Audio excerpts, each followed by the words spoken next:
1 o'clock on a Saturday in August. As long as rain stays away, that should probably be another big crowd. It's a great day for football. Get your Saturday going. And I know the Elks got a half season ticket going.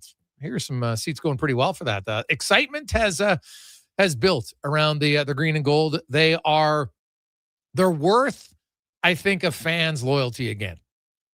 Now, I know diehard fans stick through it thick and thin, but I can understand when some kind of shy away after a while. And right now, though, give them credit. The Elks are playing much better. They're an entertaining team to watch for sure. David Owens will be by. We got TR. JJ Ross, defensive back of the Elks. He will join us right before they set to fly out to Montreal. They're actually flying out tonight. So they get in. They'll have all day Friday, and then they play Saturday afternoon. They did not want to fly out tomorrow. So this way they'll get there tonight. They can do a walkthrough tomorrow and not be rushed. We got Livingston.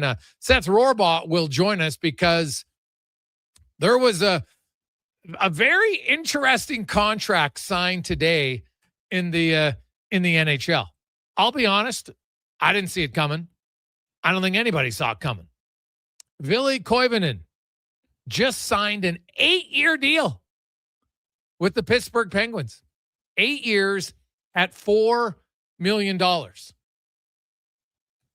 And you're like, okay, 8-year deals. Lots of guys get it. And you're like, sure, they do.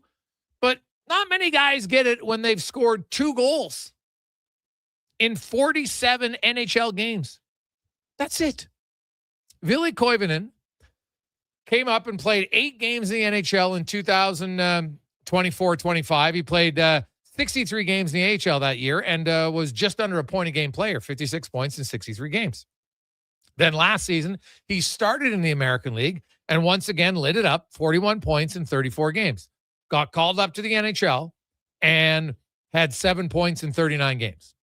Nothing great. Obviously, the Pittsburgh Penguins, this is a bet that they feel here's a young kid who's 23 and he's going to rock it for us. But you're Ville Koivunen. You've played 47 NHL games and you got $32 million. $32 million for 47 NHL games.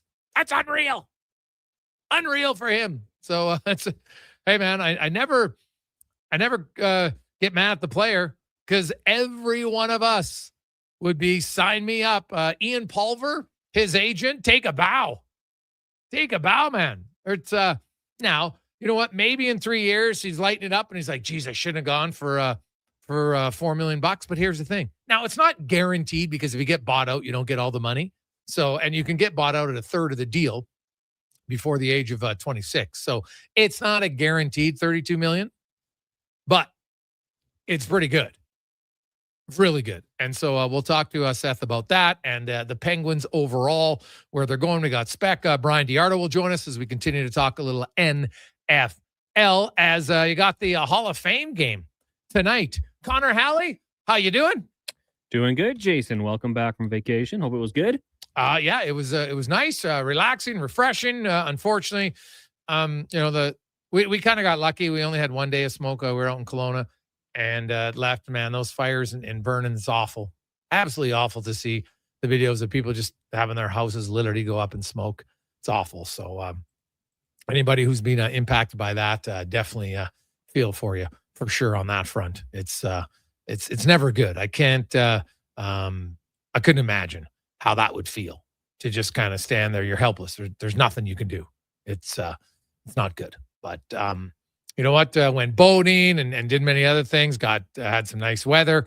Hot some days. But like, I'll be honest, I don't love the 35s. So our first day was pretty hot. Then after that, like 28, 29. One day was 22. I'm like, hey, I'll take that. So overall, it was pretty good. Now, the Hall. What do you make of preseason in the NFL, Connor Halley? Where do you come out on it?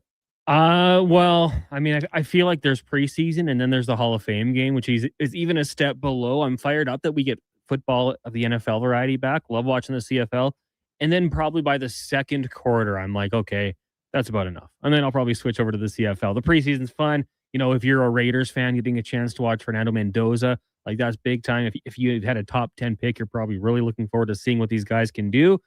But it drops off quick. You start to get those third, fourth string guys kind of battling for spots, practice roster position, maybe even trying to find another team, knowing they're not going to, crack the squad of their current team, it kind of drops off. So it dwindles away for me a little bit. I'm glad they went from 4 to 3. Curious if that eventually goes down to 2 preseason games, but you know me, I'm a huge NFL fan, so I'll be watching the game tonight, at least for a little bit. See what Carson Beck can do for the Cards. You might watch the first quarter in a bit, right? Yeah, pretty much. Yeah. And then I'll be probably flipping over to CFL. Yeah. No, that's understandable. Yeah, another week in the CFL. And man, they got BC and Calgary. Calgary's offense, God, they can put up a lot of points. What about Vernon Adams, man? Are you freaking kidding me? What a season this guy's having right now. 21 touchdowns, no interceptions. It's the greatest start to a season ever. Obviously, it's the most consecutive touchdowns without interception in CFL history. And we looked it up last week, and it was Peyton Manning at 28 in the NFL. And he had 8 touchdowns in one game, which is wild. 7 in the opening game of the season for them. So we'll see where Vernon Adams can go. Man, you're right. If you're a DB and you're like, damn, I can come down with an interception, you're having yourself a hell of a game. So we'll see. The Argos, they give up a lot of points. So I look at they've given up 219 points in 7 games so far this season. So we'll see. There's pretty good chance that Vernon Adams could be going pickless again for another game. And then you have the Saskatchewan Roughriders announcing, man, they got a lot of injury problems in the Tavon Campbell, Keon Schaefer-Baker have been added to the 6-game injured list, and Sam Emilius. So that's some key injuries, especially to the receiving corps for the Riders. And this is kind of similar to last year. They had a boatload of injuries in the receiving corps. They're slowly becoming the Chargers of the CFL when it comes to injuries. So we'll get into that. Also, have an article. I don't know if it's up yet, or it should be getting up relatively quickly, and it'll be up right away here. I wrote an article today at Oilersnation in regards to Matt Savoy and Isaac Howard, because I've been seeing and reading, and oh geez, you know what? Those guys, they're not going to play. Mike Babcock doesn't play young players, and I was like, really? So did a little research. Well, obviously now the Toronto team, it's hard to compare. Because when he took over Toronto, they weren't a good team, right? His first year as head coach, they finished last. And then they drafted Austin Matthews. Now, that season, the second year in Toronto, Babcock had rookies Matthews, Marner, Zach Hyman, William Nylander, Connor Brown. And they all played 16 minutes. 5 rookies. Almost unheard of, really, to have 5 rookies play 60 minutes a night for your team. Now, they surprised a lot of people, exceeded expectations, made the playoffs, didn't go anywhere in the playoffs, but they did it. But the truth is that Toronto team, it's not really fair to compare them as a surprising playoff team to where the Oilers are now, who are cup or bust, right? They're a Stanley Cup contender. They're a legit contender. So then I looked at what about Babcock's previous spot, the Detroit Red Wings. They were a team that was a legit cup contender. And guess what? In 2008, when they went and won the Stanley Cup, they had 2 forwards, young forwards, Valtteri Filppula, Yuri Hudler. They played top 8 minutes amongst forwards. Filppula actually ended up playing he played 16 plus minutes. It was his second year in the league, and it was the second year in the league also for Hudler. Now, if you look at Filppula, he didn't get a lot of power play time. He was 5-on-5 and killed some penalties. And he didn't kill a ton of penalties. He had the 8th most penalty killing minutes on the team amongst forwards. But keep in mind, this was in 2008. So it was penalties galore compared to what we see now. Did you know the Red Wings had 391 power play chances in 2008? And they were shorthanded 357 times. Compare that to the Oilers of last year. The Oilers had 221 power play chances, 220 times they were shorthanded. It's kind of night and day. So you can't really compare penalty kill minutes, but you can look at just overall usage and where they played. Each guy's played 13 minutes a night. And, Hudler is productive. Hudler played on the second unit power play, and then he got some time a little bit when there were some injuries on the first unit power play. But what's unique about that Detroit team and why I think it's a fair comparison to look and kind of maybe debunk the myth of, well, he won't play young players. But we've heard this. People said Knobloch didn't play young players, except Matt Savoy played more minutes on the penalty kill than any other forward on the team. So I think he did play young players. It's just young players aren't your elite guys right away unless they're McDavid-like players. Right? And even McDavid-like players. Go back and look at his first stretch in the playoffs. He wasn't McDavid-like. He was a half a point a game player. It's very different. But if I look at Matt Savoy and say, hey, could Matt Savoy be a regular in your top 6? I don't think Matt Savoy is going to kill the most penalties this year. As a forward, it's going to be Jason Dickinson.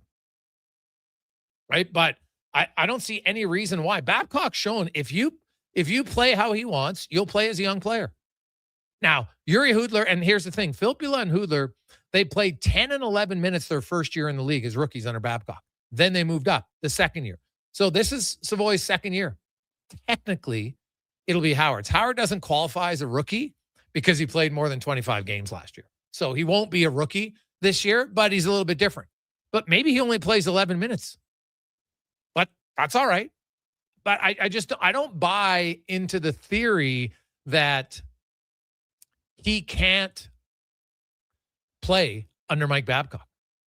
I don't buy it. As long as you can show Babcock that you understand a little bit some puck management and some defensive awareness away from the play, he'll play you. He's shown that he'll play young players before. Kasperi Kapanen was another one a few years later in Toronto, right? And Babcock, he got to play. So he'll play guys. And I think Matt Savoy showed last year, he is a very good young player defensively. We didn't see enough of Howard to say if he is or isn't. And I don't care. He doesn't need to be a Selke winner defensively. Doesn't need to be. His skill set is offense. So I look at Yuri Hudler, and then I look at Ike Howard. And do you know that the next year when they went to the Cup final again in 2009, now it's year 3 for both of those guys. Filppula still played 16 minutes. Hudler played just under 14. Hudler had 57 points. He got to play with offensive players. But the key thing about that Detroit team in 2008, basically their offense ran through 2 guys, Datsuk and Zetterberg. They had 97 and 92 points respectively. The next highest scoring forward was Yuri Hudler at 42 points. So I think people need to have realistic expectations of how much ice time Ike Howard and Matt Savoy will have. I won't be surprised if Savoy plays 15, 16 minutes a night. Ike Howard's probably going to be closer to 11 or 12, realistically. And that's fine. I don't think that's a big negative at all. So I just do think, and you can look at all the other numbers, I think that it's a little bit of myth suggesting that Babcock won't play young players. No coach just says, I'm not playing young players. Some might have less patience with young players. And in a lot of cases, the young players aren't ready to play more than the 10, 11, 12 minutes they're getting. If Howard's playing 8 or 9 minutes, well, then send him to the minors. That makes no sense. But if he's playing 11 to 12 minutes a night, that's fine. Some games he might get up to 14, right? Depending on kind of how the game goes. But the other thing is, key, I know that everyone's, oh yeah, McDavid and Draisaitl are all going to play less minutes. Keep in mind that in that 2008 season, Detroit's top 2 guys played 22 and 21 minutes in Datsuk and Zetterberg. So I know there's all this talk, McDavid, these guys are going to play way less. I think we have to have a discussion on what's way less. Like 21 minutes? All right. I could see that. I don't see them being around 19 or 20. I just don't. I got to see that to believe it. So that's where I come out on it. But I don't see how Ike Howard can't have success if he comes in there, especially on a team that doesn't really have a shooting winger. Draisaitl's their best shooter, and he's a center iceman. Obviously, kind of plays that wing flank position on the power play, and he's deadly. Zach Hyman's a really good goal scorer from around the net, right? But he's not what we'd call a shooter. He's not beating you from distance very often. So we'll see where that goes. But you can check it out coming up at Oilers Nation, probably maybe at the bottom of the hour. We'll take a quick break. Jason Maas will join us next. It's the Gregor Show presented by PlayAlberta.ca. Legacy Heating and Cooling is your #1 air conditioning company. So when you can't take living in oppressive heat any longer, call Legacy. Call Legacy. If your hot, sticky sheets keep you up all night, call Legacy. Call Legacy. If you've decided that you deserve to be cool and comfortable, call Legacy. Call Legacy. And with no payments, no interest for 1 year, it could only be Legacy Heating and Cooling. What's 426 divided by 12? Okay, if I carry the one, yeah, we're out. Go Auto has a free credit calculator that does the math for you. See what you could qualify for, estimate your payments, and get a better idea of what's in your budget. Because shopping for a vehicle is exciting, but crunching numbers, yeah, not so much. Text CHECK to 780-777-7777. That's CHECK to 780 all sevens. Tap into the fun of Play Alberta's most popular casino games. From the fast-paced spins of Cash Eruption to the retro thrills of Sevens Wild, online excitement is always at your fingertips. Spin through your choice of popular slots or discover Alberta-exclusive games you won't find anywhere else. Visit playalberta.ca/Gregor to learn more. That's playalberta.ca/Gregor. Must be 18 plus to play. If you gamble, use your game sense. Summit Restaurant, located in the heart of the Silent Ice Center and just minutes from South Edmonton Common. Summit is your destination for exceptional house-made pizza, delicious entrees, and expertly crafted cocktails. Experience the perfect blend of flavor and ambiance in a modern setting. Join us for a straightforward yet elevated dining experience where our commitment to quality speaks to every bite and sip. Make Summit Restaurant your next night on the town. You got a go-to coffee spot, a trusted barber, even a lucky game day jersey. But when it's about looking your absolute best, there's only one name you need, Mr. Dirk. Family run since 1939, we're experts in crafting impeccable tailor-made suits and offering a wide variety of everyday styles. Pair that with personalized one-on-one fittings and the convenience of on-site tailoring. Mr. Dirk elevates your style game. Visit our Edmonton store or explore MrDirk.com. Score big on style with Mr. Dirk. Does your bank do local? We do. When you bank with Vision Credit Union, you're banking with a rural Albertan cooperative that cares about the community where you live. There's no question. We actively support our rural communities at the local level through charitable donations, volunteerism, local team and event sponsorships, and by returning millions in profit shares to our members every year. Does your bank do that? We do local. Bank with Vision Credit Union. VisionCU.ca. Bashaw Concrete Products. From concrete and septic tanks to blocks, precast water pads, Jersey barriers and aggregates. Farmers, contractors, homeowners. Plan your next project at BashawConcrete.com. Family owned, over 60 years pouring. Bashaw Concrete Products. Once again, start here. BashawConcrete.com. Okay, here we go in 3, 2, 1. Greetings once again. I'm Johnny Radio coming to you from No Bull RV in Leduc. This is normally the time of year when pickings are slim for RVs, but not this year. Instead, Rick Showers tells me the lot is completely full. They simply cannot accept another used RV, and something's got to give, right, Rick? That's right, Bob. It's Johnny, says right on my name tag here. Anywho, Rick went to bat for his customers to get something special and came back with a finance rate of just 2.99% OAC, which is fantastically low for RV financing. But as you can imagine, they can't do this forever. The finance company will only offer this rate until Saturday. But that's still plenty of time to come and pick out your favorite. And they're all used, right, Rick? They're not new? Way better than new, Johnny. That's what everyone says. You'll pay pennies on the dollar compared to new, and your payments will be lower still. So come by and say hello to me, Johnny Radio, standing tall here at No Bull RV in Leduc. Am I saying that right? Leduc? I am? Okay, then. All right, Leduc.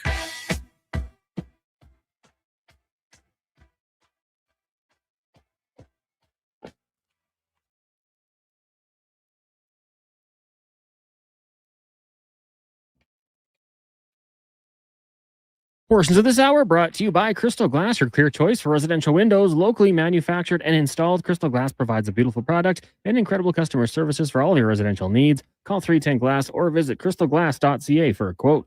The Jason Gregor Show, the best of Edmonton sports talk and beyond. This is Sports 1440. Presented by PlayAlberta.ca, Alberta's only regulated online gambling website.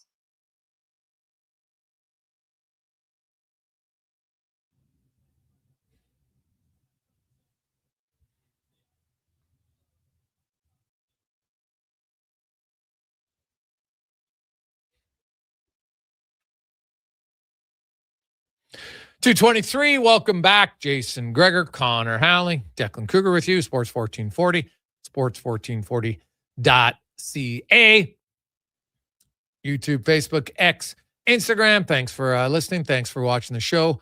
As always, as the Toronto Blue Jays in another matinee, and they're up 2-0. Dylan Cease on the mound. He's got 10 Ks through 6 1/3 innings, and he's only given up 2 hits. Did just give up a long fly ball, but the Jays have 9 hits and 2 runs.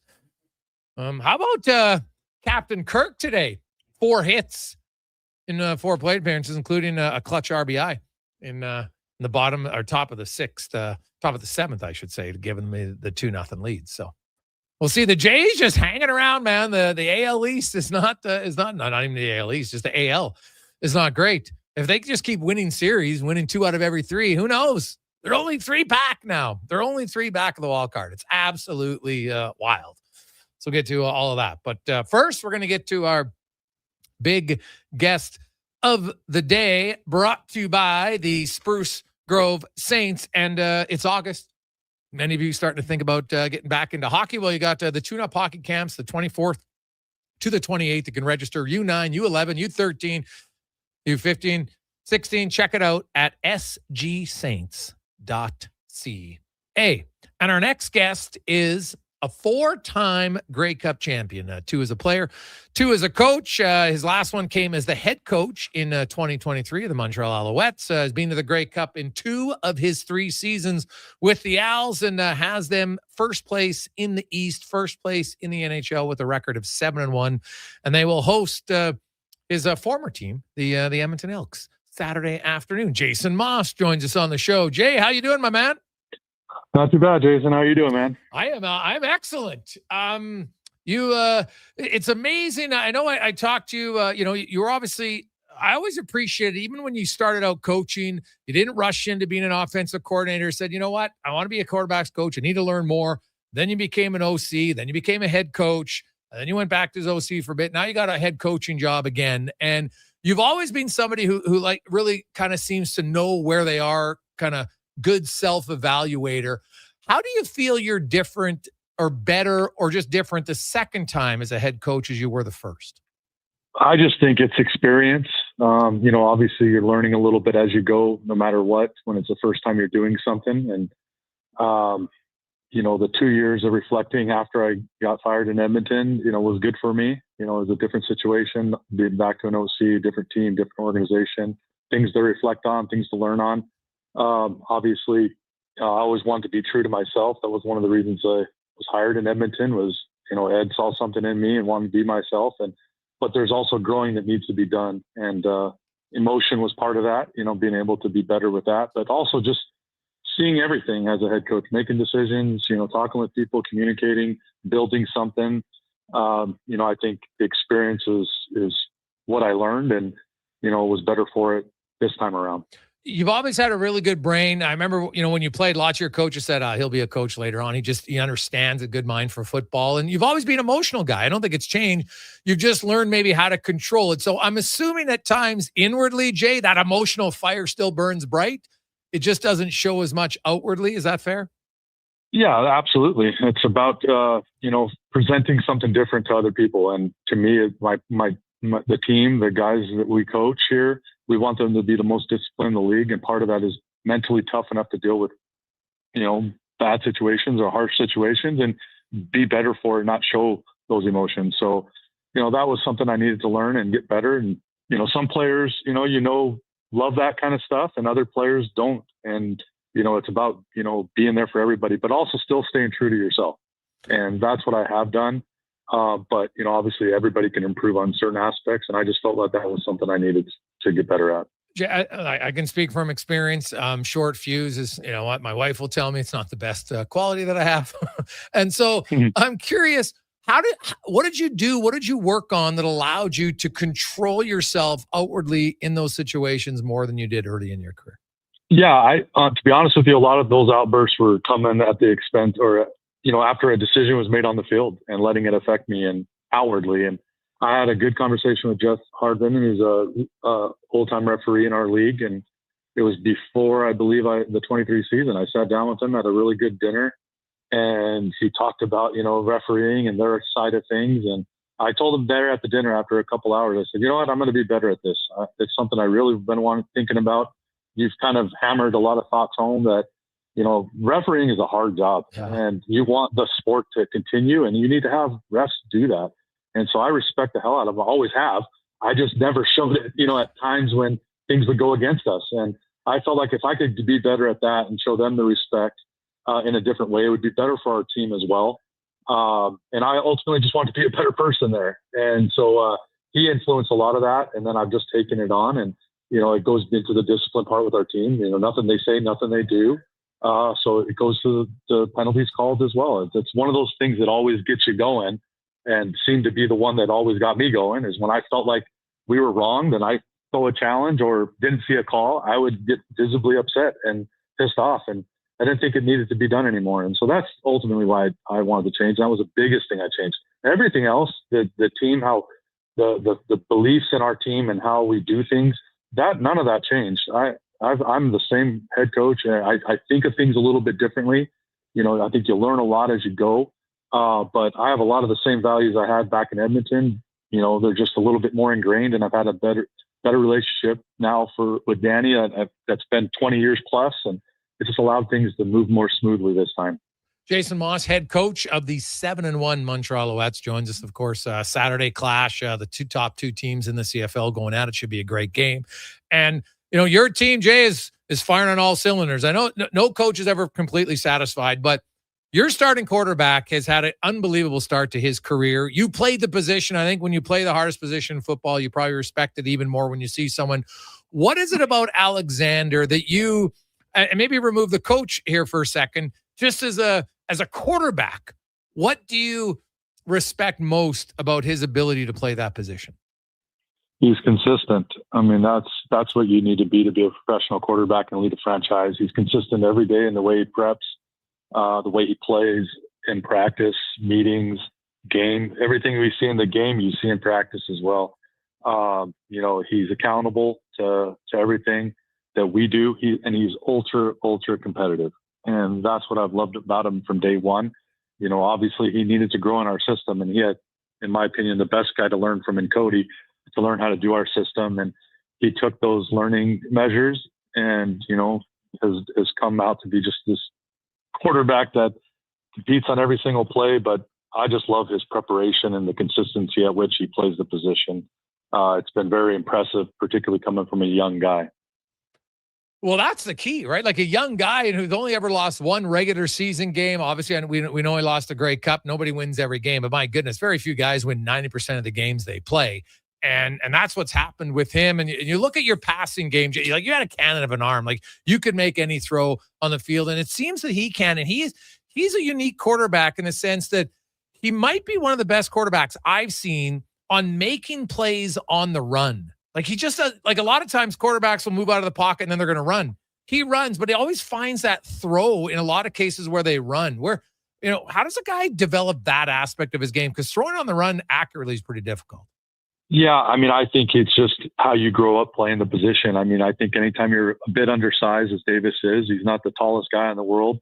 I've watched his high school film and I watched his college film this offseason where we were at training camp and we were throwing up guys on YouTube watching stuff. He looks exactly the same. He plays the position the same. So I think he just grew up playing like that and being able to do those things.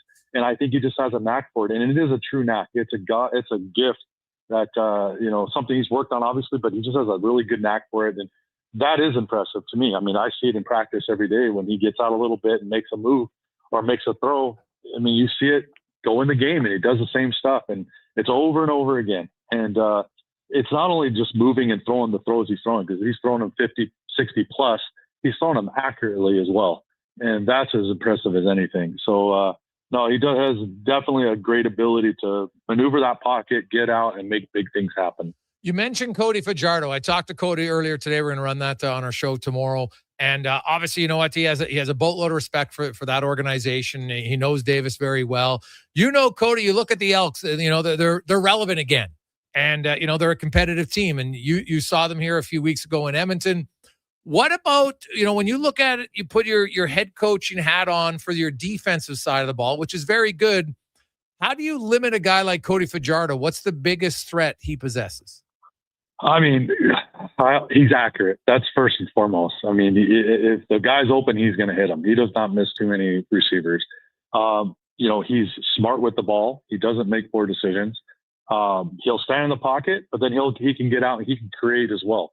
And he's extremely tough. So it's a tall task, honestly, to prevent him.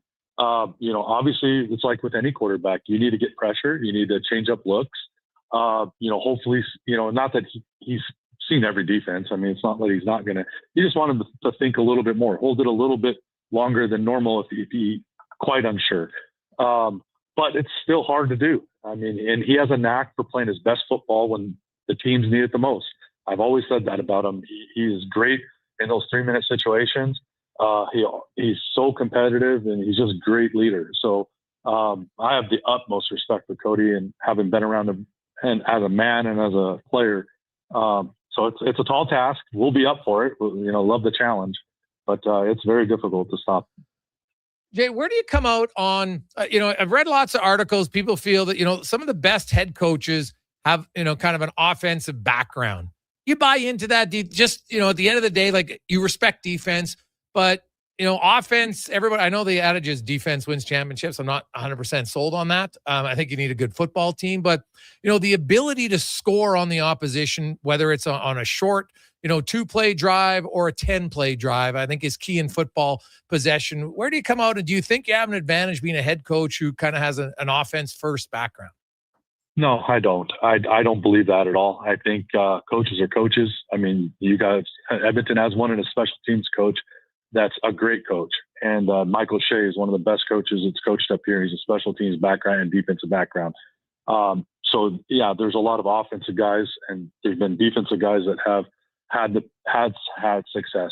You need a team. That's what wins. And that's, you know, the head coach is only as good as the GM above him, the people around him that he picks to be on his staff. The players have to ultimately go out and play the game, and you got to coach them up. Your staff has to coach them up.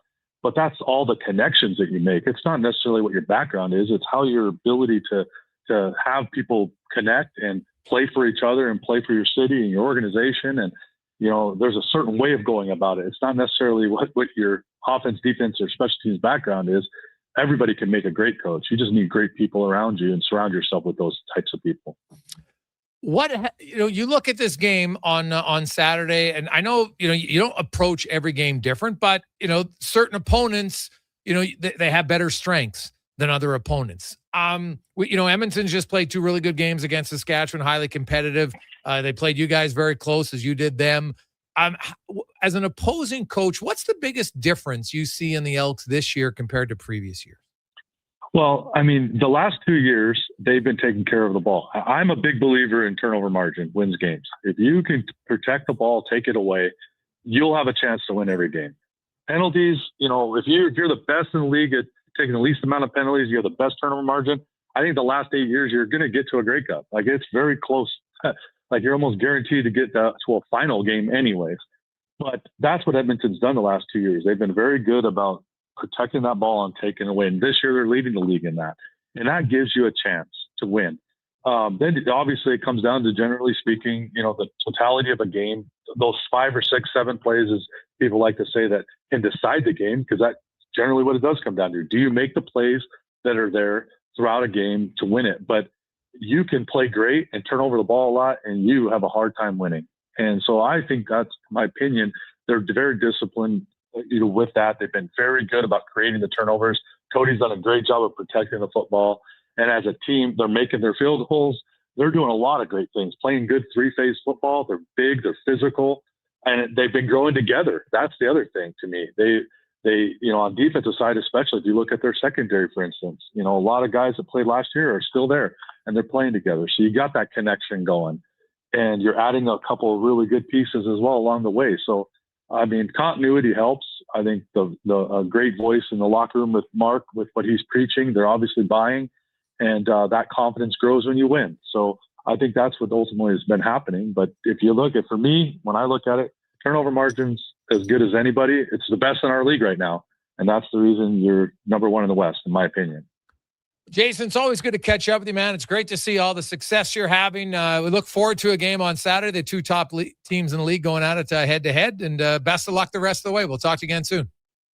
All right. Appreciate it. Thank you. There you go. That is Jason Maas, head coach for the 7-1 Alouettes. Are taking on the 6-2 Elks on Saturday. Should be a hell of a game. And, man, Coach Maas and I loved his candor and his openness. You know what? Hey, I just had to outwardly control my emotions. And he's showing it. His fire's still there. He just, you know what? You got to be the leader. You got to control it. It's difficult. But he shows you can do it. But his football acumen, I remember when he was coach, people thought, oh, he's a terrible coach, never going to win. I'm like, what are you talking about? I think he'll be fine. I always loved his aggressiveness. I still disagree with the people that argued about when he was gambling and, kicking field goals and when he wasn't. I always liked it. So I'm not surprised that Maas has had success and more success the second time around as a head coach. Everybody learns, right? Everybody well, not everybody, but most of us, your second time around, you're maybe just a little bit more experienced from it. Keep in mind, the team he had when he was the head coach in Edmonton, they weren't great teams, man. That was, the start of once Herbie left as a GM, things just started slowly. It was just a death by 1,000 cuts, whether it was some of the decisions off the field and who they were hiring as presidents and who they were, suddenly they allowed, their presidents to have input in football ops. That was never a good decision. So, players, decisions, all that stuff. And it's taken a while to get back, but they're competitive again. They're not a finished product by any stretch of the imagination, but they are much more competitive. And they're a team now that I sense fans are proud of again. And it's been a long time since you could say that about the green and gold. We'll take a quick break. We'll update you on the Jays. Could they actually come back and make the playoffs? Dare to dream. Dare to dream. We'll discuss that and more. And little tasty Thursday coming up next on the Gregor Show, presented by PlayAlberta.ca. Do you know why people love working at GS Construction? It's honest work. It's work that needs to be done. And we're really good at what we do. That's why GS Construction has been in business for over 50 years. We won't be wearing a top hat and tails, more like hard hat and boots, because we're heading underground to keep the water flowing in and out of your homes and businesses in Edmonton. GS Construction is currently looking for experienced pipe layers and top men. Visit gsconstruction.ca/careers today. At Papa John's, we know it's not just a pizza.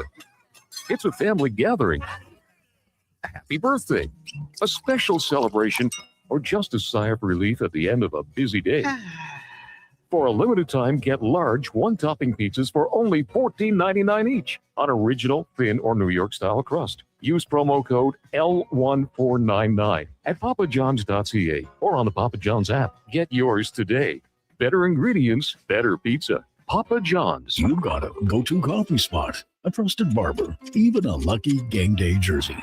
But when it's about looking your absolute best, there's only one name you need. Mr. Dirk. Family run since 1939. We're experts in crafting impeccable tailor-made suits and offering a wide variety of everyday styles. Pair that with personalized one-on-one fittings and the convenience of on-site tailoring. Mr. Dirk elevates your style game. Visit our Edmonton store or explore MrDirk.com. Score big on style with Mr. Dirk. Whether you're a craft beer connoisseur or more of a wine aficionado, there's always something new to discover at Sherbrooke Liquor, a unique family-owned independent liquor store. The selection, incredible. The non-alcohol section is also very impressive. Sherbrooke Liquor, expert, knowledgeable staff with a passion for unique finds. More than just a liquor store, we're a community. Alberta's best, the one and only Sherbrooke Liquor. Wine, spirits, and oodles of beer. Visit SherbrookeLiquor.com. Hi, Mike here from Northgate Chevrolet Buick GMC. Car shopping sucks.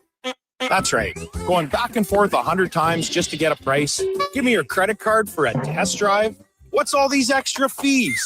That sounds ridiculous. At Northgate, we do things a little differently. Good deals on new, pre-owned vehicles, good people, and a great selection. And don't forget about our employee pricing. Stop in and see us today, 13215 97th Street, or visit us online at northgategm.com. You're in Northgate country. Mr. Rooter cries like a little tiny baby child. Hey, Mr. Rooter, you've got a package from Mrs. Rooter. Aw, the card says, "Thank you for our unbreakable bond. You're the pro press fitting to my copper pipe." Ooh, what's in the package, Mr. Rooter? Let's see.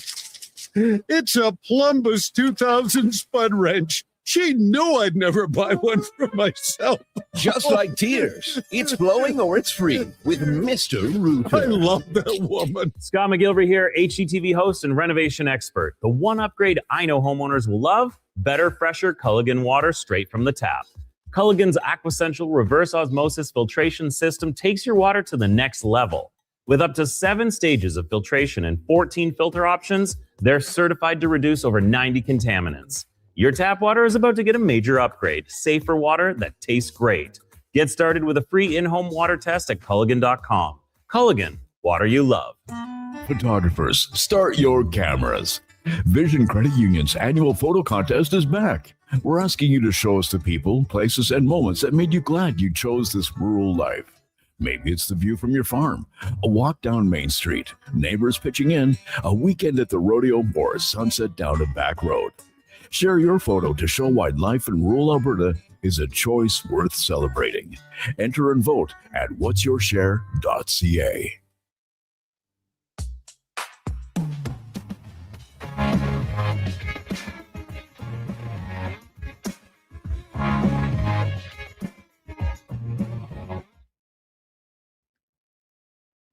Portions of this hour brought to you by Emerald Equipment. Emerald Equipment is Edmonton's newest dealer for Yanmar compact equipment. Machines built tough for the jobs that don't quit. Get your new Yanmar compact track loaders with ASV Posi-Track at Emerald Equipment. The Jason Gregor Show, the best of Edmonton sports talk and beyond. This is Sports 1440. Presented by PlayAlberta.ca, Alberta's only regulated online gambling website.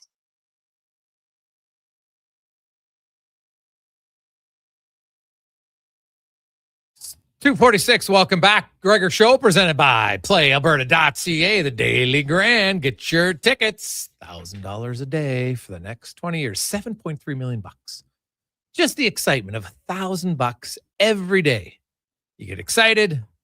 You wake up, boom. You got a G-Note every day. Get your tickets, PlayAlberta.ca. Dylan Cease, this guy's on fire right now. He's now gone 36 consecutive innings on the road without giving up a run. He went 7 innings today against the Cubbies, gave up 2 hits, had 10 strikeouts, and 1 walk.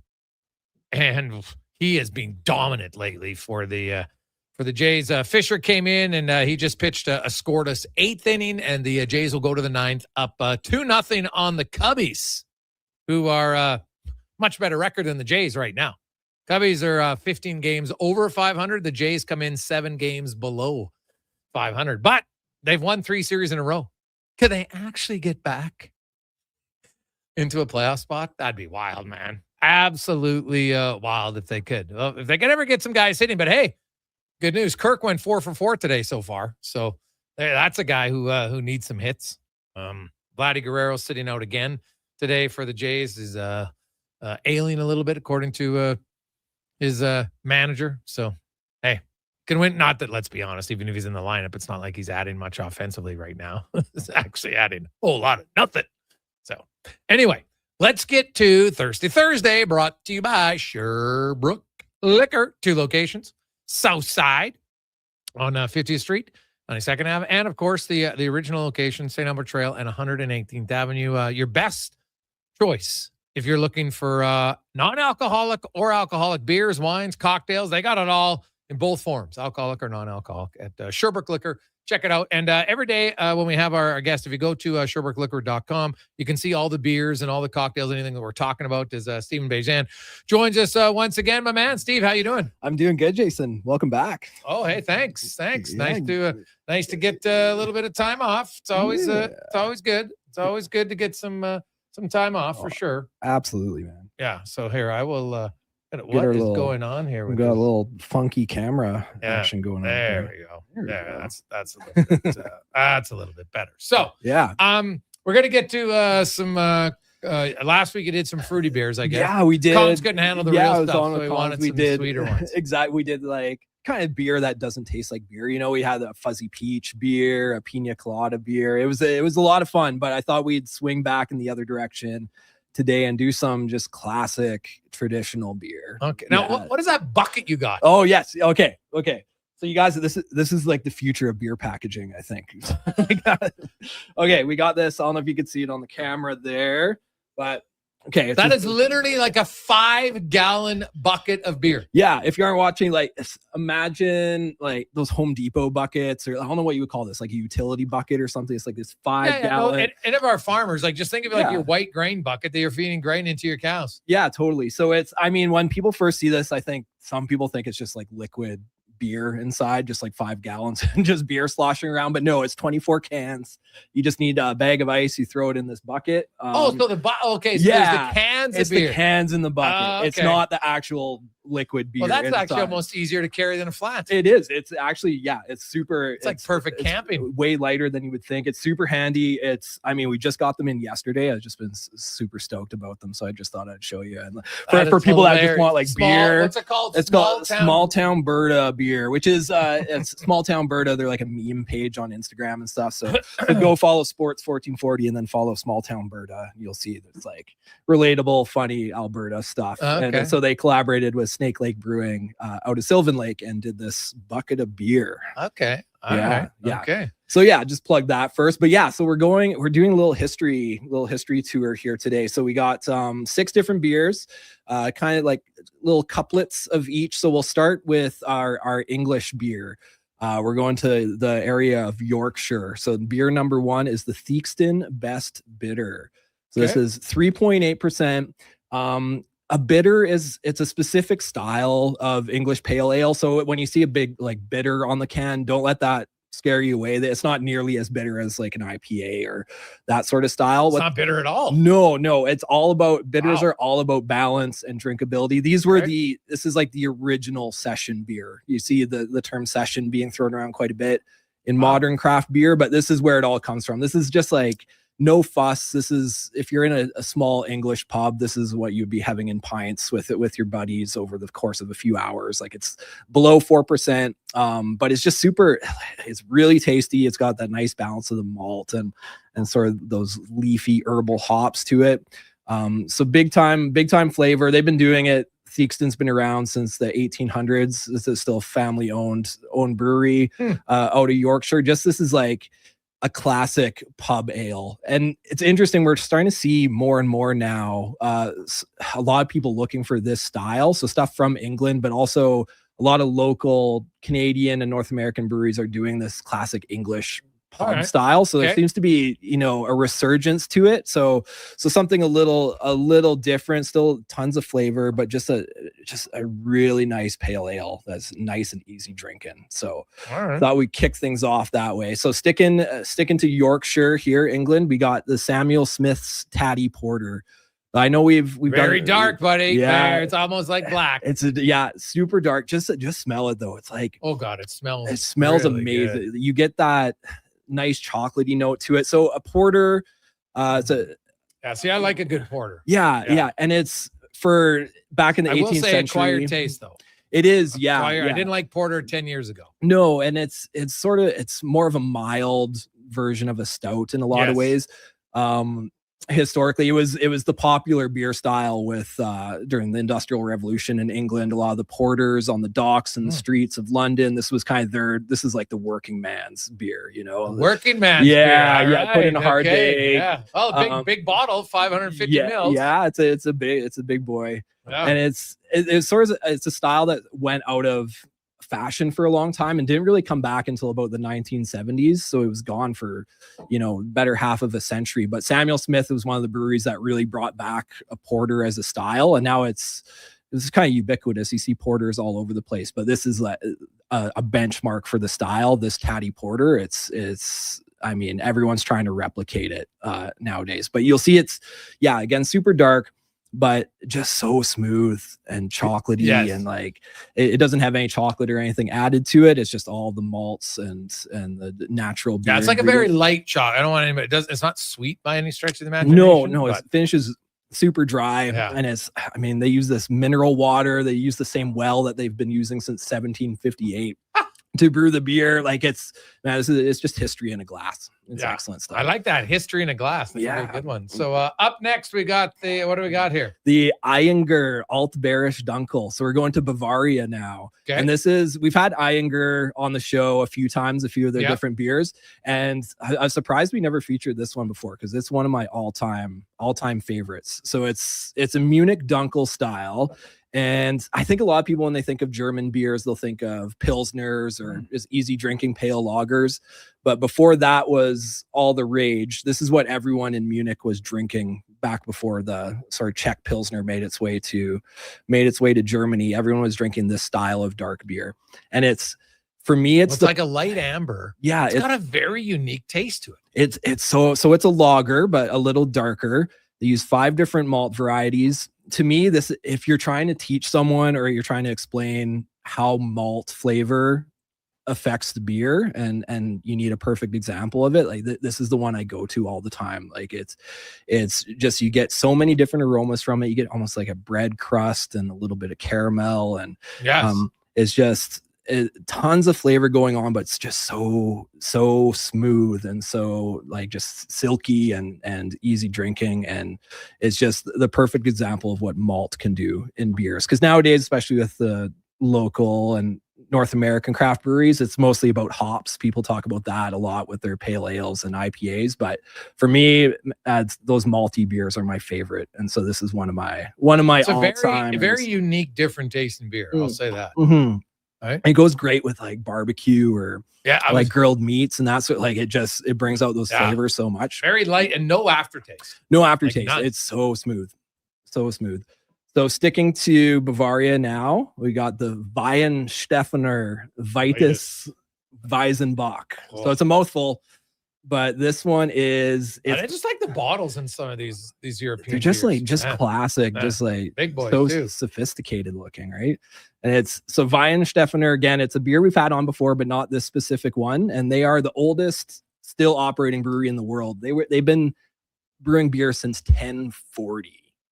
So hundreds and hundreds of years. This is one of the greatest. Just if you like kind of a light flavored beer, that's got, but it tastes very full. If that makes any sense. Big time, yeah. It's a Weizenbach. It's a rare style. You don't see it too much. You might have heard Weizen or Hefeweizen before. God, that is good. Yeah, so it's a stronger version of German style wheat ale, and you'll see. For me, the big thing.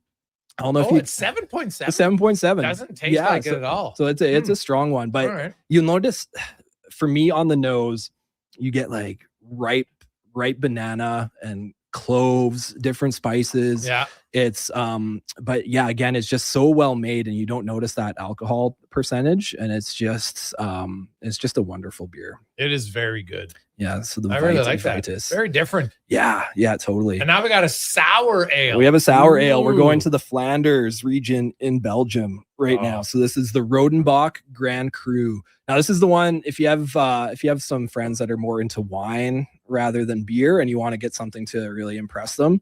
This is the beer that will impress the winos. Yeah, this is like the Burgundy of beers. And it's Rodenbach. They're the ones who basically originated this style. It's called a Flanders Red Ale. And it's so they do a lot of oak aging. This Grand Cru, they have beer. It's a blend of different ages of beer. So they have a lot of beer that's been in these huge oak barrels called foeders for about 2 years, and then they blend it with some of the younger beer that they've brewed that spent a little less time on the oak and just try to get that right balance. But you'll notice it's like, and this is typical of the style. One thing, I don't want to scare people away by saying it, but it's kind of got this balsamic vinegar kind of note to it. Oh God, I don't taste that at you all. know, yeah, No.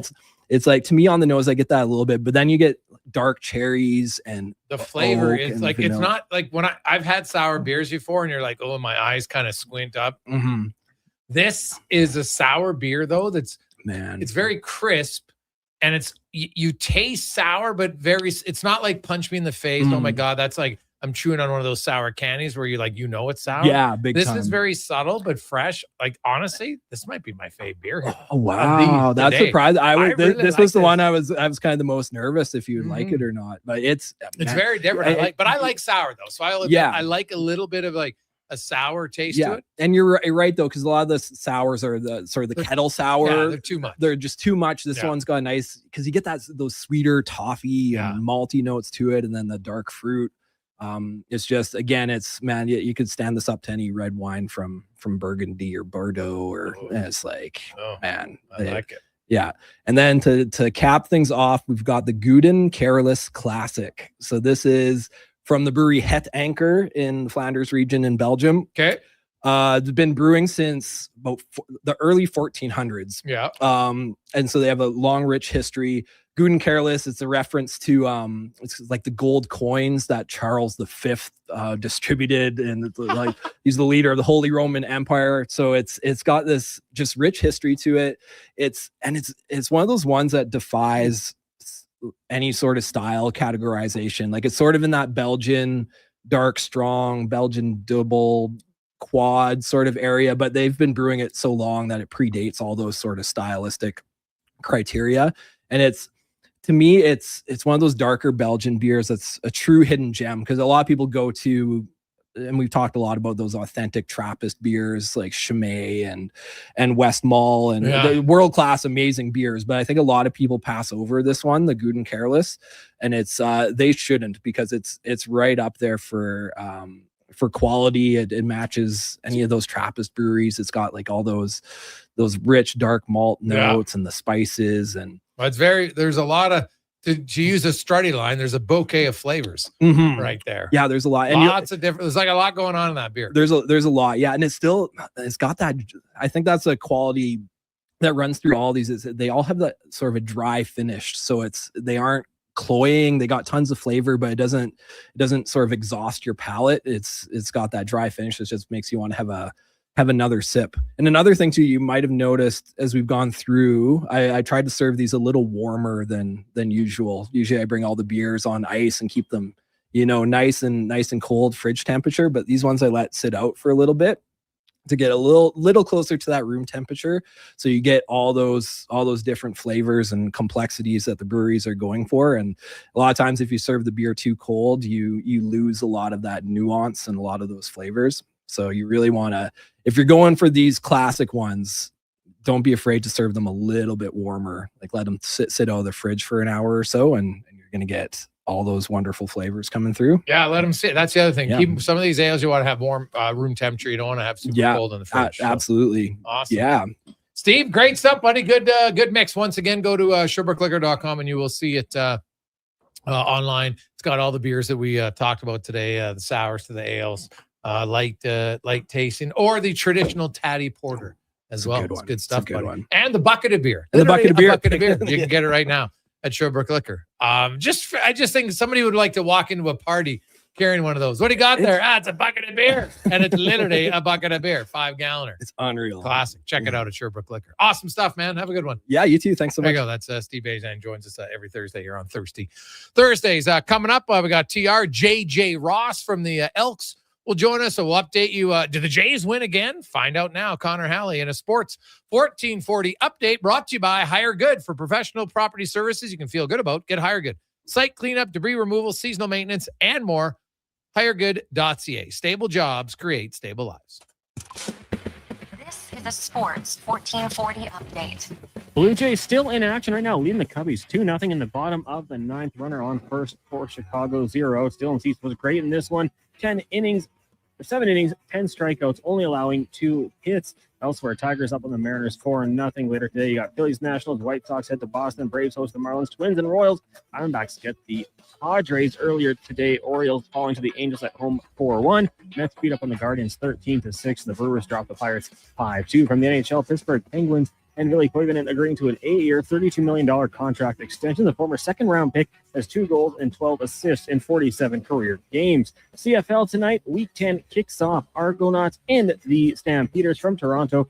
Kickoff set for 5:30. In the NFL, you've got the Hall of Fame game, Cards and Panthers. Now gets going at 6 o'clock from Canton, Ohio. Coming up in hour 2 of the Jason Gregor Show, we'll be joined by former NHLer Terry Ryan, Edmonton Elks defensive back JJ Ross, and we'll speed things up in the CanTorque Racing Report with Colin Livingston. I'm Connor Halley. This has been a Sports 1440 update.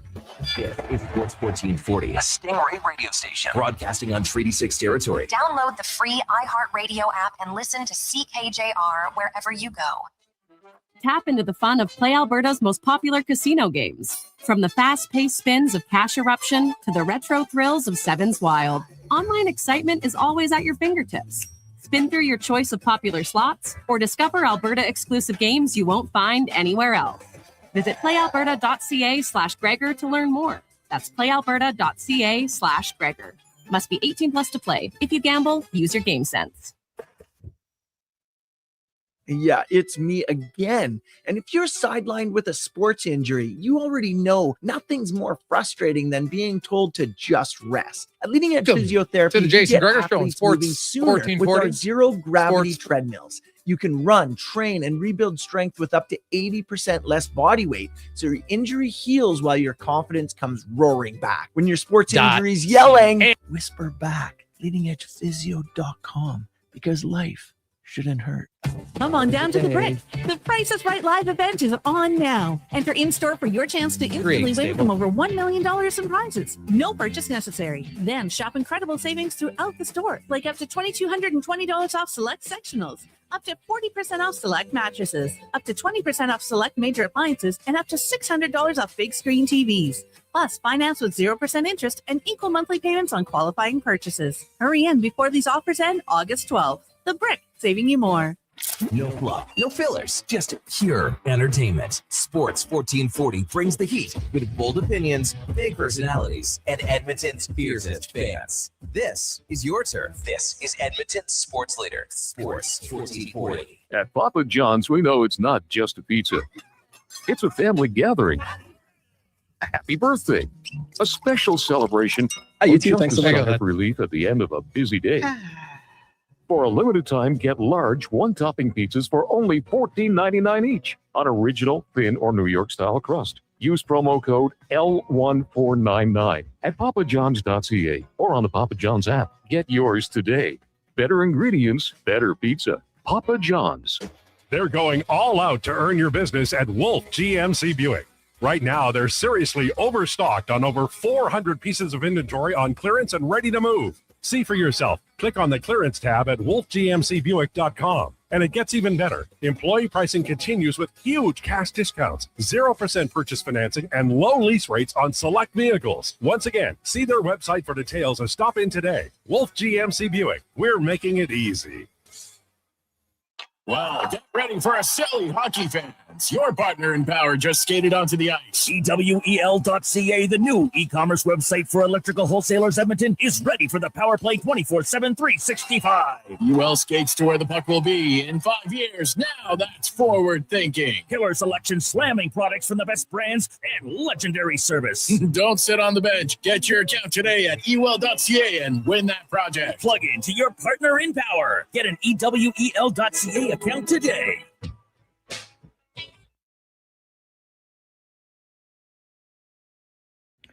Portions of this hour brought to you by Leading Edge Physio. We treat pain and injuries head to toe and some other issues that might surprise you, like incontinence, vertigo, neuropathy, and cognitive issues. We invest in technology, techniques, skills, and people that know how and what to fix. Life shouldn't hurt. LeadingEdgePhysio.com. This is Sports 1440, where Edmonton talks sports. On YouTube, Facebook, and X. Here's Jason Gregor. Brought to you by PlayAlberta.ca.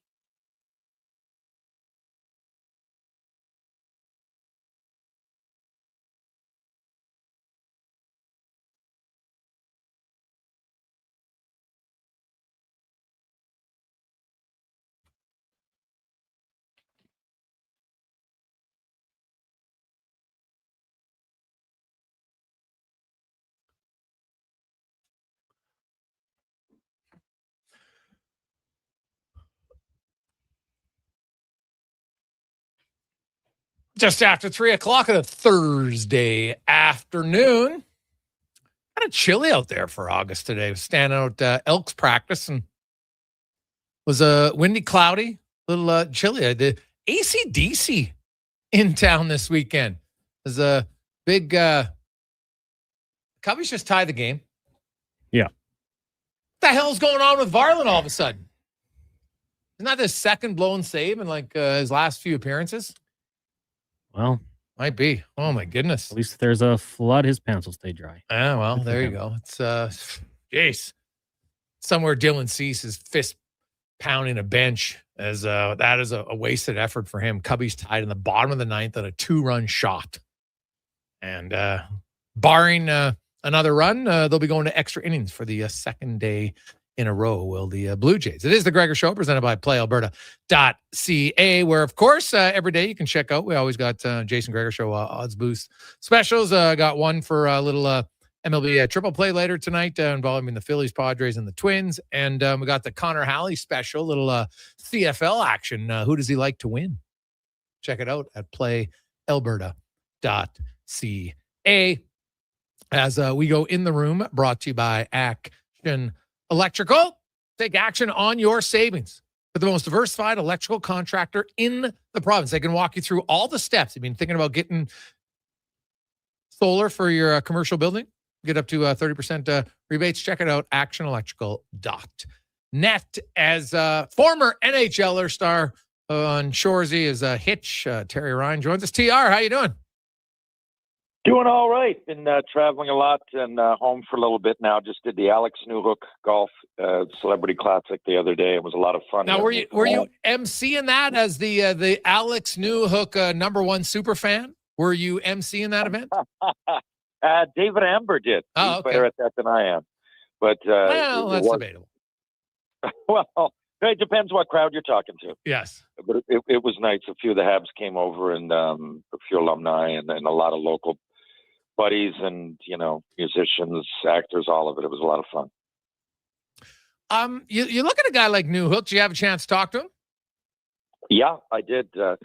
We spoke for quite a bit. I mean, he had a lot on the go, but he's been back for most of the summer, so we've had a few conversations. What's kind of?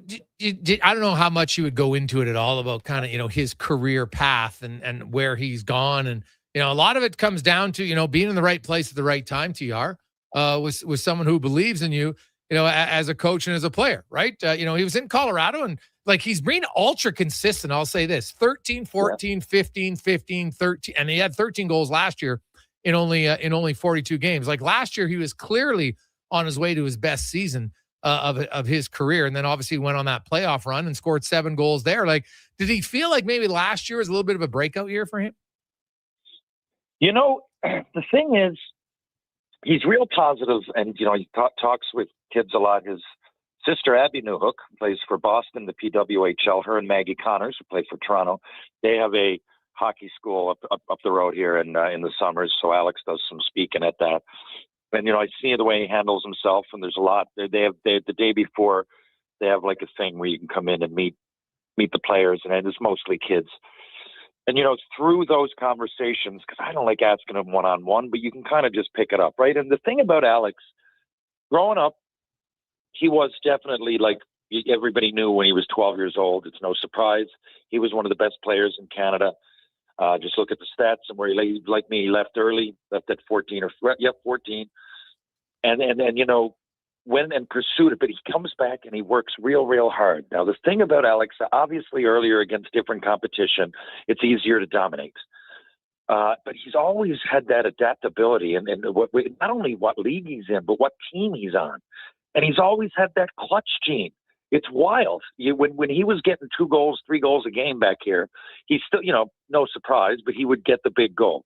You look at it when he went up to St. Andrews, when he went out to Victoria, he had a reputation for scoring the big goal, right? And now all of a sudden, you're still one of the better players, but you're not always. He goes to Boston, same thing.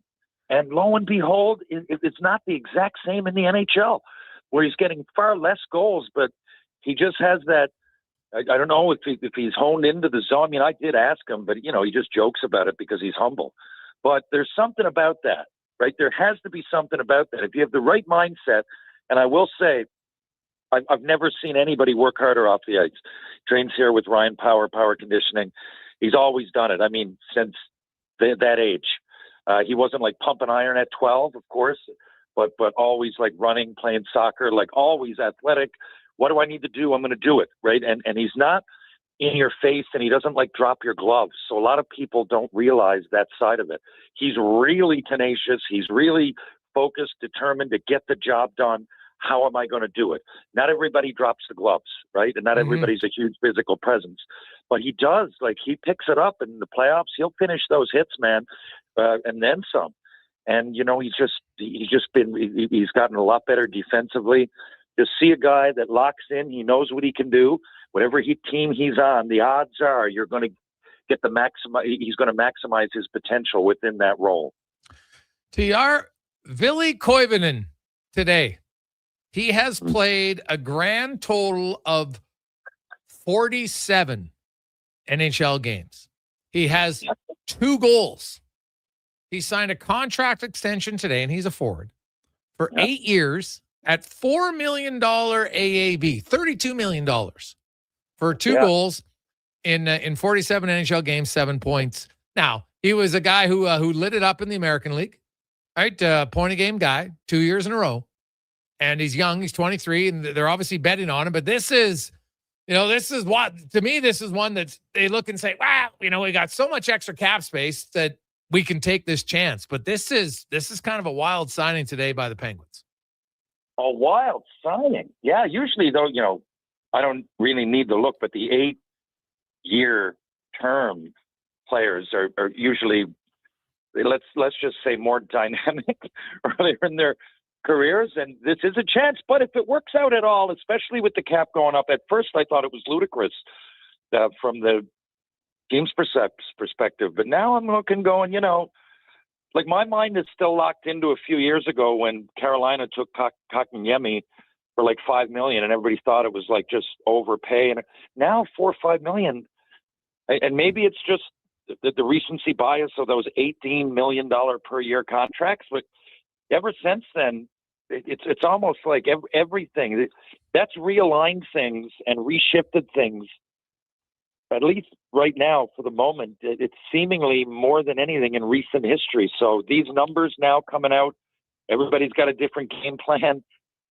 You're seeing people try, these offer sheets. 8 years for a guy with a couple of years, a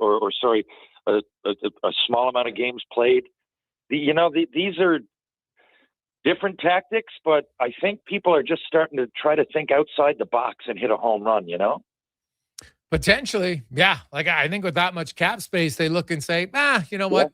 Why not? We'll take a chance and see if it works for us or not. So it is wild, man. You don't see, like, I know people in Edmonton are like, oh my God, this makes a Trent Frederick deal. Like, Trent Frederick at least had scored 18 and 17 goals, in 2 seasons, and he got 3.85. And now he was a little bit older, of course, but now one wrong doesn't 2 wrongs don't make a right. So it doesn't make up for it, but it is. And we're going to have Seth Rohrbaugh joining us later on, but this is, I'm trying to think, like, an 8-year deal. That's the other thing. Like, this is the last summer of 8-year deals. It would be wild if this was the last player to sign an 8-year contract, because as of September 15th, no one else can sign an 8-year deal. So we got whatever that is, 37 days, 38 days until the 8-year contracts are done in the NHL.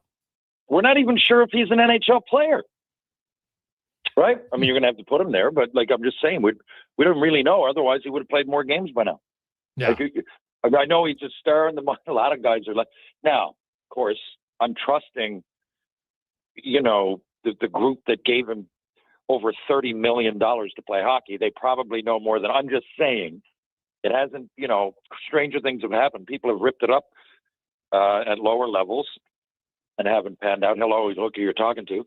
So, like, you just never know. And with Frederick, I think that was a way different situation, even though I know how the way Oilers are fans, but I mean, a lot of games played in the league. He's a high pick with 18, 17 goals, with any luck, he would have 20. That, like, and was playing well.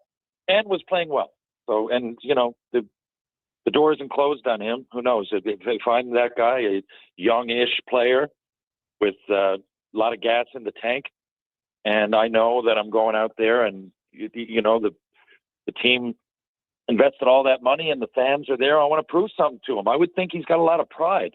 People who play with passion usually have a lot of pride, and if it's me, I want to prove everybody wrong, or at least going back a year, the management right. Yeah, no, that is totally fair. One last one for you, TR, as we're into kind of the dog days. Training camp does start not that long. What is it? 40 days away from training camp, and then you got preseason, and boom, we got the regular season in September. I wrote an article today about Savoy and Howard, because I've seen a lot of people talk about, geez, I'm not sure Howard can play under Babcock or Matt Savoy. And I know in Toronto he had lots of rookies play. Now, that was a different team. They weren't a team that was poised to be a cup contender. The Oilers are. So I went back and looked at the last time he coached a cup contender, and that was the Red Wings when they won the cup in 2008, and then they went to it again in 2009.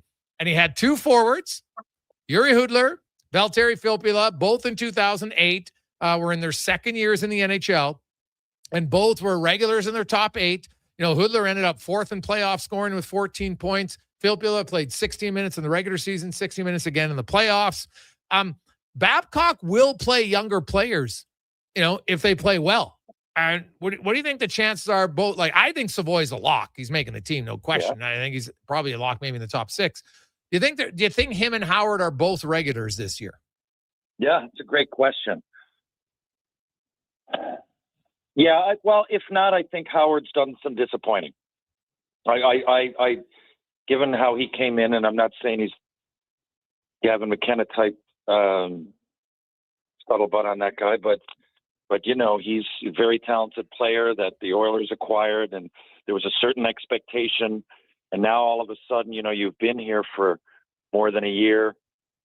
I would think if I'm him, I'm thinking I'm making that NHL team. I know they got a great squad, but I've known that for a year, and I'm a great player.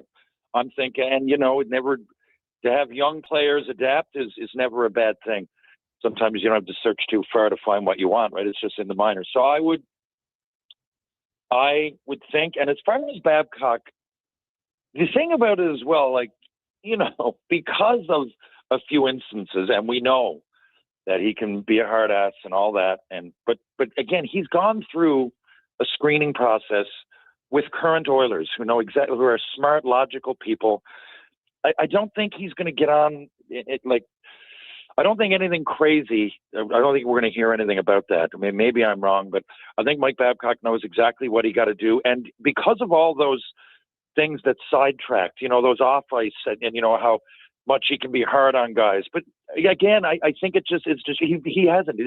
Same thing with him. There's a level of logic. He won. I remember, like I said, I met him in Spokane. The players there liked him. It was a long time ago.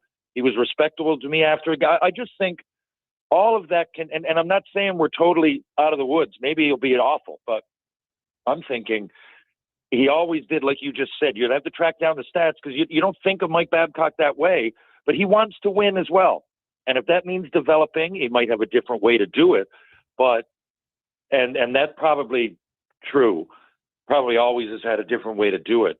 But he's given young players a chance many times, even on the national team.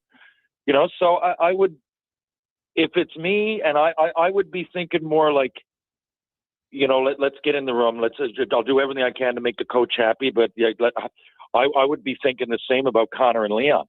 What can I do to make sure that those guys are in my side? How do I work?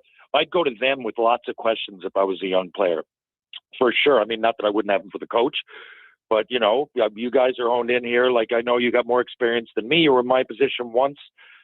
I would really be absorbing a lot from the older players, those two in particular, if I was a forward. Yeah, it makes a lot of sense. TR, good to catch up with you, buddy. Have yourself a great weekend. Thanks a lot. Thank you, Connor. Thank you, Jason. Thank you, Edmonton. And we'll talk again on Tuesday. There you go. That's Terry Ryan joins us Tuesday, Thursdays here on Sports 1440. We'll take a quick break. We got JJ Ross joining us next as the Elks set to fly out to take on the Alouettes here. It's a Gregor show presented by PlayAlberta.ca. Hi, I'm Colin Livingston, president of CanTorque. We've been tightening bolts and redefining our industry for 25 years. Yes, a quarter century, and we're just getting started. Check us out at CanTorque.com. Our tools age better than I do. It's dollar drink summer at McDonald's. Sip on a refreshing small fountain drink or a small iced coffee for just $1 each plus tax, all summer long. Only at McDonald's. Excludes flavored and cloud iced coffees. At participating Canadian restaurants. Taxes extra. Prices exclude delivery. At GS Construction, we won't quit until we find a way to get the job done. And the right person makes all the difference. We're looking for our next superintendent, an experienced leader ready to take on the role. Because while GS Construction is building the water, sewage, and drainage systems Edmonton communities rely on, the superintendent is building up the team. If you know how to keep a job site safe, productive, and moving, we want to hear from you. Visit gsconstruction.ca/careers today. They're going all out to earn your business at Wolf GMC Buick. Right now, they're seriously overstocked on over 400 pieces of inventory on clearance and ready to move. See for yourself. Click on the clearance tab at wolfgmcbuick.com. And it gets even better. Employee pricing continues with huge cash discounts, 0% purchase financing, and low lease rates on select vehicles. Once again, see their website for details or stop in today. Wolf GMC Buick. We're making it easy. Tap into the fun of Play Alberta's most popular casino games. From the fast-paced spins of Cash Eruption to the retro thrills of Sevens Wild, online excitement is always at your fingertips. Spin through your choice of popular slots or discover Alberta-exclusive games you won't find anywhere else. Visit playalberta.ca/Gregor to learn more. That's playalberta.ca/Gregor. Must be 18 plus to play. If you gamble, use your game sense.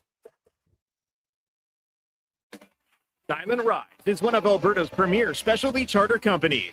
With our luxury motor coaches, we provide our customers with the safest and most reliable ground transportation services. Our seatbelt equipped top-of-the-line motor coaches have become the preferred carrier for many local sports teams, tours, corporate outings, and other various travel needs across Western Canada.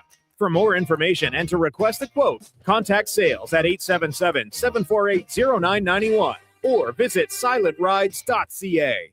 Albertans love to debate the best way to enjoy summer sports. No. Playing on the field is the best, man. No way. Watching from the sidelines, way more relaxing. You're both crazy. Checking out the game from the Bro Zone is where it's at. But there's one thing every sports fan agrees on. Wilhauk Beef Jerky. Wherever you catch the action, load up on Alberta's best beef jerky. Wilhauk Beef Jerky. Because you can't have summer fun with salad. Only available in Leduc. Want to invest in Alberta's workforce, fill your talent pipeline, and get funding? Careers, the next generation connects employers with motivated, pre-vetted youth through funded internships. Easy, impactful, and risk-free. When you work with a group like Careers who have experience in that area, they can demystify and navigate all the complex steps and stakeholders that have to be involved. Visit careersnextgen.ca today.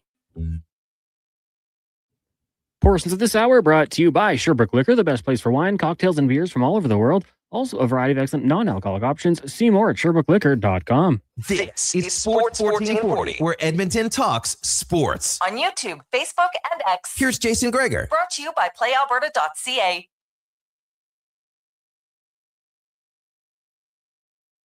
Back. Oh, my goodness. What a catch. Ernie Clement. Thought the game was over. Runners on second and third, 2 outs, bottom of the 10th. Looked like it was going to be a single for sure. Clement comes out of nowhere, diving grab, and saves the game. So now they'll go to the 11th, tied at 2. And, of course, in the new, the crowd was on their feet. They thought it was game over.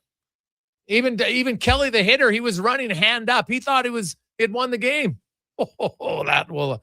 If you haven't seen it, you'll check that out on the highlights. Ooh, that's a pretty good grab, I'll tell you. Pretty good catch by Ernie Clement. This is the Gregor Show presented by playalberta.ca. Alberta's only regulated online gambling website where 100% of the revenue stays right here in the province at playalberta.ca. And they have Elks going into Montreal. A little bit of an underdog. So if you like the green and gold to sweep the Owls, check it out at playalberta.ca as we get to our CFL report brought to you by Legacy Heating and Cooling.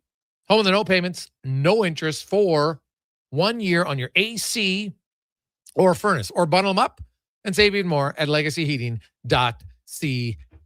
As we are joined by Elks defensive back J.J. Ross in his second season with the green and gold. J.J., welcome to the show, man. How you doing? I'm good, man. How are y'all? Hey, Thanks for having me on. Hey, I appreciate you coming on, JJ. It's you came in last year, made I thought a really good impression as a rookie in a very tough position to play. I kind of take me back to your first year in the CFL and just seeing so many receivers in motion. How much of an adjustment for you was that as a DB? That was probably the biggest adjustment I had to make, to be honest, coming up here. I actually got here mid-season 24, and so I was on practice squad the whole time. So I just really was getting used to it a little bit then, but I never played still. And then I came back, new coaching staff. I wasn't playing still, so I still had to get used to the waggle. But then seeing it in the game is just different, bro. Honestly, it's just different. But yeah, man, that's probably the thing I would say is probably just the waggle. That was something I had to get used to for sure. But season last year was great. I'm just so blessed and grateful to be able to have an opportunity and to get the opportunity to, be a boundary corner for the Edmonton Elks. So I take a lot of pride in it, man. So I'm just very grateful for the opportunity. What was the biggest adjustment, JJ? You got to backpedal quicker. Like, what do you got to do to handle those guys when they're coming out of the waggle? Both quicker and more patient at the same time. Being able to read tempo of receivers. That's probably the main thing. Is being able to read the tempos of the receivers. How are they coming off? Are they coming off hard, or are they coming off not as hard? You know what I mean? So stuff like that. Now you're flying out today. When you're on the flight? Do you sleep on the plane? Are you reading books on the plane? You listen to music? You playing cards? What do you do on your plane rides? Yeah, I read books, man. I listen to music, talk to the guys, really do everything. Especially this flight, we got a long one ahead of us. So we be doing everything on this flight. Okay. What would be in JJ Ross's like top 5 playlist that you're listening to? Okay. I'm a big Morgan guy, man. I like Morgan Wallen. I listen to him a lot. I like Post Malone. I listen to him a lot too.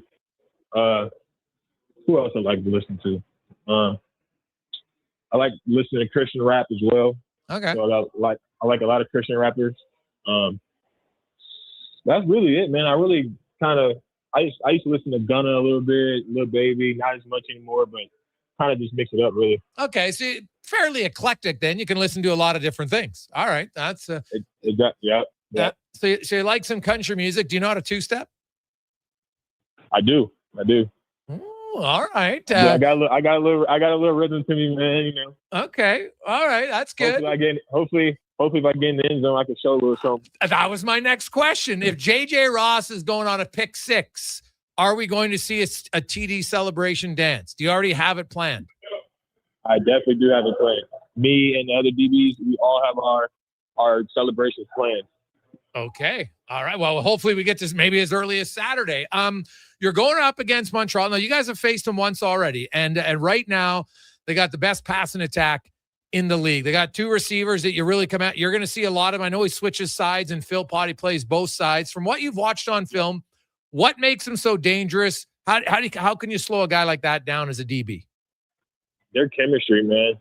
I just watch them on film. They got a lot of chemistry. They know how to play together. I feel like they know each other like back of their hands. They trust one another. At the end of the day, bro, they're just good players. So, they got to your horn to them, and you got to bring it every time you come compete. Versus guys like that. We also know what we have over here too, and no ducking smoke from nobody, and be ready to go. So he's ready to go compete, man. Have a fun one. Especially this one ahead. Like this, the best 2 teams from each division. So let's do it. It's fun. JJ Ross joins us. JJ, you play on the boundary side. You play a lot beside Jackson, and just kind of talk about the chemistry in between the two of you and how important it is, and what you've learned from Cordell the last few years. It's my brother, man. That's my big little brother. but I've learned a lot from him. He's just a tremendous leader, especially for the back end, but also just for the defense. He's very vocal. He does it all, really. So I really look up to him in a lot of ways, man.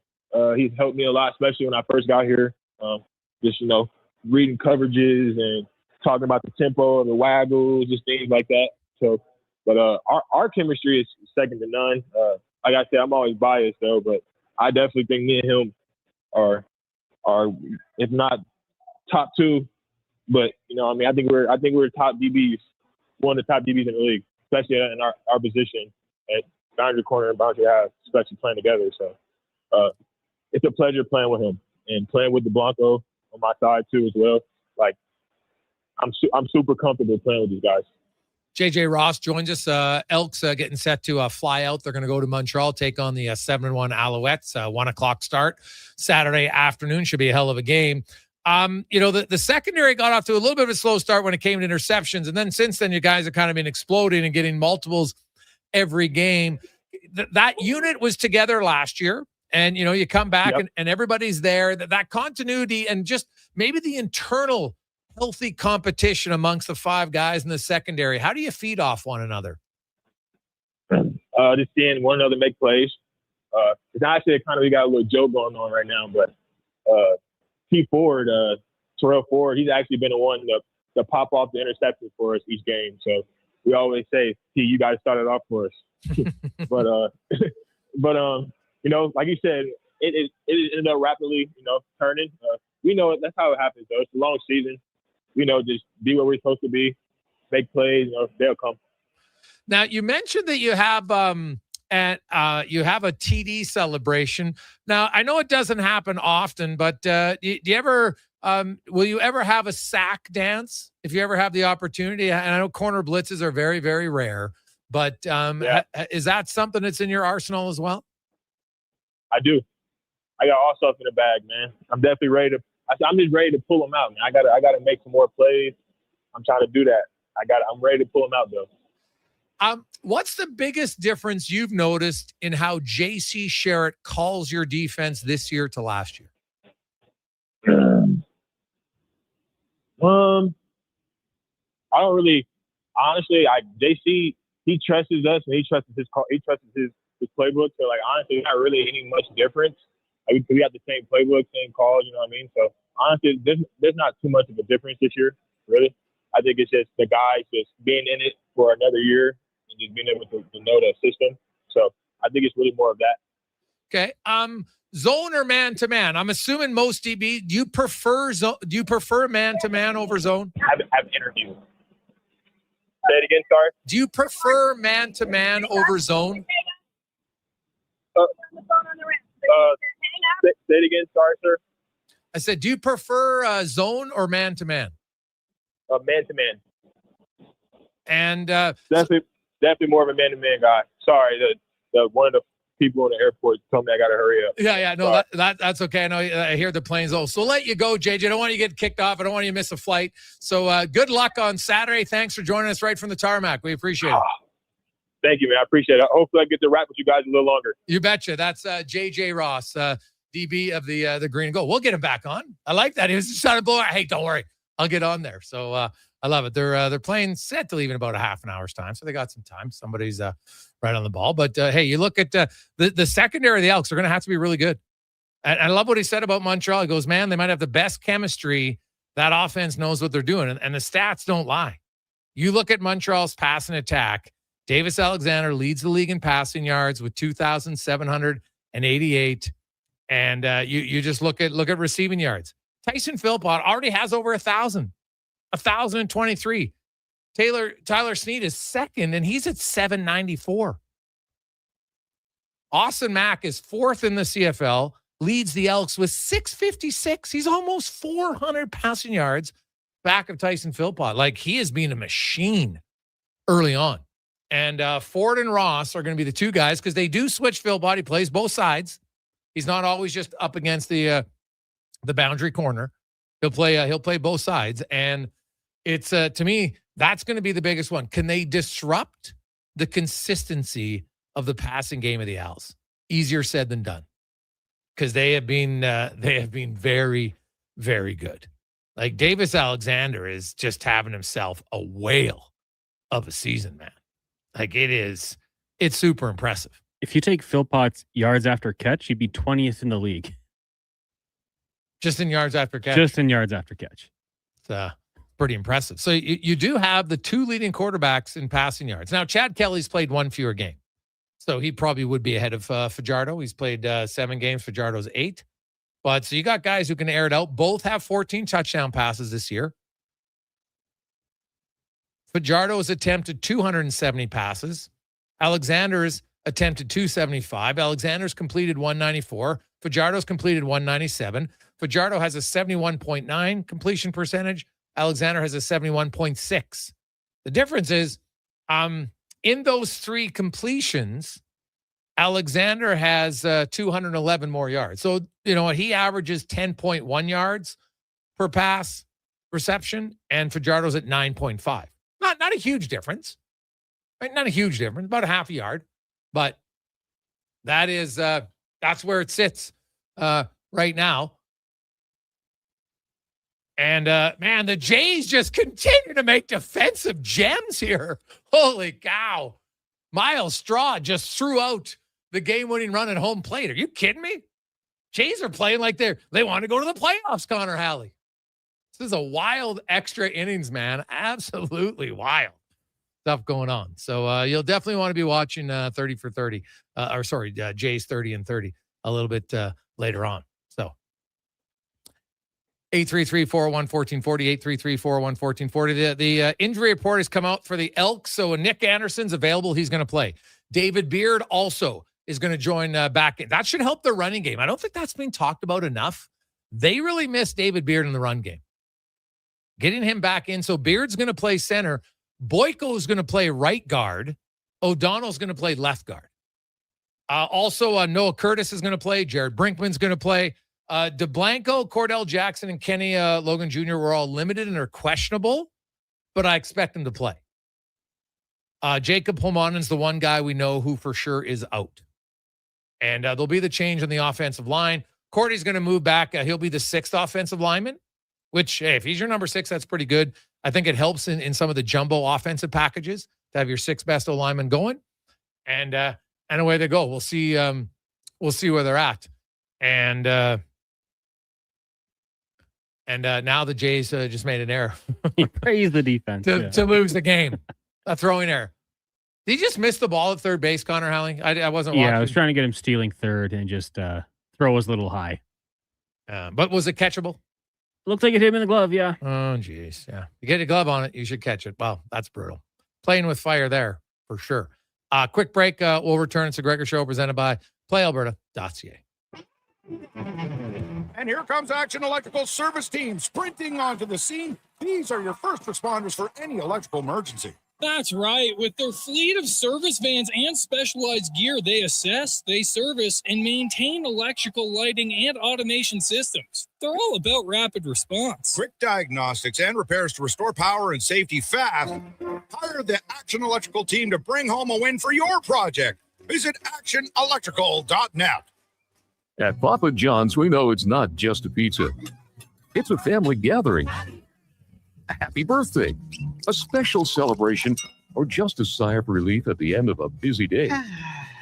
For a limited time, get large one-topping pizzas for only $14.99 each on original, thin, or New York-style crust. Use promo code L1499 at papajohns.ca or on the Papa John's app. Get yours today.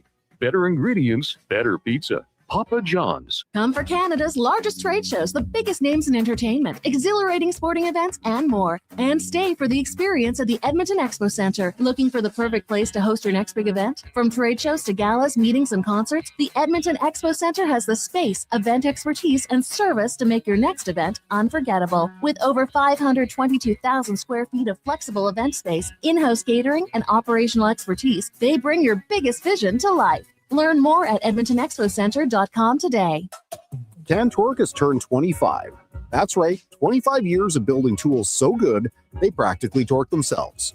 Hard work and innovation equals problem solved. See our latest designs at CanTorque.com. Mr. Rooter cries like a little tiny baby child. Hey, Mr. Rooter, you've got a package from Mrs. Rooter. Aw, the card says, "Thank you for our unbreakable bond. You're the Pro Press fitting to my copper pipe." Ooh, what's in the package, Mr. Rooter? Let's see. It's a Plumbus 2000 spud wrench. She knew I'd never buy one for myself. Just like tears. It's flowing or it's free with Mr. Rooter. I love that woman. Tap into the fun of Play Alberta's most popular casino games. From the fast-paced spins of Cash Eruption to the retro thrills of Sevens Wild, online excitement is always at your fingertips. Spin through your choice of popular slots or discover Alberta-exclusive games you won't find anywhere else. Visit playalberta.ca/Gregor to learn more. That's playalberta.ca/Gregor. Must be 18 plus to play. If you gamble, use your game sense. It's cone season at McDonald's, which means vanilla cones are $1 each plus tax in the McDonald's app all summer long. Soft, creamy, and crunchy. For just $1 each plus tax exclusively in the McDonald's app. App download and registration required at participating McDonald's in Canada. Ford employee pricing is on now, and you pay what we pay on virtually our entire lineup of Ford vehicles. Visit your Alberta Ford store today. Lux Windows was founded in 1969 with 5 people and a dream. 55 years later, our team of experts cares a whole lot about building and installing the best possible windows and doors. Because Lux is not just an Alberta-made product. We're one big Alberta-made family. Everything we are is windows and doors. A company born and bred and made in Alberta.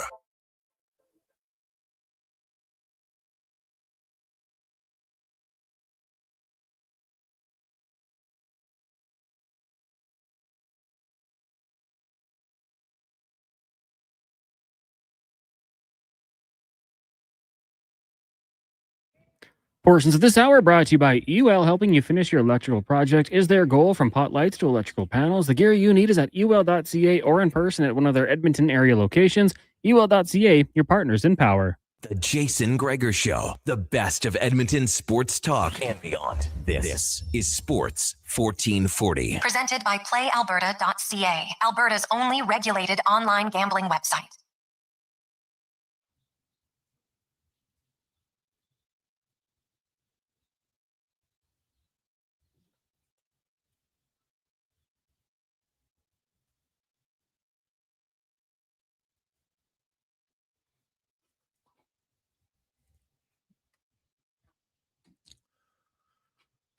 Thursday afternoon. Welcome back, Gregor, Halley, Declan Kruger, Sports 1440, sports1440.ca, YouTube, Facebook, X, Instagram. Thanks for listening. Thanks for watching the show. We got a lot of texts coming in, 833-401-1440, 833-401-1440.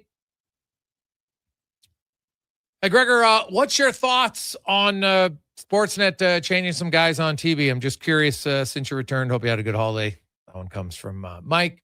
Mike, I'd heard that this was coming, right? There was lots of contracts that were up, and they weren't going to be renewed for some people. It's part of the business, right or wrong.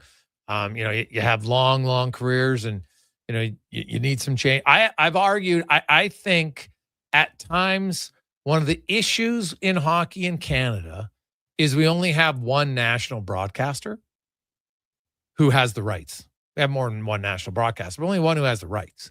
And so you have the same people on all the time. And I think at times that can become a little bit repetitive, right? Because there are only so many ways to break down a game, right? And, so I've argued at times, I think it would help both if you had TSN get a day or two a week and Sportsnet have the rest. Look at the NFL, Connor Halley. Look at what they do. All the big ones, CBS has it. Fox Sports has some games. ABC, ESPN have some games, right? They all split up, and you have different analysts, and somebody's going to like someone better. That's fine. It doesn't mean they're better, but everybody's going to gravitate towards different ones, but you get more different opinions, right? And different ways to analyze the game. And I actually think that would help. I don't know if they'll ever agree to it in Canada or not. I could see why Sportsnet says we don't want to ever let go any of the rights to TSN. But if I'm looking from a viewer perspective, I think it would be better. Where do you come up? I mean, hey, if you're going to follow any of the major sports leagues in North America, the NFL probably would be the one you want to go with here. Obviously, these networks forking out a ton of money, and now they're even going online, right? Netflix has the games. You've got the Amazon games. I'm sure there's going to be more coming up, especially if you want the separate feeds. They're doing that sort of thing with like the Manning cast and that sort. I wouldn't be opposed to it. At this point, I mean, a sports fan is already kind of signed up with all these networks, so you might as well spread it around a little bit, get some different voices, some different opinions. I wouldn't have any issue with it solely because the NFL does it, and whatever they seem to do always works. So follow in their footsteps. Why not? Yeah, I don't know. I'd be curious. I just think it's something to consider. I don't know if they'll ever do it, but it is it's something to consider down the road. It's obviously not going to happen anytime soon, but as far as the changes go, you know what? I saw now I was on holiday, so it kind of be away, but I know Kelly Rudy put out a post. Has there been any other announcements, Cons, of who else isn't coming back? Is it just him? That was the only one. And, he said he got the announcement a long time ago. I think he said it was June 19th. Well, right? yeah, he would for sure. Yeah. So it's, I guess, whenever these guys want to announce it. Yeah. But he was the only one I heard officially. Okay. Yeah. So, and he's been doing it since, since the 90s, man. It's been close to 30 years for sure since he was on TV. So that's a hell of a run. So good for Kelly. You know what? I'm sure if he wants, he can get into doing something else if they like. Hey, Gregor, didn't they give up Wednesday to Amazon? They do have that now. That's the 1 day a week, and that brings in a different perspective for sure. It's streaming only though, right? So that's a little bit different. I have my thoughts on the streaming, but if you can get the quality of it, so everything else is good production wise, I don't have an issue with. I've liked some of the other names they've had on there, so that's been good. Let's get to our racing report, brought to you by CanTorque, made in Canada, made for Canada, where extreme isn't theoretical. You can find your solution at CanTorque.com. As Colin Livingston joins us once again. CL, how you doing? Very, very, very slowly on Highway 40, somewhere between Montreal and Trois-Rivières, my man. Oh, all right. Moving slow there. So, hopefully no major accidents. Let's start with F1. I know it's the summer break season, I guess, right now for F1. But there's lots of contracts. We were just talking earlier about, contracts set to expire. And you got Antonelli and Mercedes, Hajar with the Red Bull. You got Albon and Sainz and Williams, Lawson and Lindbahn with RB Jr., Alonso and Stroll, Aston Martin, Bierman and Ocon and Haas, Hülkenberg and Audi, Colapinto and Alpine, Norris with McLaren, right? And then there's some others that are suspected, maybe Russell and Mercedes, Hamilton, Ferrari, Perez and Bottas in Cadillac. And that doesn't even mention Max Verstappen, who has the out option. Antonelli's not going anywhere, is he? No, I mean, his contract's up at the end of the year, but that is, the guy's going to, unless catastrophe hits, he's going to win the championship. He's not going anywhere. The guys that I'm kind of looking at more, I think Hajar is going to be re-signed. But Ocon, I think this is the end of the road for him.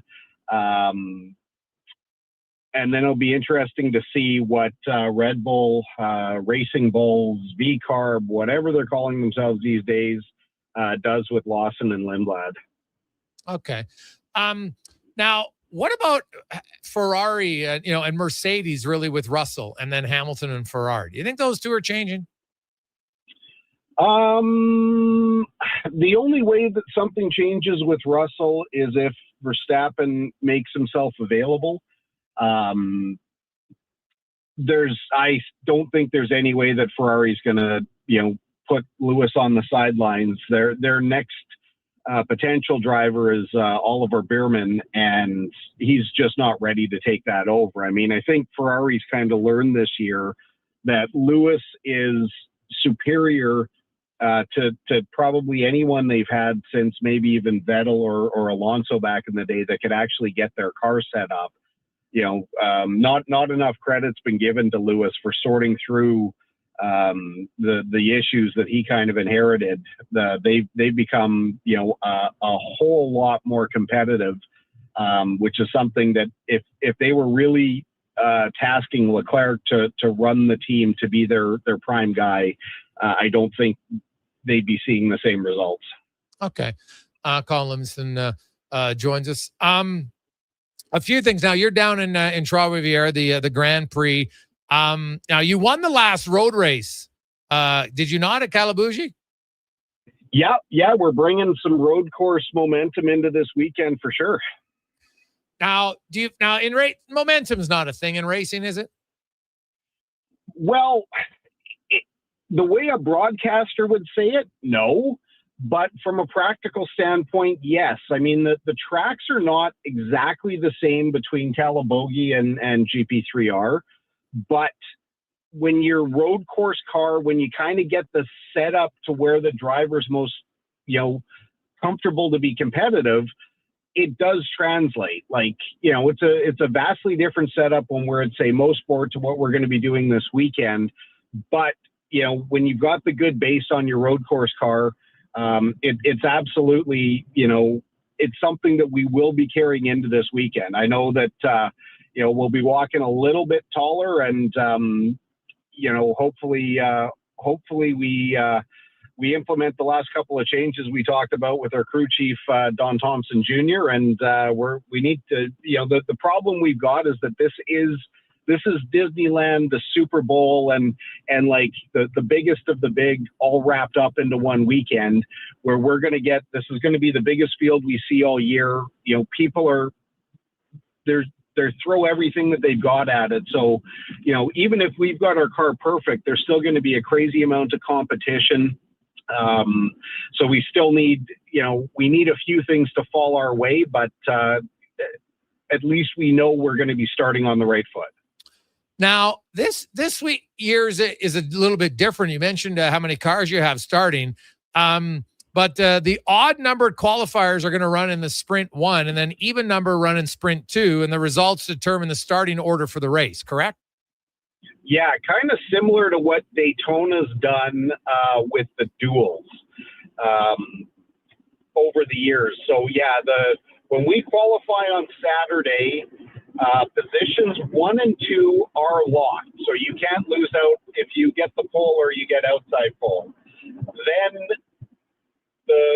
those two still have to start in the sprint races, but likely what'll happen, because you don't want to take any chances that you're going to destroy your car, like those guys will likely let the field go and then just run at the back, or maybe test something.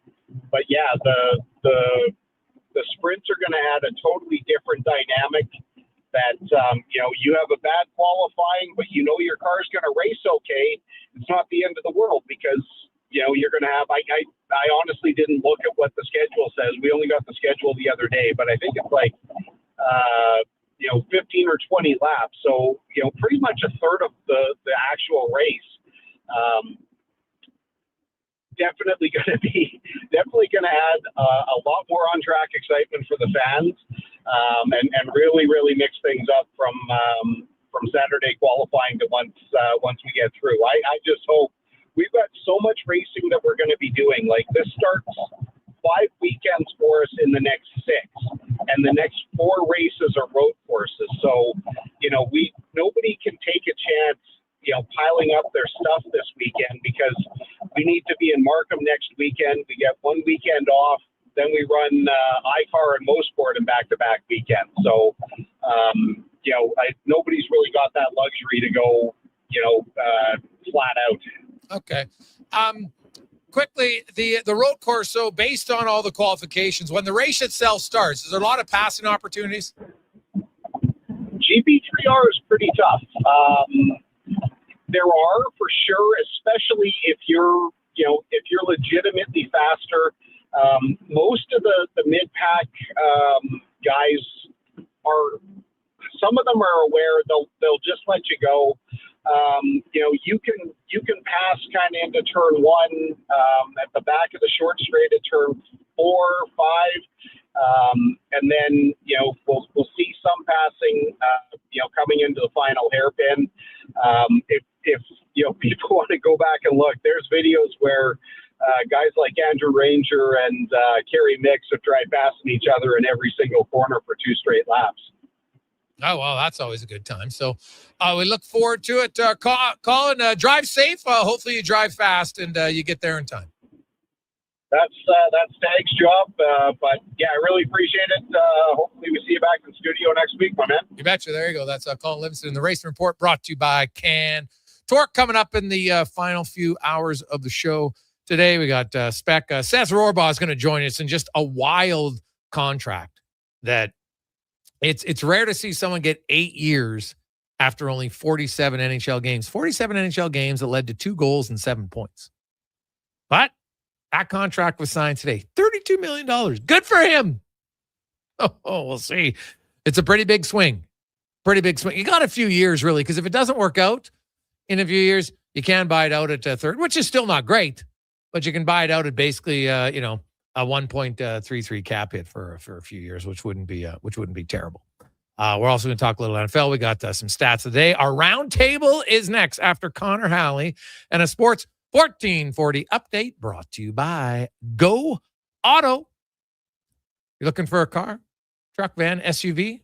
This weekend, GoAuto.ca has over 17,000 vehicles, new and used, for you to choose from. Shop till you drop. GoAuto.ca.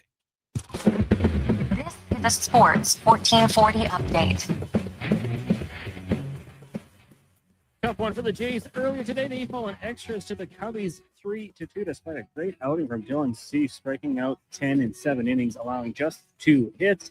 Elsewhere, Brewers over the Pirates 5-2. The Guardians fell to the Mets at home 13-6. The Reds edged the Athletics 6-5. And it was the Angels over the Orioles 4-1. Right now, Tigers up on the Mariners 6-0 in the 7th. Later today, you got the Phillies, Nationals, White Sox, Red Sox, Braves host the Marlins, Twins taking on the Royals, and the Padres in the desert taking on the Diamondbacks. In the CFL, Week 10 gets going tonight.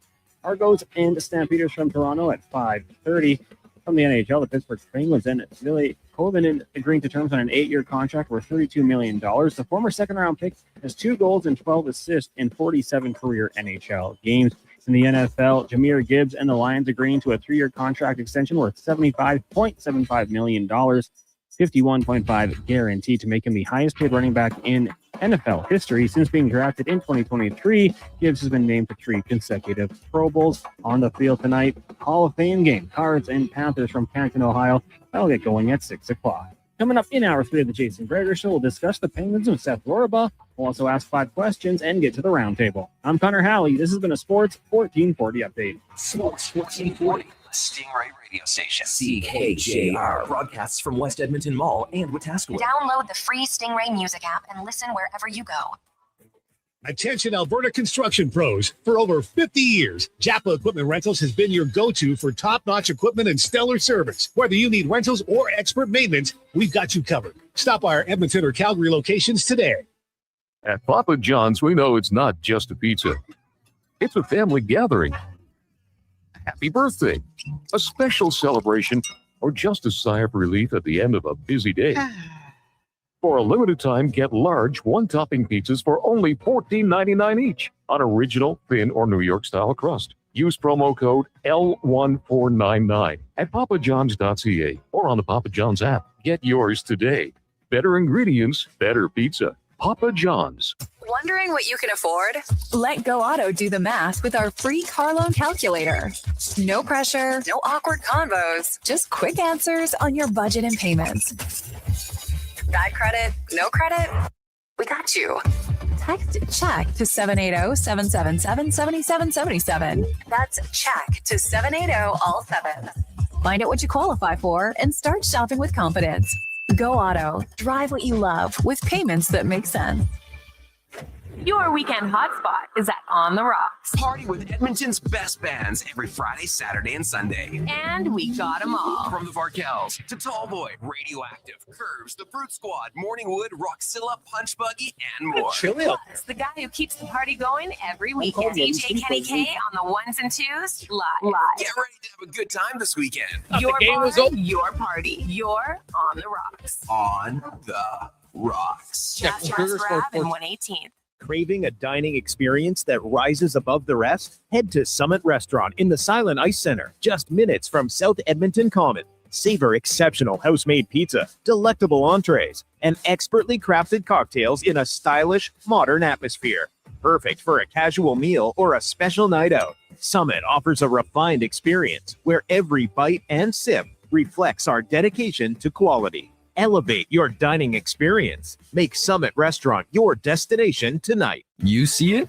Fusion Promo Marketing can make it. Fusion makes high-quality, memorable promotional products for businesses, sports teams, and corporate events. From vision to reality, get noticed and remembered. Fusion with a Z. Promomarketing.ca. Legacy Heating and Cooling is serious about cooling. In fact, we offer multiple ways to cool your home. So you better call Legacy. Call Legacy. If you're looking for traditional air conditioning, we got you. Call Legacy. Call Legacy. Or ask us about a heat pump to help you heat and cool. Call Legacy. Call Legacy. Cool with AC or cool with a heat pump. Cool your home with Legacy Heating and Cooling. School's almost out, and road trip season is just around the corner. But if your brakes sound like they're grinding harder than a hockey fourth liner, it might be time to visit Napa Auto Parts. Napa has all the quality parts, tools, and know-how to help keep your vehicle running smoothly and road ready. With over 85 locations in Alberta, visit your local Napa store today or shop online at napacanada.com. That's Napa know-how. You've got better things to do than wait for an oil change. Jiffy Lube gets you in and out fast. No appointment necessary. All you have to do is roll into a location near you, and we'll take care of the rest. Every full synthetic oil change at Jiffy Lube is warranty approved and comes with a 20-point visual inspection, making sure you get back on the road safely. Find your neighborhood Jiffy Lube today. Visit jiffylubeservice.ca.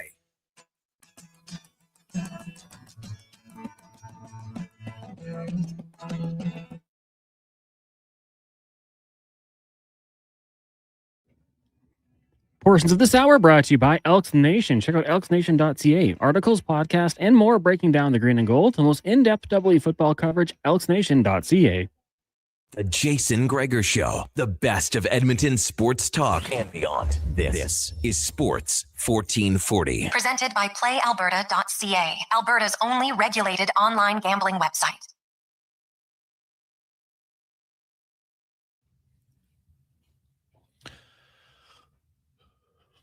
It's after 4 o'clock, rolling through Thursday afternoon, the Gregor Show, presented by PlayAlberta.ca, as we get set for a big weekend. If you're a big CFL fan, that game on Saturday, can't wait.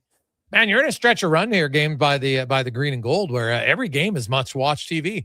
Those two Saskatchewan-Edmonton games were fantastic. Fantastic. Now, I was out of town on the weekend, but we sat down, the group of us, and watched the game, and crowd looked great. Game was highly entertaining, back and forth, and a few missed opportunities in the red zone for the Elks, and that's the difference. Close game, and you're going to have to be good to beat Montreal, because they don't lose very often. Alexander's only regular season loss ever in his career came against the Elks earlier this year, so we'll see if they can do 2 in a row. Obviously, tough test. It is the Gregor Show, presented by PlayAlberta.ca, where it's your one-stop shop. Instance, lotteries, live dealer, casino, sports. The only place for all in one is PlayAlberta.ca. And if you play, stay within your limits. GameSenseAB.ca. And it's time to get to the round table. Connor Halley, Declan Kruger. Con man, you're up. I was away when this was all created, so I want to ask you: can I do non-sports, or are we going all?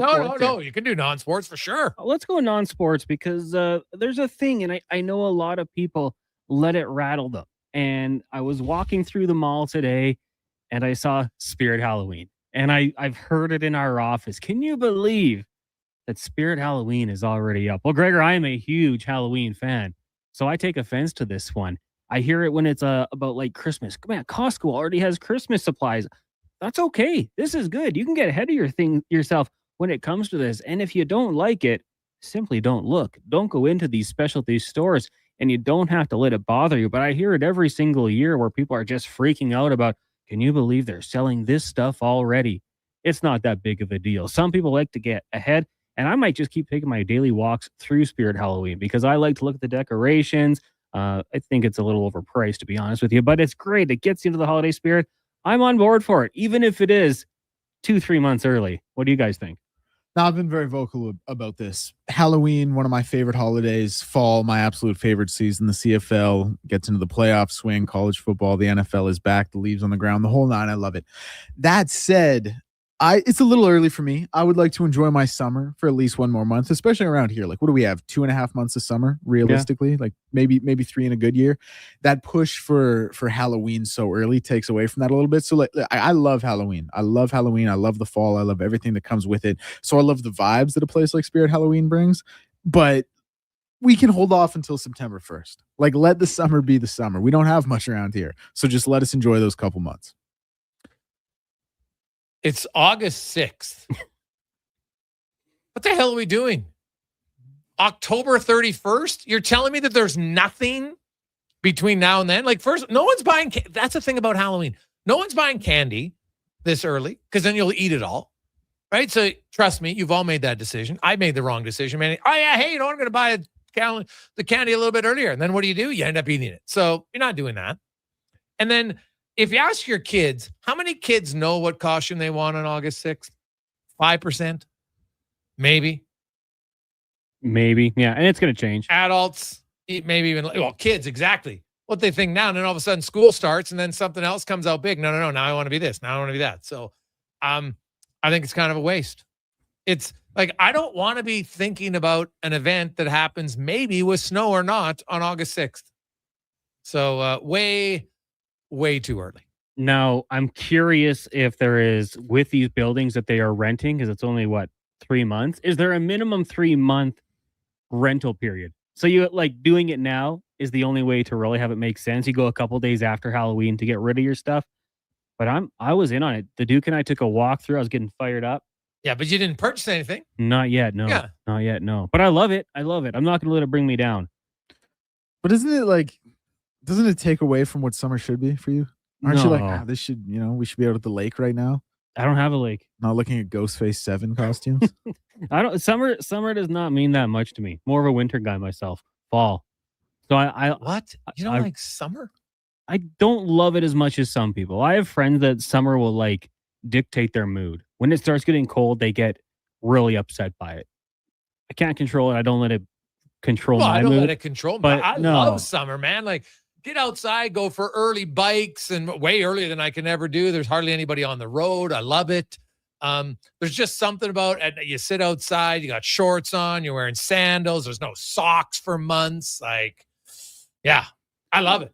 Like, going, and I love winter too. But do you know anybody who goes on it? Like, I'm sure some people, but how many people go on holidays to a winter climate? I did an Alaskan cruise onase.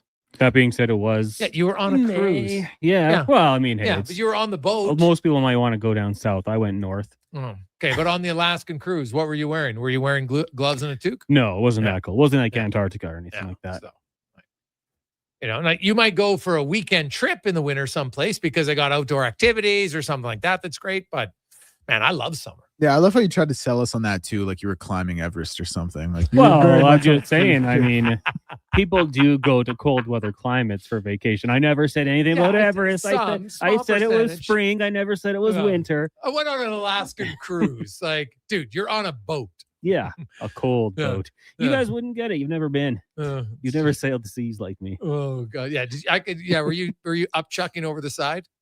No. I'm like Jack Sparrow out there on the top. No, one night I did feel kind of nauseous, actually. Well, those big boats, you even feel the motion that much? There was one night we went against the current, and I was rocking pretty good. But yeah, this wasn't. See an iceberg, and you're like, oh, I've seen this movie before. No icebergs. No. Saw some whales. Yeah, did you take Ashley like to the front of the boat and she stood up on the railing and you held her by the waist? Did you do that? First thing we did. Yeah. Yeah. Oh, classy. Gotta recreate the scene. Oh yeah. Classy. All right. Well, 2-1. Dak, what do you got? Yeah. So this one comes on the back of some of these NFL contracts that have been handed out here recently, and we saw Bijan Robinson getting 3 years, $75 million. Jahmyr Gibbs comes and kind of resets the market at 7.75. Jonathan Taylor as well with an extension, 2 for $44, and CMC going back 2 years now, I believe it was, with the 2-year, $38 million contract. That comparatively to some of these wide receiver contracts get handed out, and two that come to my mind, Zay Flowers getting $108 million guaranteed, DK Metcalf 5 years, $150 million. Positional value obviously plays a huge part of this, the biggest part you could say, but those guys aren't as good as those 4 running backs I just mentioned. Like, if you had all things equal, which players would the teams take? Those 2 wide receivers are going 5th and 6th every time. And so on kind of a grander scale, if I'm a child, or maybe moreover a parent of a child getting my kid into competitive football, I'm not letting him play the running back position. And it's not even the $75 million. That's unbelievable money, but the tread and the lifespan of an NFL running back, much shorter than an NFL wide receiver, and just the damage that your body takes playing that position. And so as an extension of what I'm saying and what I touched on there, if you're in youth sports and if you're putting your child in youth sports, why would anyone ever want to be a running back? I mean, geez, maybe some guys aren't built for that receiver position, but it's hard to argue because you're seeing a lot of smaller receivers these days, 5'10", 5'11". I know my favorite running back of all time was LaDainian Tomlinson. He was 5'10", 220. I guess, for it to have the ball in your hand for the love of the game, still knowing that you can make a immense amount of money in your career playing the game you love. But it is hard to disagree because you just look at, Jonathan Taylor the last couple of years carrying the ball 300 times. That's 300 hits. That's not even counting catching the ball or practice. You have to get your money when you can as a running back. So I had no ill will to Jahmyr Gibbs or these guys doing the hold-ins, making sure they get their money. The average contract, I was looking it up because I thought about talking about this one as well. The average receiver salary in 2025 for a starter was 10 mil, for a running back, 7 mil. And I mean, I remember the days of these running backs who would do everything, pass, block, run the ball, obviously, and they were getting a lot of money, and something shifted. And these receivers, and I don't know if it was, the 7-on-7 football leagues we're seeing out there where it's just the top athletes go play receiver, but I don't know how, if you have a really skilled football player as a kid, how you send them down that line, Duck. And I agree with you. Take less hits, make more money, and play longer as well. It just makes sense.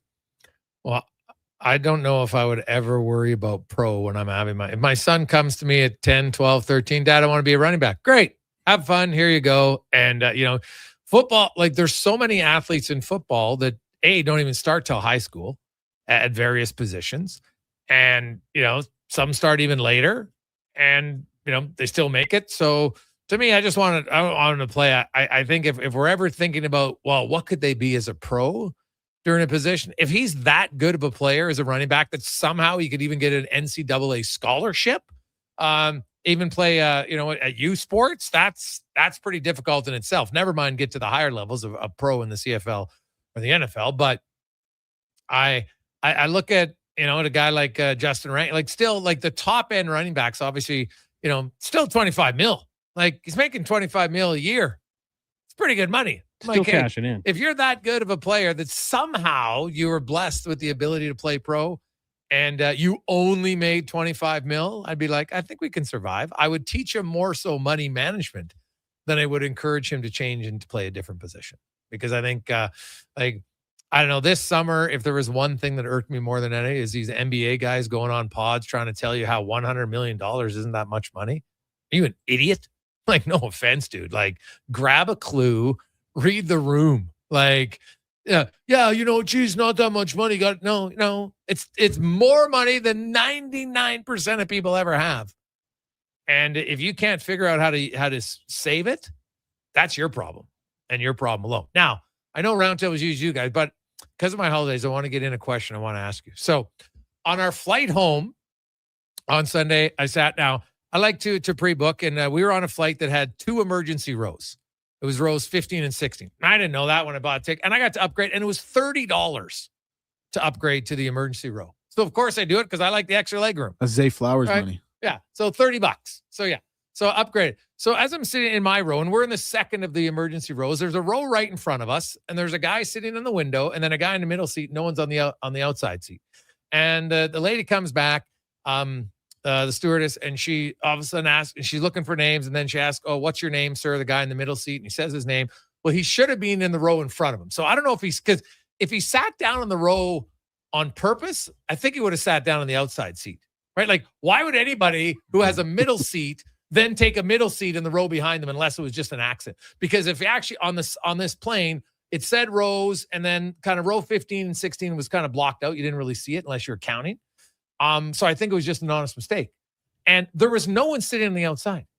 But the guy who was by the window seat said, well, this is a paid seat. He has to move. So I'm sitting there and I'm like, well, I paid for my seat. It doesn't bother me at all if some guy, like, they get on the plane and because, I wanted to fly with my family. All three of us got a seat together. If somebody got to save $30 to sit in the emergency exit row, but I wouldn't say anything. Like, am I wrong? Like, was this guy the grumpiest human being on the planet? Because him paying $30, he still got his seat. It didn't impact his life at all. So his issue wasn't that if this guy had moved to the correct seat, he would then have no one beside him. He was upset about, I paid for this and this guy didn't. Well, yeah, maybe that was it. But the guy could have at least moved to the out. Like, I would have just said, hey, why don't you just sit on the outdoor seat? There's still no one beside me. But when you bought the seat on the window, you didn't know. Like, if you really didn't want someone beside you, then sit in the aisle seat, because then there's only, you got leg room on one side. You only have like one neighbor, right? When you sit on the window, you're against the window. You can't go left and you can't go right because there's someone in the middle.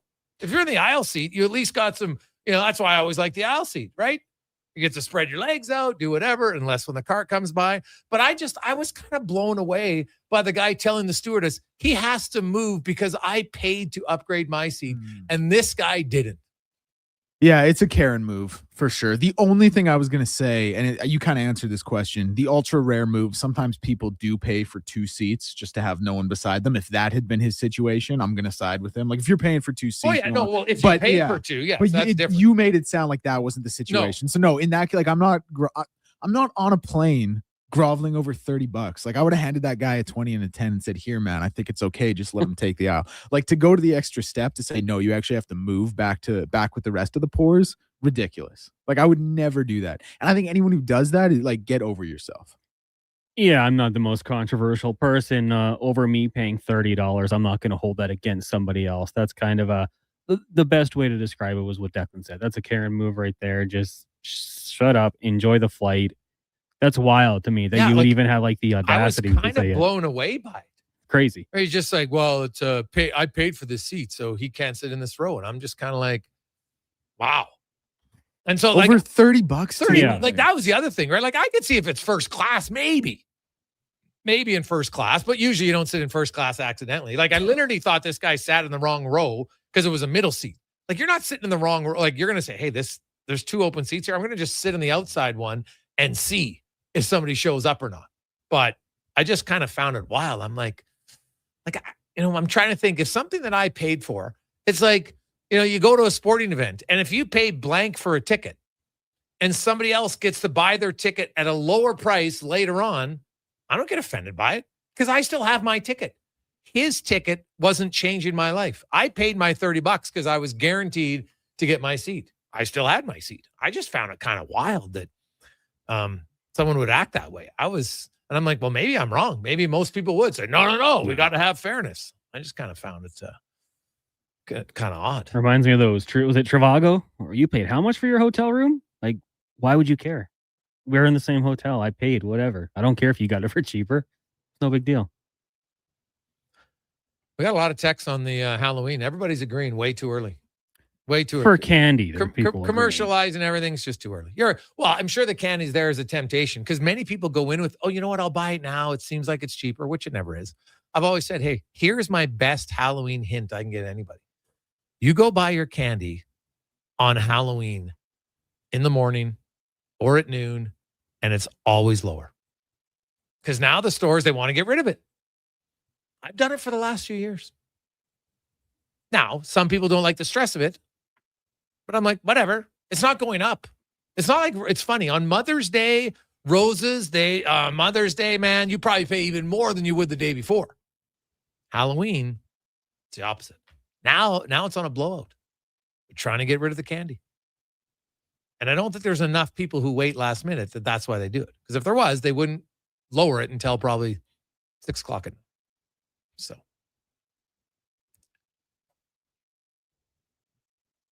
Let's take a quick break. We'll return. And we're going to talk about a contract that I'm just trying to wrap my head around. Great I never get mad at the player. And if you can get money, get your money. If somebody's willing to pay you that, it's like anybody out there. Whatever your job is, if you can get a raise, take it. Take it. Never feel bad about it.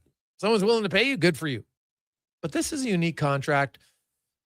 I was looking for comparisons, man. I have a hard time finding one that's really even close. And an 8-year deal for 2 goals. We'll discuss it next on the Gregor Show, presented by PlayAlberta.ca.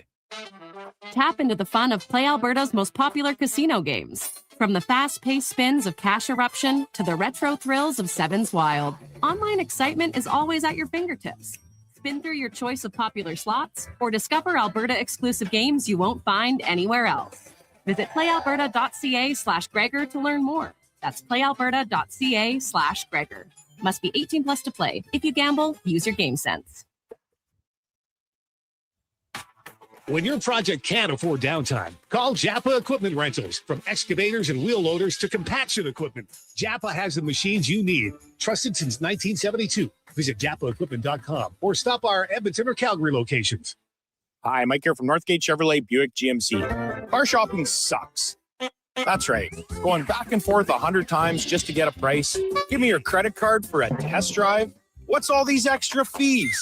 That sounds ridiculous. At Northgate, we do things a little differently. Good deals on new, pre-owned vehicles, good people, and a great selection. And don't forget about our employee pricing. Stop in and see us today, 13215 97th Street, or visit us online at northgategm.com. You're in Northgate country. It's Dollar Drink Summer at McDonald's. Sip on a refreshing small fountain drink or a small iced coffee for just $1 each plus tax, all summer long. Only at McDonald's. Excludes flavored and cloud iced coffees at participating Canadian restaurants. Taxes extra. Prices exclude delivery. Come on down to the Brick. The Price is Right live event is on now. Enter in-store for your chance to instantly win from over $1 million in prizes. No purchase necessary. Then shop incredible savings throughout the store, like up to $2,220 off select sectionals, up to 40% off select mattresses, up to 20% off select major appliances, and up to $600 off big screen TVs. Plus, finance with 0% interest and equal monthly payments on qualified purchases. These offers end August 12th. The Brick, saving you more. The job isn't done until the last load is hauled, and having a semi-trailer out of commission is not an option.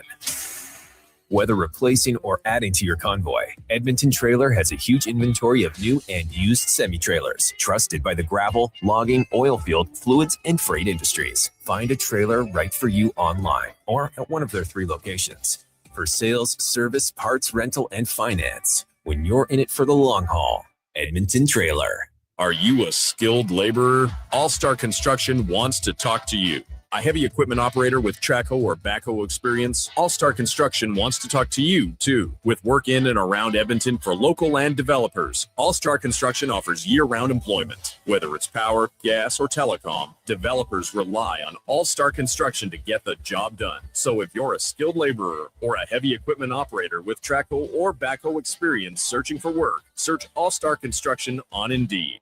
Why tee off at the Ranch Golf and Country Club? A fun, unique layout offering premier conditions. The ranch has been ranked as one of the top public courses in Canada. Unmatched value. Score Golf Magazine rated the ranch as the best value in Edmonton. The service, from tournaments to special events to the pro shop. Superior service that makes every visit exceptional. The Ranch Golf and Country Club, a laid-back environment where anyone can enjoy an amazing day on the fairways. For details, visit theranchgolf.com. I missed one payment, then another. Now I feel behind on everything. I can't keep up. Falling behind happens to more people than you think, but there is a solution. My name is Parveen Middleton. I'm a licensed insolvency trustee at BDO here in Edmonton. Together, we can create a plan that fits your situation and helps you get caught up and back in control. Call 1-833-BDO-TALK or visit bdodebt.ca to book your free consultation and discover your debt-free future. He came home, and right away I saw that look in his eyes. I knew what was coming. Before I could even speak, he raised his hand and just kept texting me, asking where I was, demanding I respond immediately or I'd regret it. It hurt. More than you can imagine. Tech abuse is real abuse. If you or someone you know is using technology to harm or control, change is possible. Learn how to end the violence at alberta.ca/endgbv. A message from the Government of Alberta.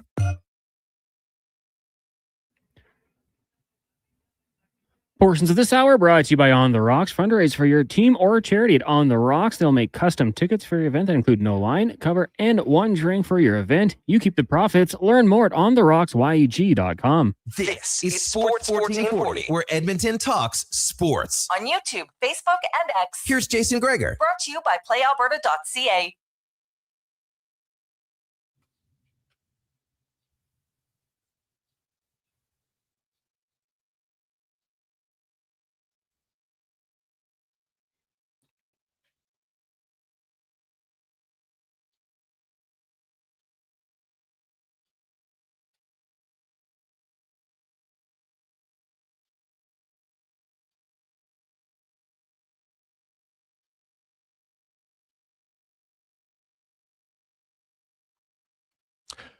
We roll through a Thursday afternoon. Jason Gregor, Connor Halley, Declan Kruger, Sports 1440, Sports 1440.ca, YouTube, Facebook, X, and Instagram. Hey, Gregor, shopping for candy sounds fun. Well, that is true. It is true. It's always a challenge. Do you buy what you like for Halloween or what you think the kids like? It's always a debate. Always a debate. My wife did that last year. Thought the kids liked Takis. We had a girl say no, thank you. What's a Taki? I don't actually know. I think I've aged out of that category. But yeah, a little girl's like, no, thanks. And I've never seen that on Halloween, so we will not be buying those again. Oh wow, that's a bold statement though. Like usually, just take it politely, and then you can give it away to someone else. Yeah, trade it maybe. Yeah, no, that is bold, man. That is very bold. Now, not as bold as the contract that we saw handed out today by the Pittsburgh Penguins. You have a young winger who has Ville Koivunen, who has 2 goals in his NHL career. He's played 47 NHL games. He has 7 points. Now, in the minors, he was basically a point-a-game player for 2 years, and he's only in his 21st and 22nd year. So now he's 23. They're obviously betting that this is a guy who's going to break out, and they could be right. It seems like it's a pretty, why do you got to go 8 years for this? Obviously the player would take it. It's $32 guaranteed $1 million. Well, not guaranteed because I guess you get bought out, but you're guaranteed to make $4 million at least for 1 year. And who knows if you get bought out next summer? I guess there's a chance, but still, sign me up, man. Even how good would I have to be for that contract to look like, oh my God, it's a terrible contract for me over time? I don't know, but it's $32 million. And if you do play really well, you can look and say, hey, everybody's going to think I'm a steal. It's better than being overpaid. So it's kind of wild. We'll break it down as we go around the NHL. Brought to you by McDonald's. As the $1 drink summer continues, for only $1, you can get a small fountain drink or a small iced tea coffee. And remember, if you use the McDonald's app, you can get dollar cones all summer long. Only at McDonald's. As Seth Rohrbaugh joins us from the Pittsburgh Tribune Review. And Seth, you've covered the Penguins for a long time. What do you make of this contract for Koivunen? It's definitely a gamble or a bet or whatever gaming term I guess you want to use. As you mentioned, 2 goals in his career. He played basically half a season last year at the NHL level, 39 games, and had 7 points, 2 goals, 5 assists. Obviously not. He's still a lot more potential than he has resulted at this point in his career. But they've been very high on this guy for a long time. He was the centerpiece of the 24 trade. Where Jake Gensel went to Carolina. He was the centerpiece of all the bundle of assets they got back from the Hurricanes. And he was the guy who really made the trade possible from the Penguins' perspective. They've been high on him for quite a while. Even with a subpar season at the NHL level last year, it doesn't seem like those high feelings have dissipated whatsoever, particularly given what they've invested in him here. So, speaking with Kyle Dubas today, he addressed the media a little bit with this today. He basically just said, we think he's going to meet his potential, and we think this is something that this could end up being like a low risk, high reward type deal. So he's the only guy they have really signed under contract going into the 2030s. So that gives you an idea of like how much they really believe in this guy. So the results still need to meet those expectations, I guess, but they're putting everything they have, I guess, in terms of their expectations into him for the long term. I don't know how many games you watched of him in the minors, but he's a point-a-game guy there 2 years in a row, which is hard to do in the American League when you look at his point production averaged over those 2 seasons. So he's clearly an offensive guy. And when I look at their offense, you got Crosby and you got Malkin down the middle. You got Chinnikov, who they signed for $6.25. You've got Brian Rust, Ricard Raquel, and is Koivunen going to play ahead of Kuzmenko? Like, is Koivunen a lock for you now in their top 6? What do you think? I don't even know he's a lock to make the NHL roster, frankly. Okay. They have 14 forwards on one-way contracts right now. If you want to count Ben Kindle, who had a marvelous rookie season as an 18-year-old on his first year of his entry-level deal, that's 15. So, and Kyle Dubas has shown a willingness to not be afraid of exposing guys to waivers, and Billy Koivunen would be eligible for waivers at this point in his career. If they think that'd be a good idea for him to go back to Wilkes and get some development there, further development there, even with the risk of waivers, I don't think that would be anything Kyle Dubas would be adverse to.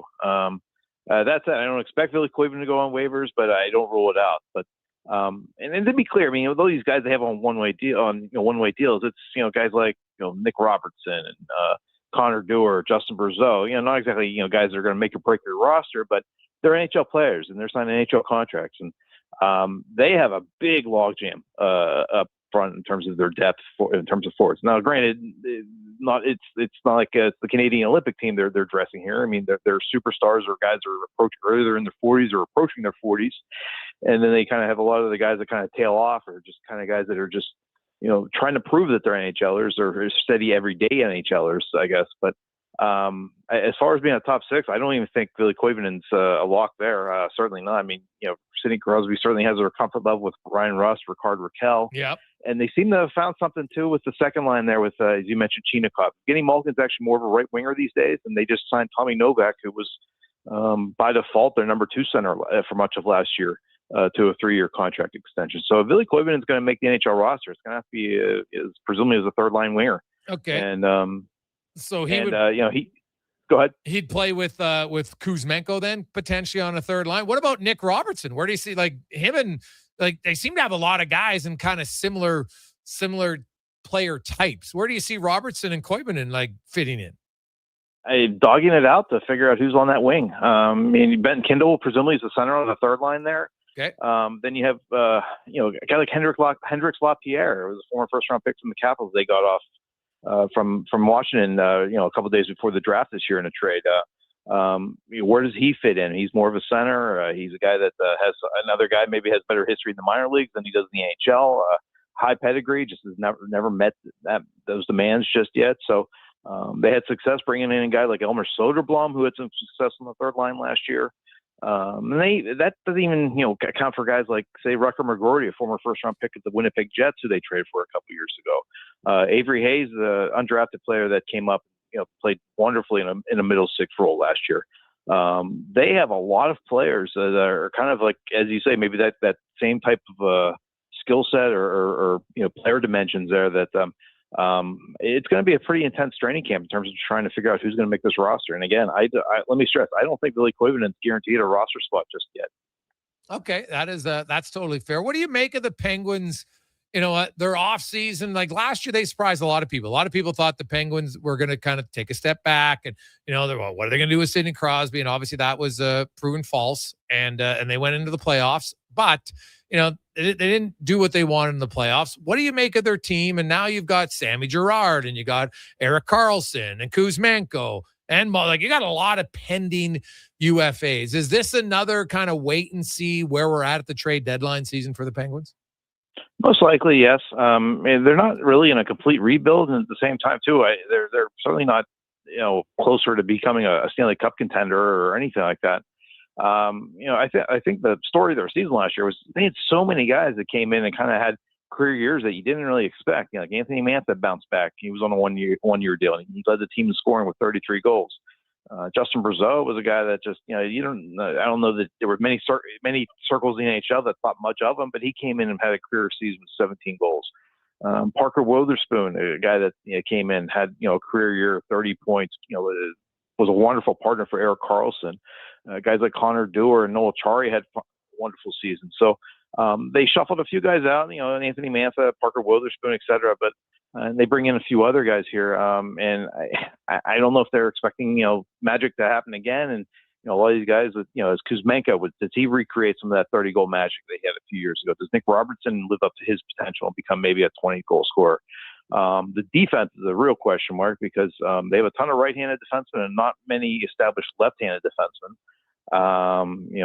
Sam Girard came in last year, a big trade with Colorado for Brett Kulak, and he was hurt apparently when he upon arrival and didn't really mesh well with Chris Letang on the second pairing. They swung a big deal for Caden Korzak with the Vegas Golden Knights. Intriguing young player, but again, a right-handed defenseman. So the left side of their defense is a big question mark going into the season, barring any other further movement this remaining off season. So the goaltending actually is pretty intriguing. Archer Seeloff's had a nice, solid first full season as an NHL goaltender.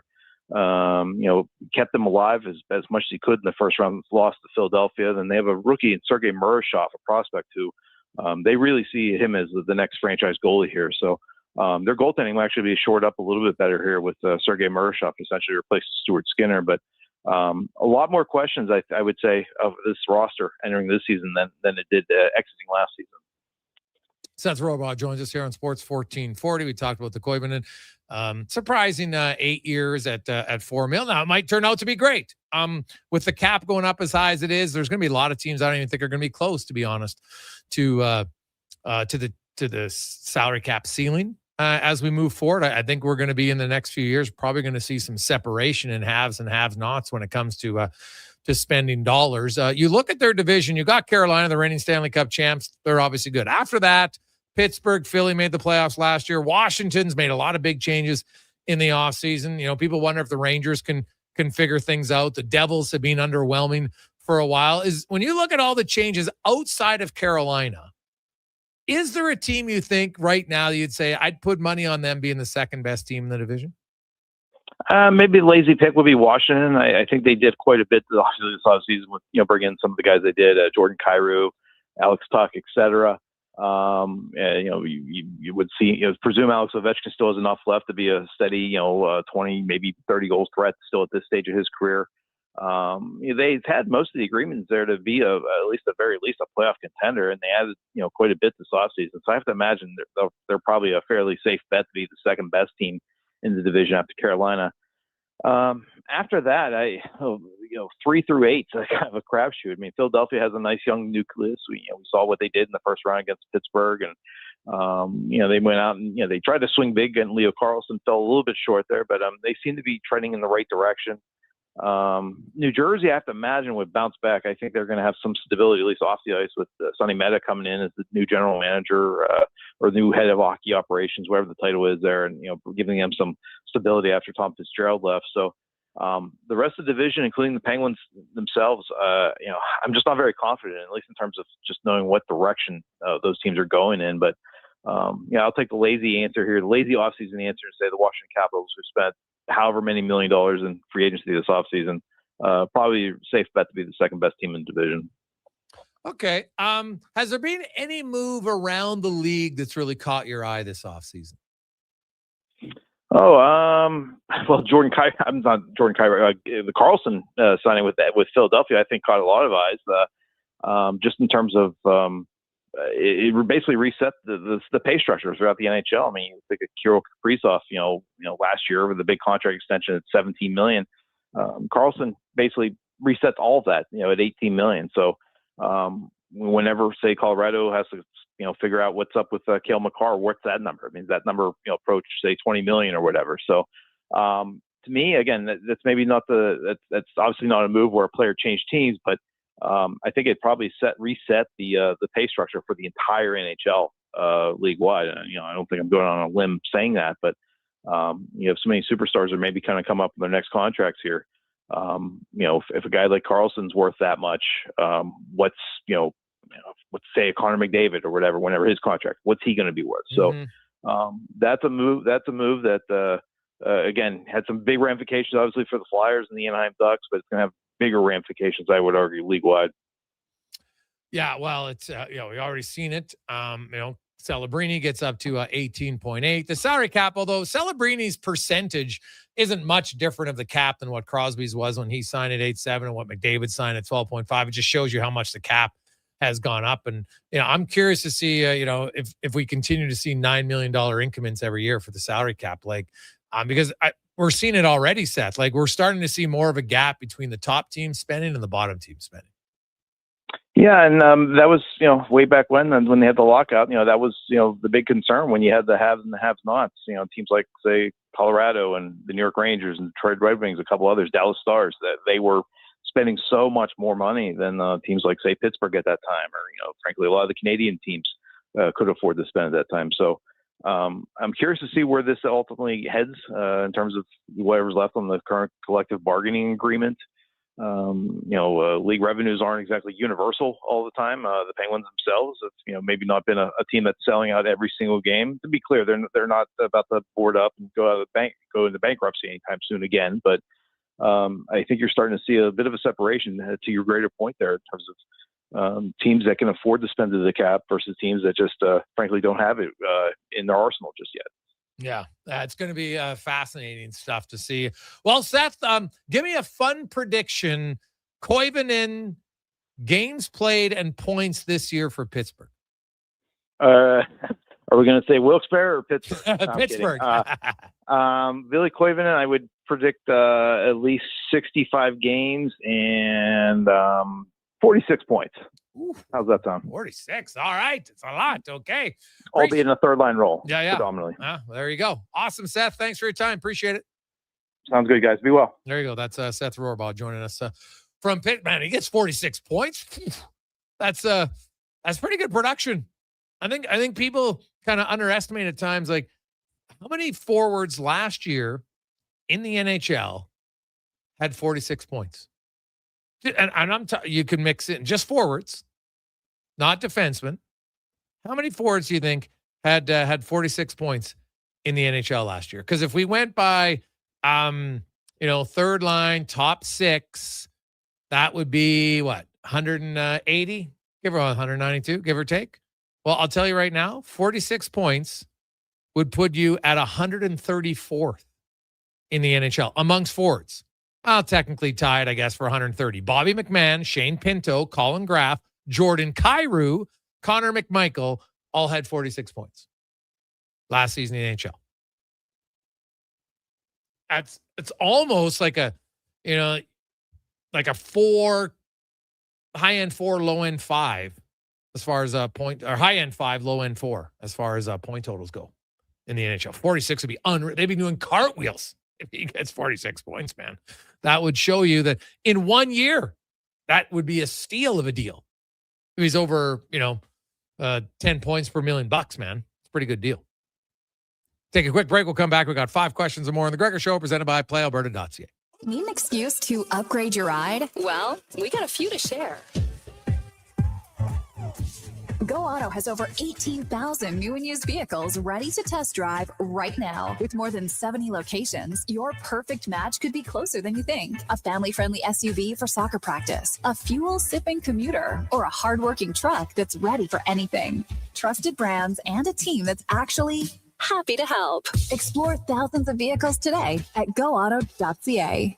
Oodle Noodle origins. In 1864, Francis Oodle took over his dying father's business as a leatherman. He was quite proficient, but his heart was never truly in the trade. After his father's death, Oodle met a cocksure young man named Vladimir Nudel, who was a trailblazer in the popular new art of food boxes. They formed a partnership and aimed to ply their trade in the new world. At Ellis Island, Nudel was renamed David Noodle, and henceforth, the franchise has been known as Oodle Noodle. Legacy Heating and Cooling is serious about cooling. In fact, we offer multiple ways to cool your home. So you better call Legacy. Call Legacy. If you're looking for traditional air conditioning, we got you. Call Legacy.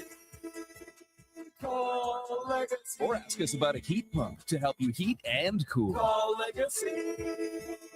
Call Legacy. Cool with AC or cool with a heat pump. Cool your home with Legacy Heating and Cooling. Tap into the fun of Play Alberta's most popular casino games. From the fast-paced spins of Cash Eruption to the retro thrills of Sevens Wild, online excitement is always at your fingertips. Spin through your choice of popular slots or discover Alberta-exclusive games you won't find anywhere else. Visit playalberta.ca/Gregor to learn more. That's playalberta.ca/Gregor. Must be 18 plus to play. If you gamble, use your game sense. Do you know why people love working at GS Construction? It's honest work. It's work that needs to be done. And we're really good at what we do. That's why GS Construction has been in business for over 50 years. We won't be wearing a top hat and tails, more like hard hat and boots, because we're heading underground to keep the water flowing in and out of your homes and businesses in Edmonton. GS Construction is currently looking for experienced pipe layers and top men. Visit gsconstruction.ca/careers today.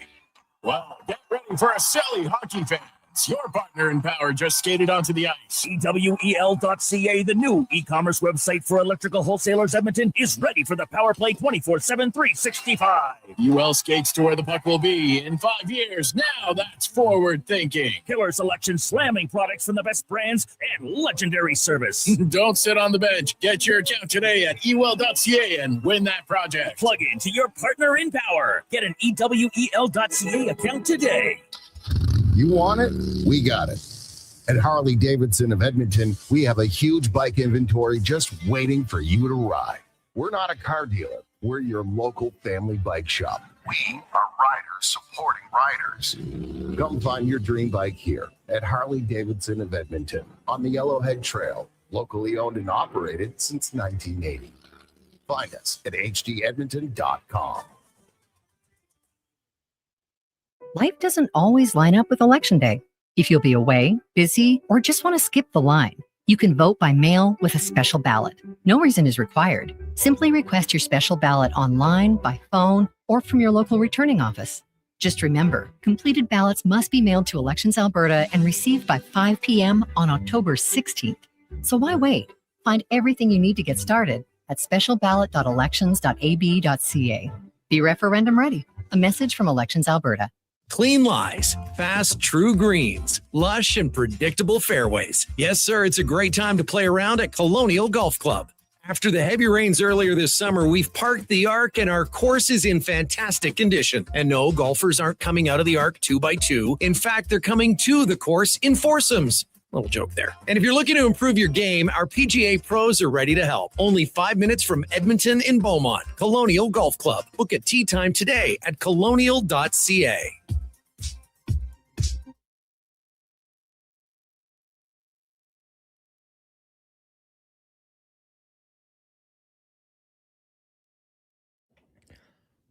Portions of this hour brought to you by the Nation Golf Tournament, Friday, August 28th, 2026 at Millwoods Golf Course. Golf, drink, swag, food, and fun. Every swing supports Gregor's grads and helps graduates shine on graduation day. Sign up at nationexperiences.ca before it sells out. The Jason Gregor Show, the best of Edmonton sports talk and beyond. This is Sports 1440. Presented by PlayAlberta.ca, Alberta's only regulated online gambling website.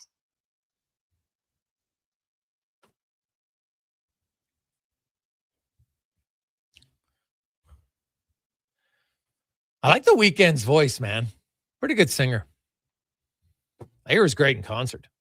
Somebody would, even though it was raining pretty heavily when he was here. So I think that was last summer or maybe earlier this year. Can't remember. But yeah, either way, he'd be on my list of people I'd like to see that I haven't seen. And there's lots of people. I'm not a huge concert guy, but it's a good Canadian. I'd like to see him. I like his music. Good stuff. Welcome back. It is the Gregor Show presented by PlayAlberta.ca. Your one-stop shop. You can try it all. Casino, sports, live dealer, lottery, instance, all in one place at PlayAlberta.ca. Jason Gregor, Connor Halley, Declan Kruger with you as it's time to get to 5 questions brought to you by The Brick, where you can come on down to The Brick. The Price is Right live event is on right now. Chance to win instantly from over $1 million in prizes. No purchase necessary. Just stop in at The Brick select stores. Now, while you're there, you can get over $2,200 off select sectionals, 40% off select mattresses, and more at The Brick and thebrick.com. It's time for 5 questions on the Jason Gregor Show. Gregor, I was at The Brick. I did not win on Price is Right. So that means everyone who goes has better odds, potentially. There you go. I took one of the losing tickets. Okay, question number 1 for you guys. Since we just looked at the Penguins, how many points do you think they finish with next season, and where will it be in the Eastern Conference? Ooh, good question. I think the Penguins were, I think they might be a one-hit wonder as far as, getting in to the postseason. I just look at their division, and I think Washington's improved a lot. Now, New Jersey's always comes down to whether or not they got some health or not for them. So I'll say Carolina's a playoff team. I think Washington is a playoff team. Then after that, Columbus, the Islanders, the Devils, the Penguins, any one of those teams could finish second, and any one of them could finish 8th. Honestly, but I'll say the Penguins finish 5th in their division with 91 points. Yeah, you look at that division, they and the Flyers wouldn't have been a wild card team. Just with how good the Atlantic teams were. They had 5 playoff teams. I'm going to say there's going to be a drop-off, but I don't know if I have enough faith in some of the other teams in that division. So I'll say they drop down to 95 points. And in a division that lets me down continuously outside of the Hurricanes, I'm going to say it's enough to get that 3rd and final wild card spot. Playoff spot in the division, but saved by a weak Metro. That's how I'm looking at it. Question number 2. We got the Argos and Stamps tonight. Week 10 of the CFL season. What's your prediction for this game? And throw in a bold prediction as well. Go ahead. I'm going to take Calgary to win. It's the first game at BMO this season, so maybe there's a bump for the Argos, but I'm going to still go with the Stampeders and Vernon Adams. I'm going to say he throws 4 touchdowns, but also 1 interception. So his first interception comes tonight. That's my bold prediction. Now, did you notice because of there's new suites now at BMO because of FIFA, so that's good for them. Also, they have the 15-yard end zones already. So they're in place. So for those people who want to see what a 15-yard end zone is going to look like, watch the game tonight. So my bold statement is there'll be 4 touchdown passes, even with the short end zones tonight, Connor Halley. And I'm going to take Toronto in an upset at home to win. That's good. Keep it murky in the middle at the Western Conference. Question number 3 today. We've got preseason Hall of Fame game, Cards and Panthers. I'll just say on a scale of 1 to 10, what would be the interest level here? Oh, for me, 1.5. I don't get too much into it. Like, the Hall of, like, the name itself, because it's a Hall of Fame, and so I get all that part of it. But it's the Cardinals and the Panthers, dude. Like, there's not much. I don't. Is the local boy playing tonight for the Panthers? Oh, that would he be. Probably should be. You think he's going to get some? Like, honestly, how many carries do you think he gets? Oh, I was going a different direction with the local boy. I was thinking of Albert Reese. Oh, their 4th string right tackle. Oh, okay. Chuba, no. Chuba's not playing. Yeah, not going that way. Albert Reese, I think, will get some reps. I hope so, at least. Played at Ainley. I would think he would get some reps. Yeah. That would make sense. But yeah, Chuba, I don't think is going to play. So yeah, my interest level is very, very low. I'll be much more interested in the Stamps Argos game. Yeah, big time. I'm right there. Maybe 2.5, 3. I want to see Carson Beck. Declan had kind of a funny point yesterday saying that Carson Beck could be probably the first player to throw the last pass in a college football season and then throw the first pass in an NFL season, as he was in the national championship last season for Miami. He's who I want to see. I know there's a lot of naysayers about him, but the guy played for major programs, got to national championships. You got to respect that. I want to see what he can do. After that, yeah, the interest will probably dwindle away. So if I make it into the second quarter, that'll be something. Question number 4 for you. We've seen a few NFL running backs get paid. And as I wrote this question, Jahmyr Gibbs didn't even get paid yet, but now he has. So he joins Bijan, Jonathan Taylor as the rich running backs in the NFL. If you were looking at running backs right now, would you have those as your top 3? If so, what order? And if not, who are your top 3 running backs? Oh, good question. You go first. Because I think we're going to have a difference here. I would say that I would have those 3. Just production and what they've been able to do last year. I lean to Jahmyr Gibbs is probably. I got to speak in terms of all the versatility. Give me Gibbs, Bijan, and then Jonathan Taylor. But I love them all. I think they're all studs. Yeah, I might go Bijan. It's still hard for me now. I know he doesn't get a ton of receptions, but Derrick Henry still, man, he's a freak. And if is McCaffrey healthy, then he's in my top 3. So I will go with McCaffrey, Gibbs, and Bijan. Bijan being number 1. Yeah, I mean, hey, he's as healthy as 49er can be with that substation doing what it's doing at training camp. Question number 5 for you. Have you seen this stuff on like the substation at Niners practice facility, Gregor? No. It's someone put out a theory that like whatever is coming off this facility is weakening their soft tissue, and that's why the Niners have so many injuries. The internet's having a very good time. What facility? Like submarine? I thought you meant like it was a stand-up sub, like you would like Subway, and guys were getting subs as they walk off the field. It's an electrical substation right by their practice facility. Oh.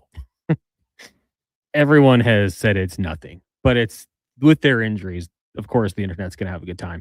Final question for you. Edmonton Folk Fest gets going today. Is there a music festival, past or present, that stands out to you, one of your favorites? And is there also one, looking back all time, that you wish you could have attended or you want to go to? I've never really been a folk fest guy. I think I've been one day in my life, so I'm probably not the best person to ask. And when I went, I was actually at a small stage off, and I thought it was quite entertaining, to be honest. I can't even remember who it was, but I was like, oh, person's pretty good. There was literally like maybe 20 people. Is there past or present? Well, we're going way in the past, man. Like, I probably,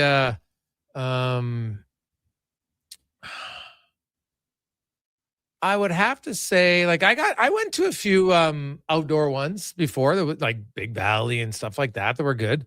But if I had to pick one, I'd probably want to go in like Woodstock might almost be too many people. Right? Like, yeah. And you saw like there was like almost 500,000 people there, right? If my memory is correct, maybe not that many, maybe like 400 or 350. But either way, it was a ridiculous amount, right? So that might be too many, but I would say the when Queen played at Wembley, that might be one, right? Yeah, that was like in the mid '80s. I've seen footage of that concert; looked unbelievable. So that'd probably be one. Plus, I love it. For me, I haven't been to too many like you. I've been to Big Valley. I'm not a huge country music fan, so I think I was kind of there more for the experience. The camping was a whole lot of fun. The music was fine. I took it in. Didn't want to be disrespectful to anyone. Had a good time. Things I would go to, like, yeah, the Woodstock kind of is the one that comes to mind immediately.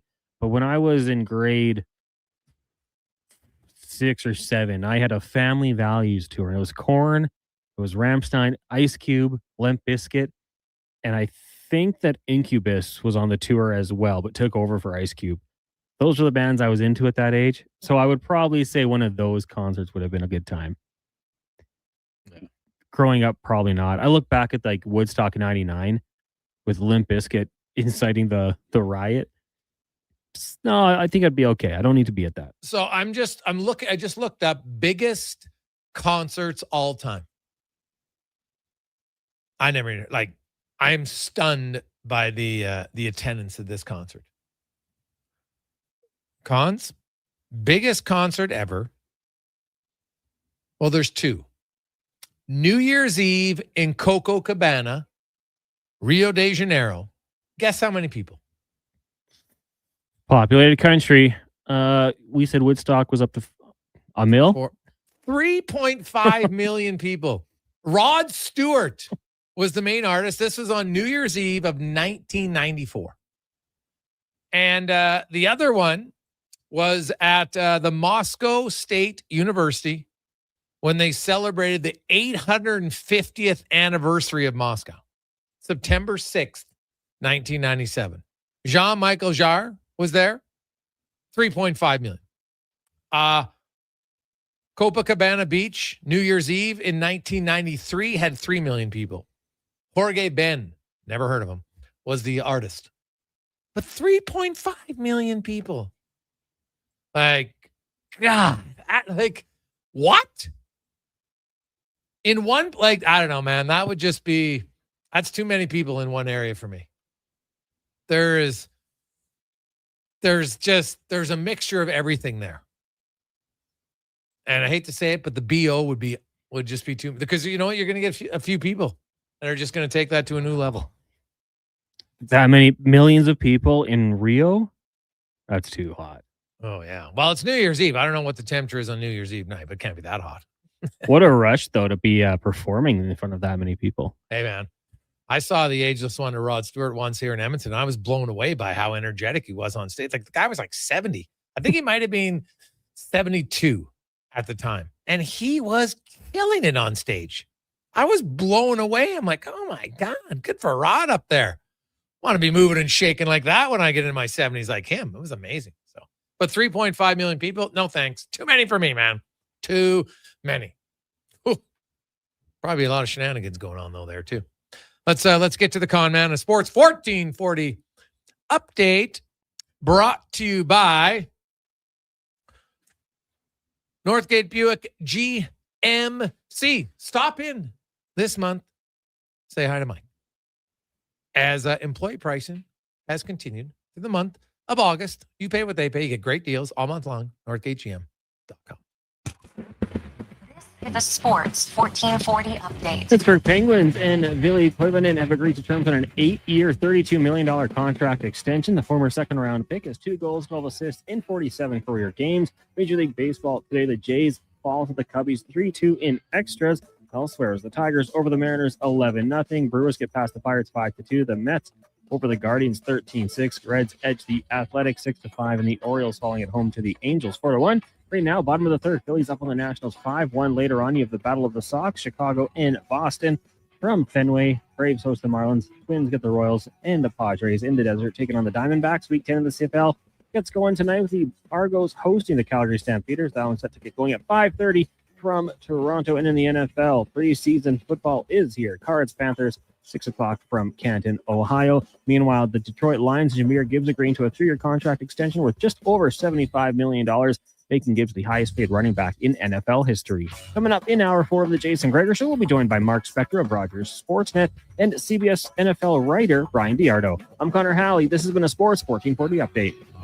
Sports 1440 in West Edmonton Mall and Wetaskiwin. CKJR is a Stingray radio station. Download the free radio player app and listen wherever you go. Your weekend hotspot is at On the Rocks. Party with Edmonton's best bands every Friday, Saturday, and Sunday. And we got them all. From the Varkels to Tallboy, Radioactive, Curves, the Brute Squad, Morningwood, Rockzilla, Punch Buggy, and more. Plus, the guy who keeps the party going every weekend. DJ Kenny K on the 1s and 2s, live. Get ready to have a good time this weekend. Your bar, your party. You're On the Rocks. On the Rocks. Chatsworth Ave and 118th. Legacy Heating and Cooling is your #1 air conditioning company. So when you can't take living in oppressive heat any longer, Call Legacy. Call Legacy. if your hot, sticky sheets keep you up all night, Call Legacy. Call Legacy. if you've decided that you deserve to be cool and comfortable, Call Legacy.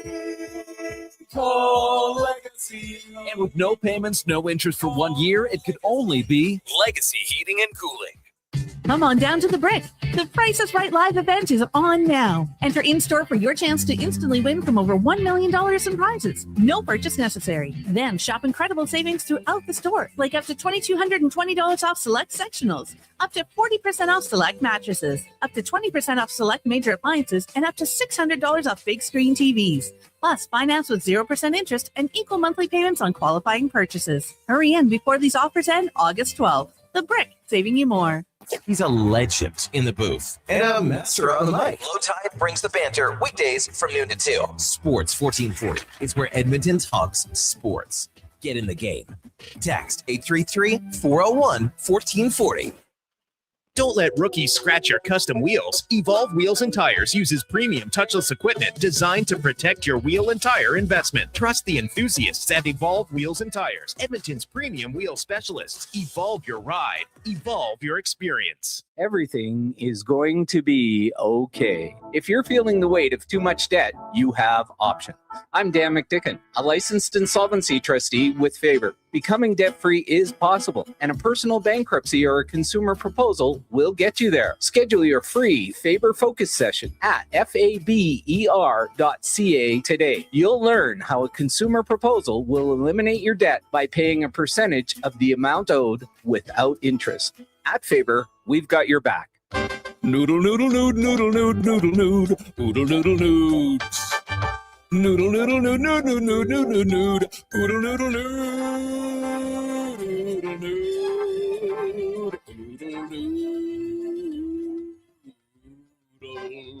noodle, noodle, noodle, nood, noodle, nood, noodle, nood, noodle, noodle, nood.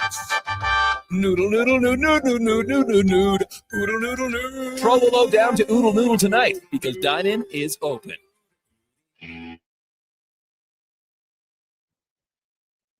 Portions of this hour brought to you by 01 Athletic Care, Edmonton's multidisciplinary health clinic at West Edmonton Mall. Physicians, physio, massage, sports psychology, and more. One team, one roof, one plan. Book now at 01.ca. That's ZERONE.ca. This is Sports 1440, where Edmonton talks sports. On YouTube, Facebook, and X. Here's Jason Gregor. Brought to you by PlayAlberta.ca.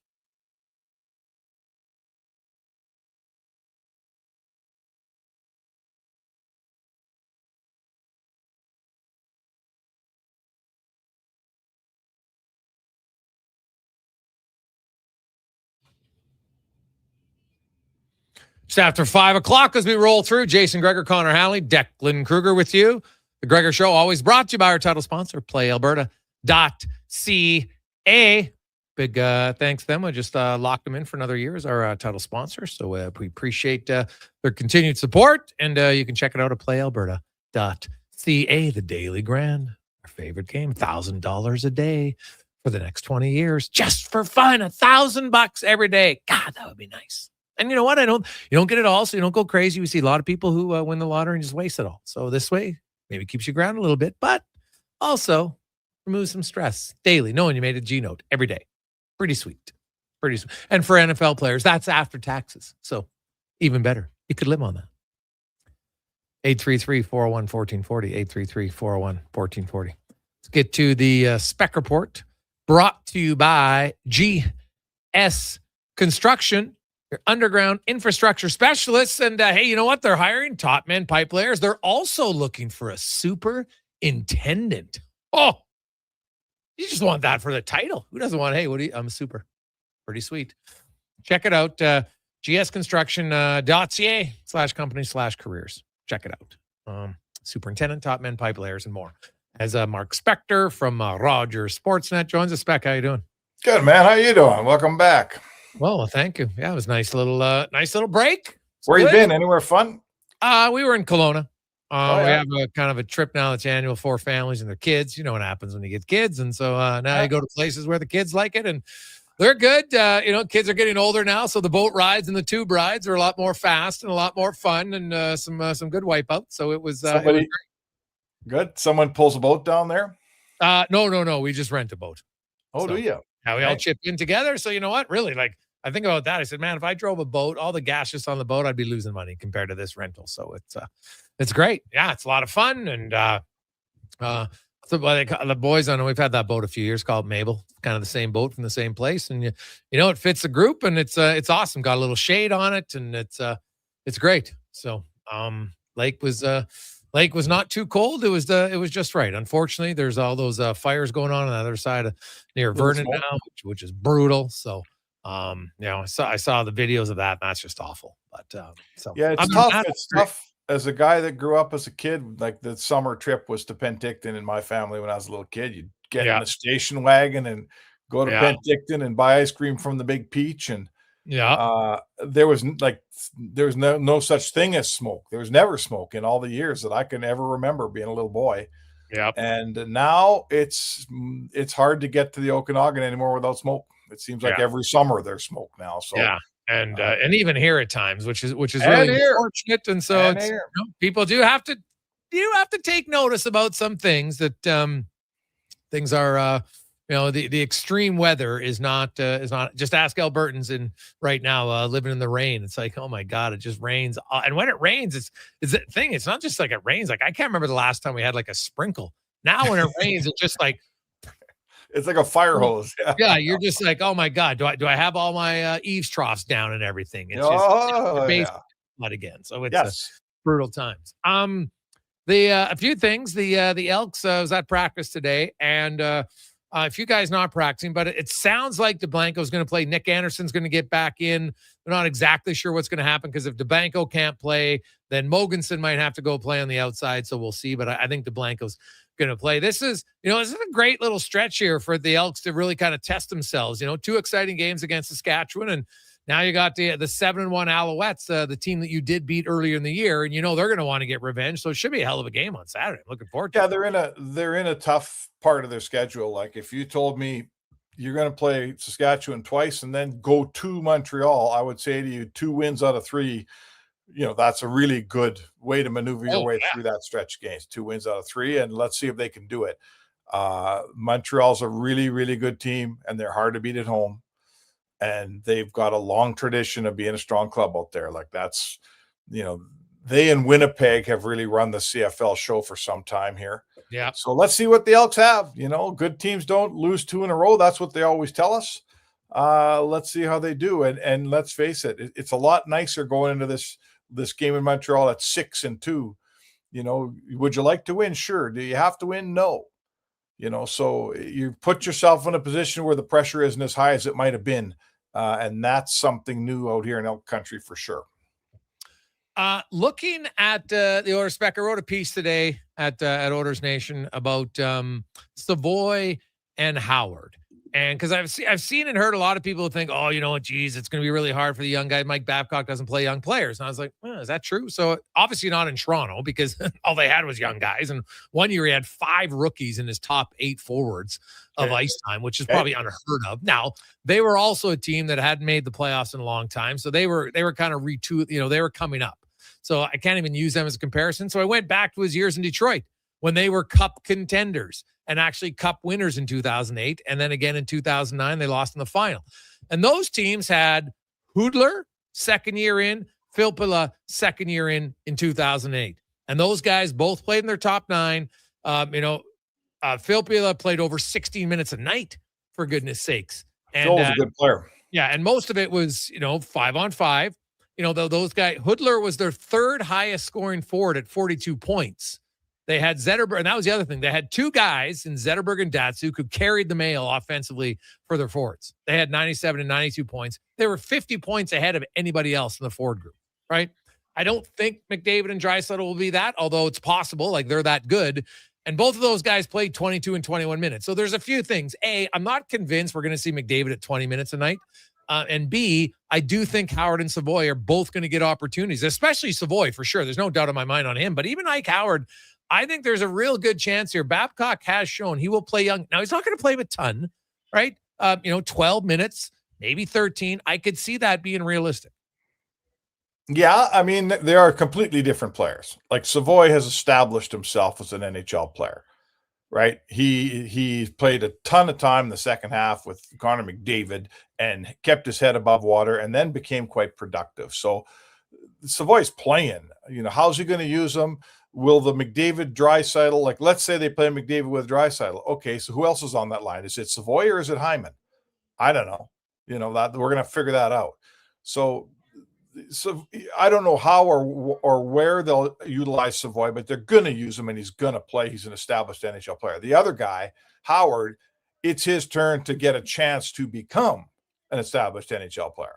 So now we're going to, he's in a bit of a battle. Like, how many wing spots are there? What wings are you going to play on?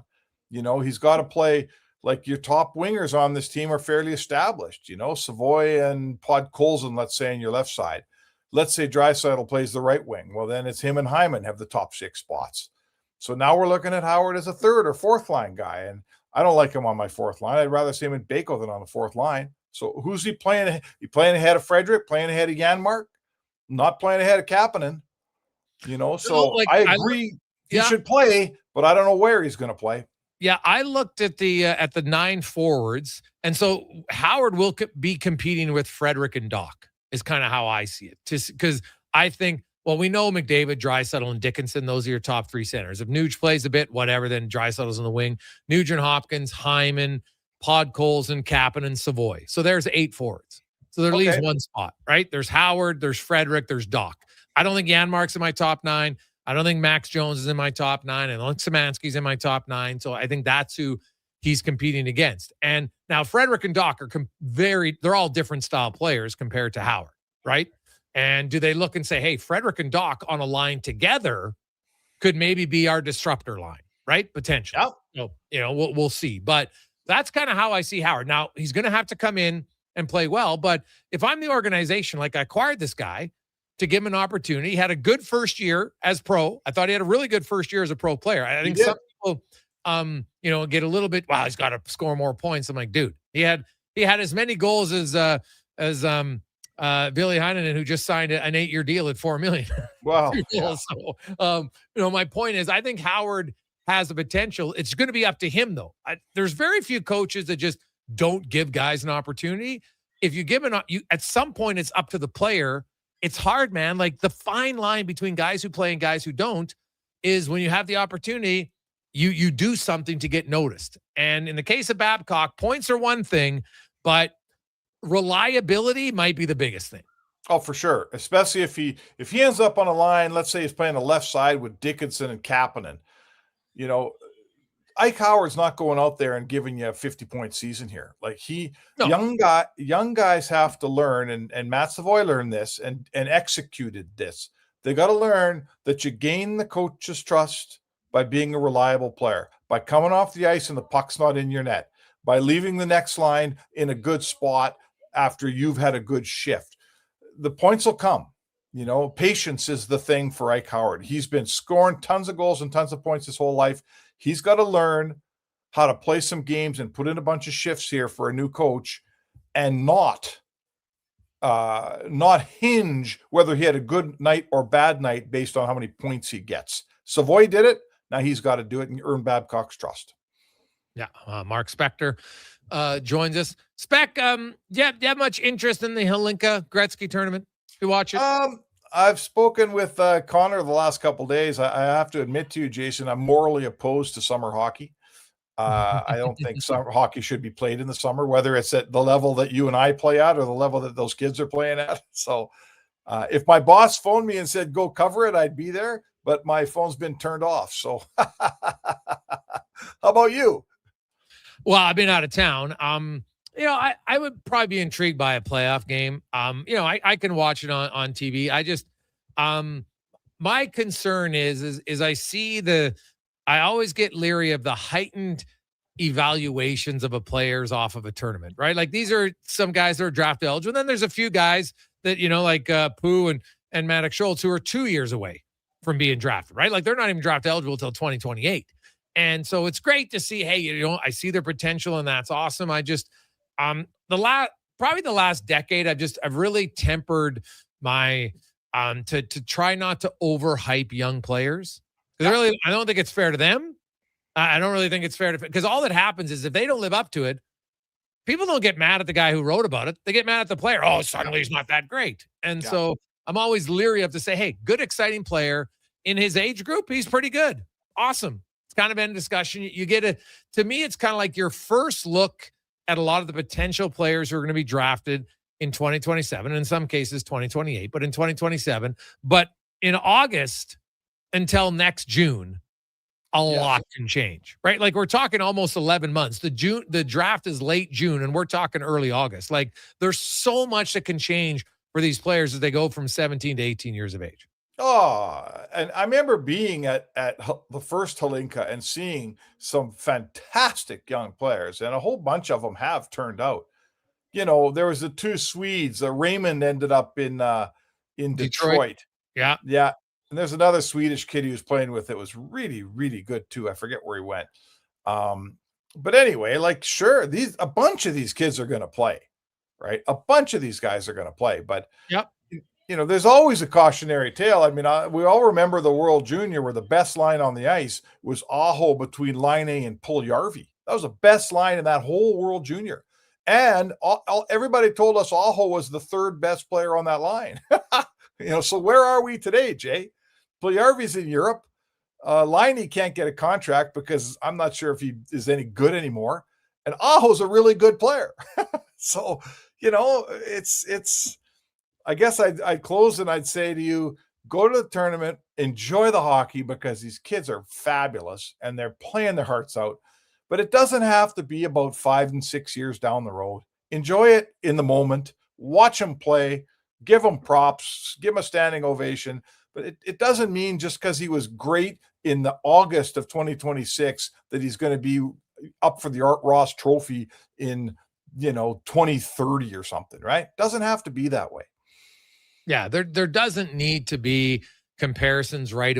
This guy's the next Celebrini or the next Bedard. Yeah, right, sure. It's always the best. Owen Power was the next. Owen Power looked like a young Alex Pietrangelo when I saw him play here remember the World Junior where they played like 3 games and then they had that wedding in Red Deer and they had to call it off. Yeah. Yeah, Owen Power was so unbelievably good for Canada in those games. He looked like Pietrangelo. Now we're in the NHL. He doesn't look like Pietrangelo anymore. Yeah. It's hard to look like Pietrangelo. It's hard to look like Pietrangelo because he's really, really good. Yeah. Very fair. Now, speaking of great players, I'd be remiss if I didn't mention that. Did anyone see that Jays game today? Holy cow, what a ball game. It was a great game, man. And, obviously Varland's not going to be happy giving up a 2-run shot in the bottom of the 9th inning to tie the game. But then the defensive play by Clement and then a great defensive throw by Straw. And then you lose it on I still think that's I know the throw's high, but I still think the third baseman Smith's got to catch that ball. Catch it. I'm going to say this. I think Pete Crow Armstrong is the most exciting player in Major League Baseball right now. Like, he runs balls down in center field like crazy. Mm-hmm. He hits home runs. He hits for average. He makes it happen today. He gets a hit today that almost drives in the winning run. Then he takes second base on the throw. And then the very next pitch, he swipes third and causes the bad throw to win the game. Like, he reminds me of Pete Rose, man. Like, something's always happening. When this guy's playing, stuff is happening. And today was a great example. I felt for the Jays. They needed the win. They had it in their pocket a couple times. Where'd they go, Jay? 1 for 19 with men in scoring position today?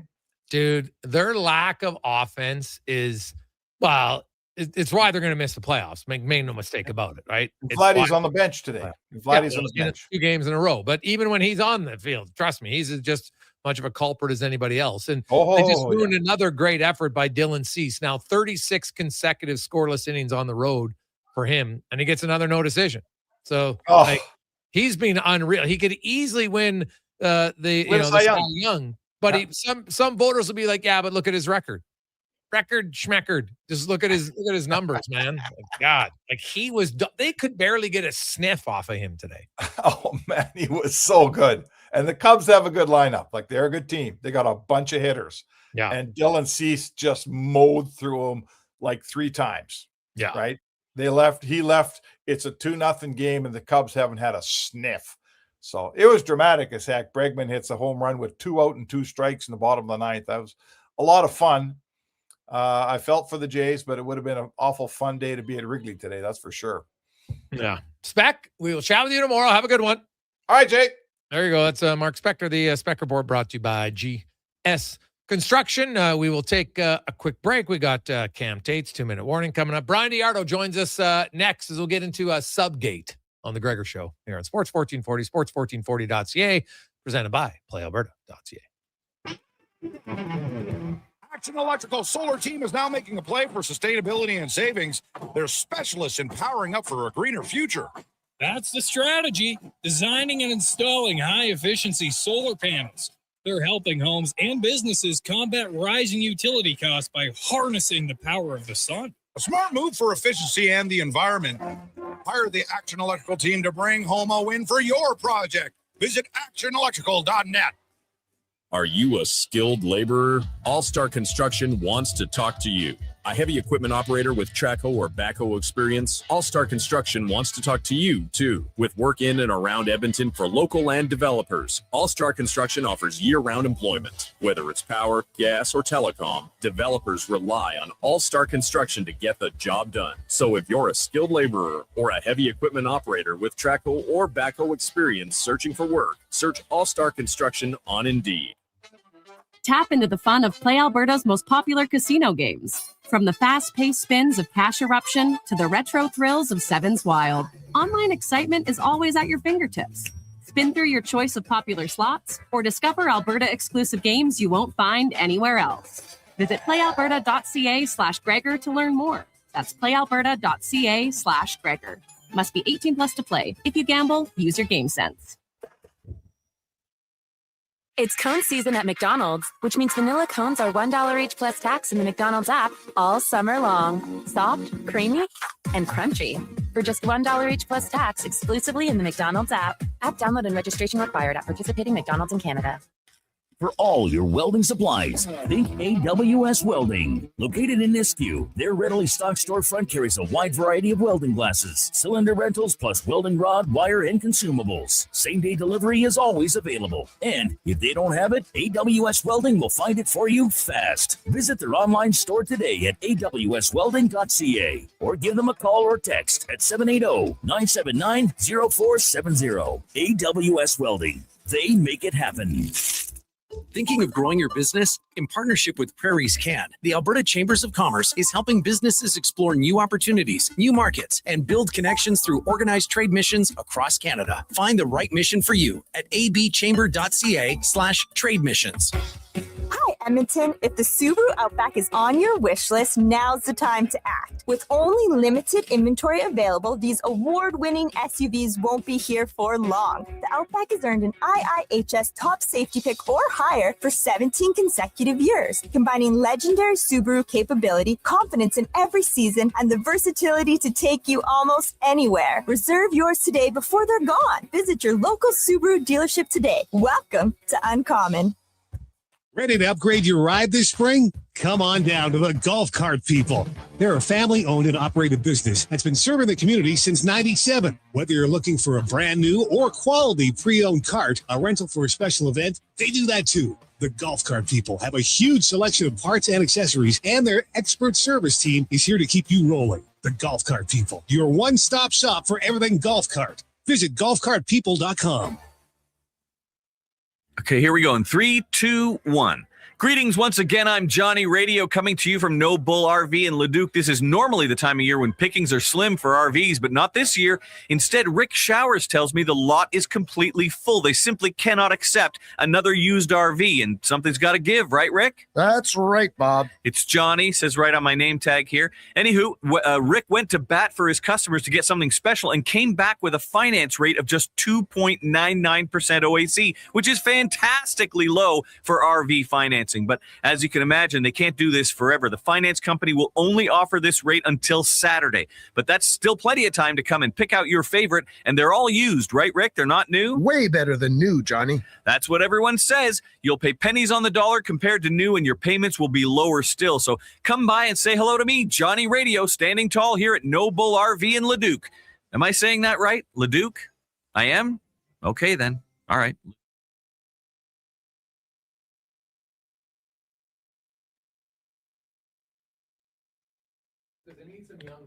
Portions of this hour brought to you by Papa John's. Get the Gregor special. Enjoy 20% off any regular menu price order. Enter promo code Gregor at papajohns.ca or on the Papa John's app. This is Sports 1440, where Edmonton talks sports. On YouTube, Facebook, and X. Here's Jason Gregor. Brought to you by PlayAlberta.ca.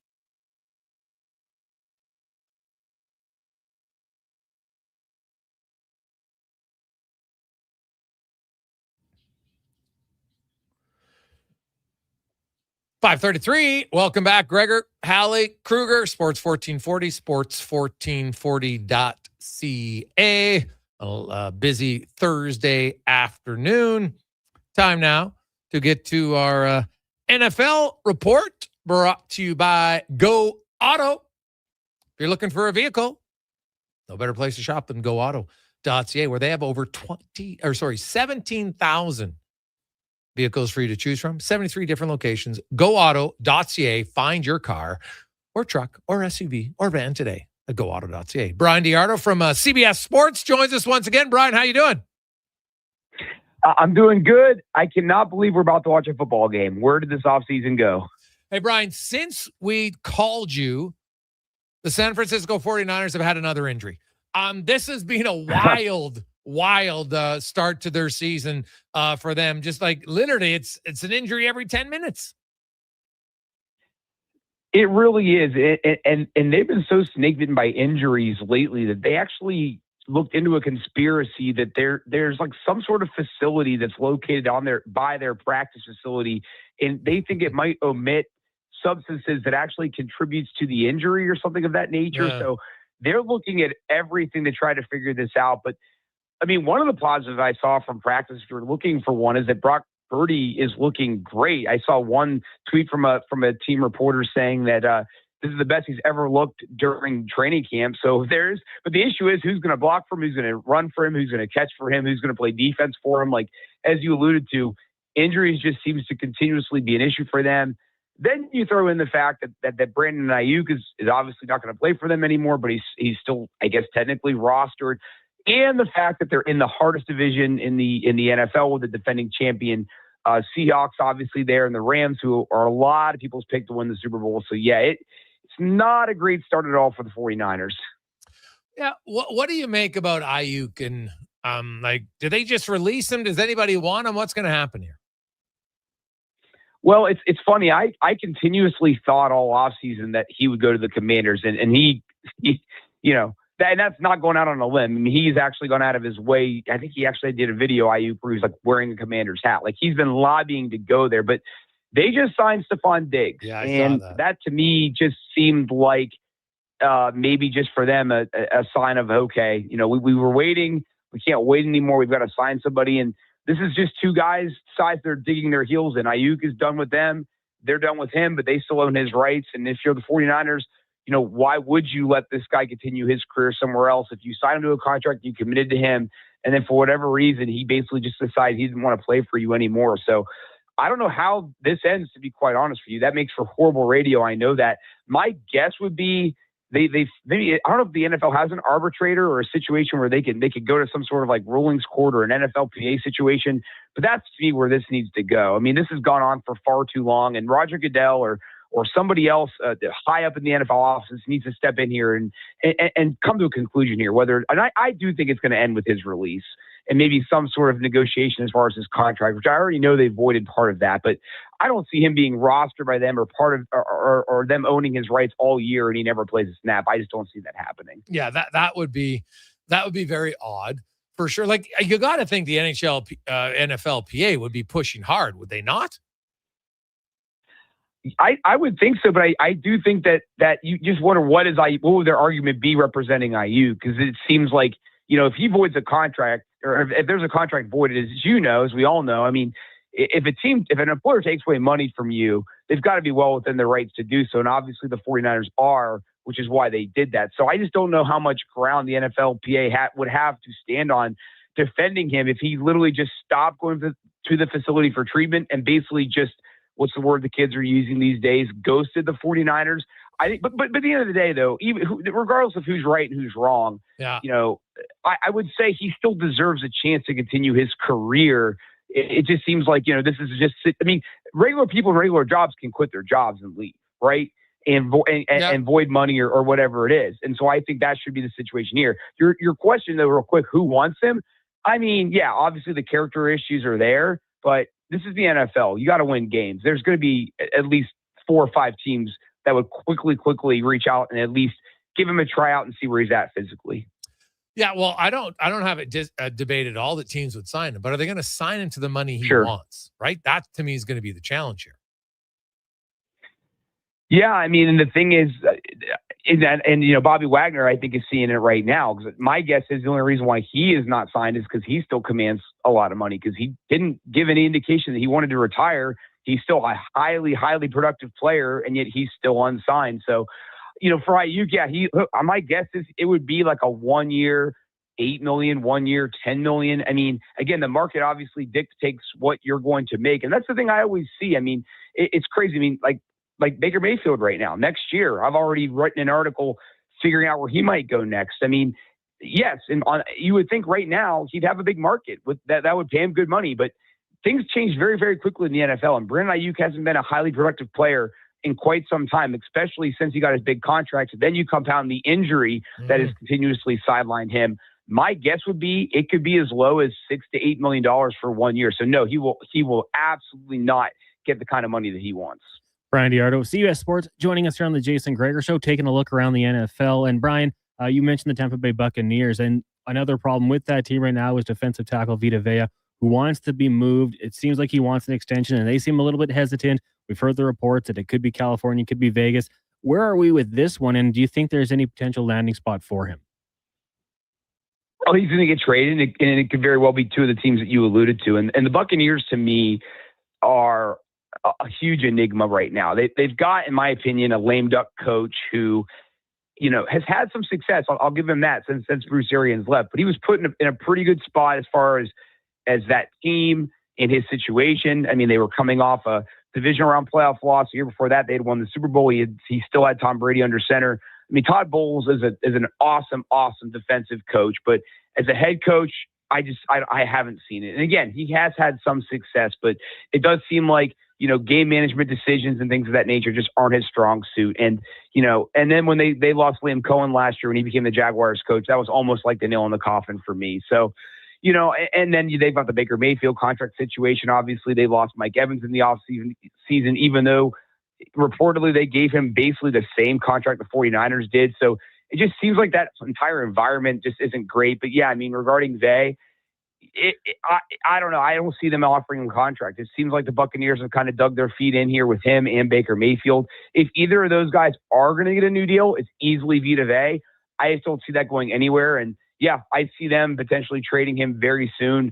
It's just going to come down to compensation. I mean, we saw that with Max Crosby this offseason, and they thought they had a great deal for him. They didn't. They balked. So that's always the tricky thing here. I mean, I think they probably are listening to offers. They're probably at least open to trading him.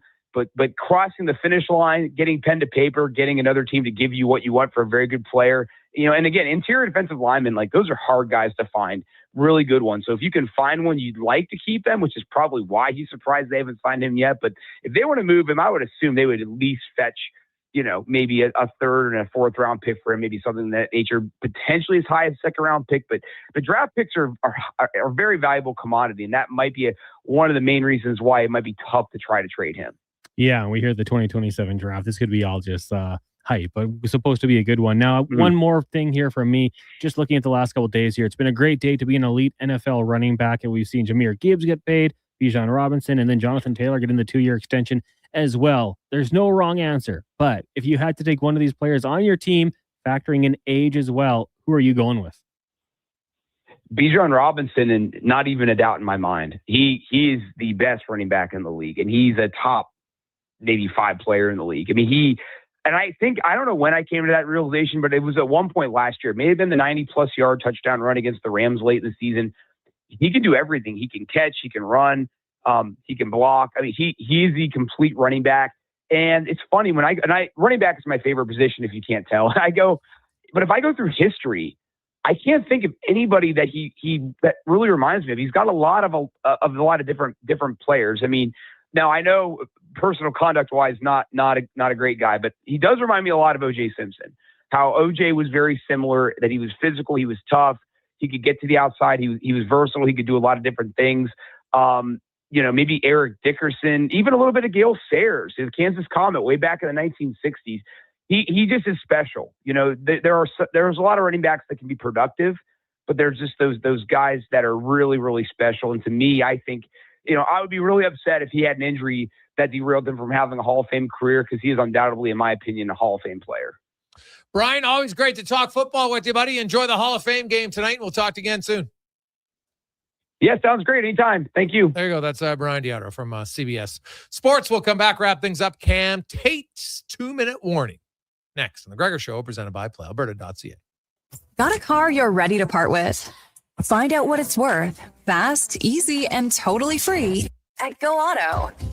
We're talking top dollar trade-ins, whether it's a little worn or still rocking that new car smell. Just a few clicks, and boom, you've got your value. Text value to 780-777-7777 to start. That's value to 780 all sevens. Why guess what it's worth? Let Go Auto show you the money. Are you looking for safe and reliable transportation solutions for your wedding, corporate retreat, or golf trip? Look no further than Silent Rides, Alberta's premier charter bus company. Whether your group is big or small, Silent Rides has you covered. We offer 3 different sizes of units to cater to your needs, and we provide first-class service at affordable rates. Get your quote today. For more information and to request a quote, contact sales at 877-748-0991 or visit silentrides.ca. And now Action Electrical's testing team is on defense duty. They're the guardians of safety and compliance, a critical part of any lineup. Precisely. They perform rigorous safety and code compliance testing for commercial operations. Think of them as the referees, ensuring everything is up to standard before disaster strikes. Their preventative plays are legendary, spotting faults early. Hire the Action Electrical team to bring home a win for your project. Visit actionelectrical.net. Come on down to the Brick. The Price is Right live event is on now. Enter in-store for your chance to instantly win from over $1 million in prizes. No purchase necessary. Then shop incredible savings throughout the store, like up to $2,220 off select sectionals, up to 40% off select mattresses, up to 20% off select major appliances, and up to $600 off big screen TVs. Plus, finance with 0% interest and equal monthly payment on qualified purchases. These offers end August 12th. The Brick, saving you more. You don't just need property services, you need problems handled. HireGood provides cleanup, debris removal, site monitoring, and safety attendance across Edmonton. We reduce issues on your property, keep spaces safe, and take pressure off your team. We resolve real problems for businesses while creating real impact, because our team is built on second chances, and they show up every day ready to prove it. Visit hiregood.ca or call and mention Jason Gregor for a first-time discount. HireGood. Stable jobs create stable lives. Feeling overwhelmed by debt? Concerned about what the next few weeks or months will bring for your finances? My name is Parveen Middleton. I'm a licensed insolvency trustee at BDO here in Edmonton. You don't have to navigate this alone. Together, we can review your options and build a personalized plan to reduce your payments and get you out of debt, so you can breathe again. Call 1-833-BDO-TALK or visit bdodebt.ca to book your free consultation and discover your debt-free future.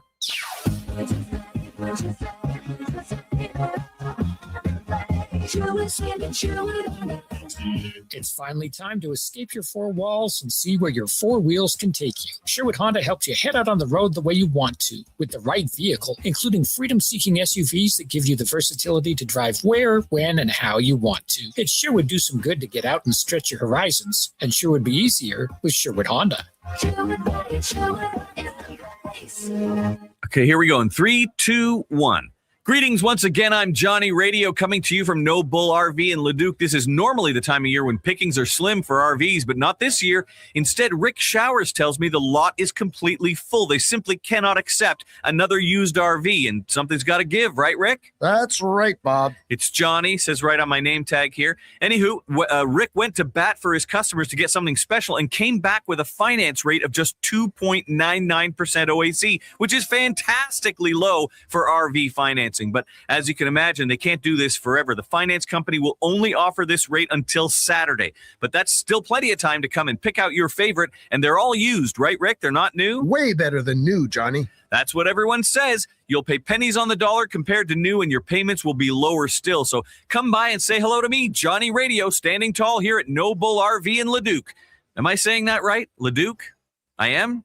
Okay, then. All right, Leduc. When it comes to sports in Edmonton, Jason Gregor is a must-listen. He brings you the inside scoop with guests from across North America. If it matters in sports, you'll hear it here first. Gregor rolls out weekdays from 2 to 6 on Sports 1440.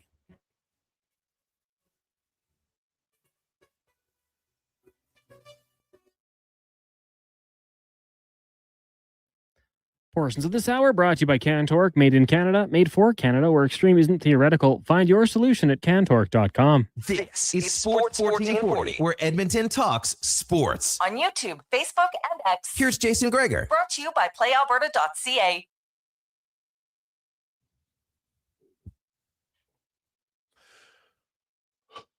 We roll through. Welcome back. Hey, you know what? First day back from holidays, a little out of sync.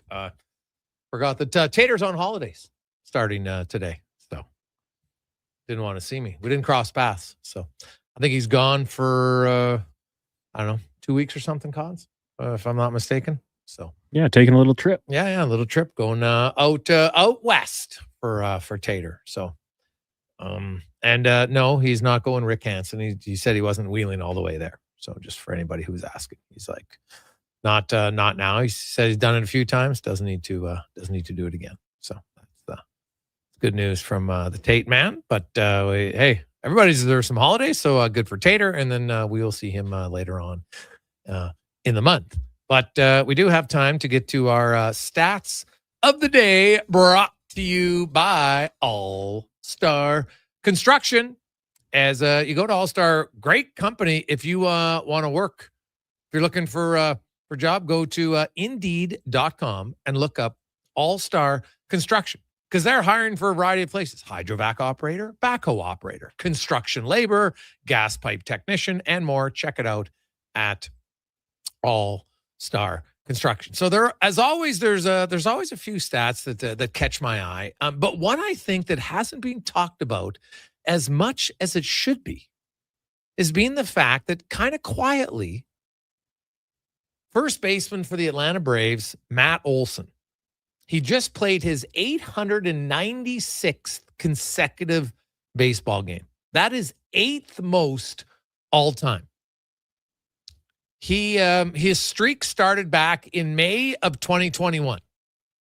So pretty impressive. He would need to, if he doesn't miss a game this year, plays all of next season, near the end of the year, he would catch Joel Sewell. Well, probably even before that, because he's currently, Sewell's at 1,103 games played. So yeah, it'd be near the end of the season. Matt Olson's at 896. He'll obviously get over 900 before the season is out this year. And then he'll track him down next season. He has a chance to catch Billy Williams as well. Then the following year, Miguel Tejada, who's probably the one player that many of you know, and he had 1,152. Then you go Steve Garvey, 1,207. Everett Scott, 1,307. Lou Gehrig was 2,130. And then, of course, Cal Ripken at 2,632 games, which obviously is not going to be matched. But, you look at, for this, like, I'm kind of surprised people aren't talking about it more, man. Like, I know it's not close to Cal Ripken, but it's 8th all time. Like, it's nowadays, how many other guys in the league will even play every game this year? That's what I'd like to look up. Like Pete Alonso is another one. He's second on the list at consecutive games played, and he's at 524. 2 full seasons. And keep in mind, baseball is 162 games.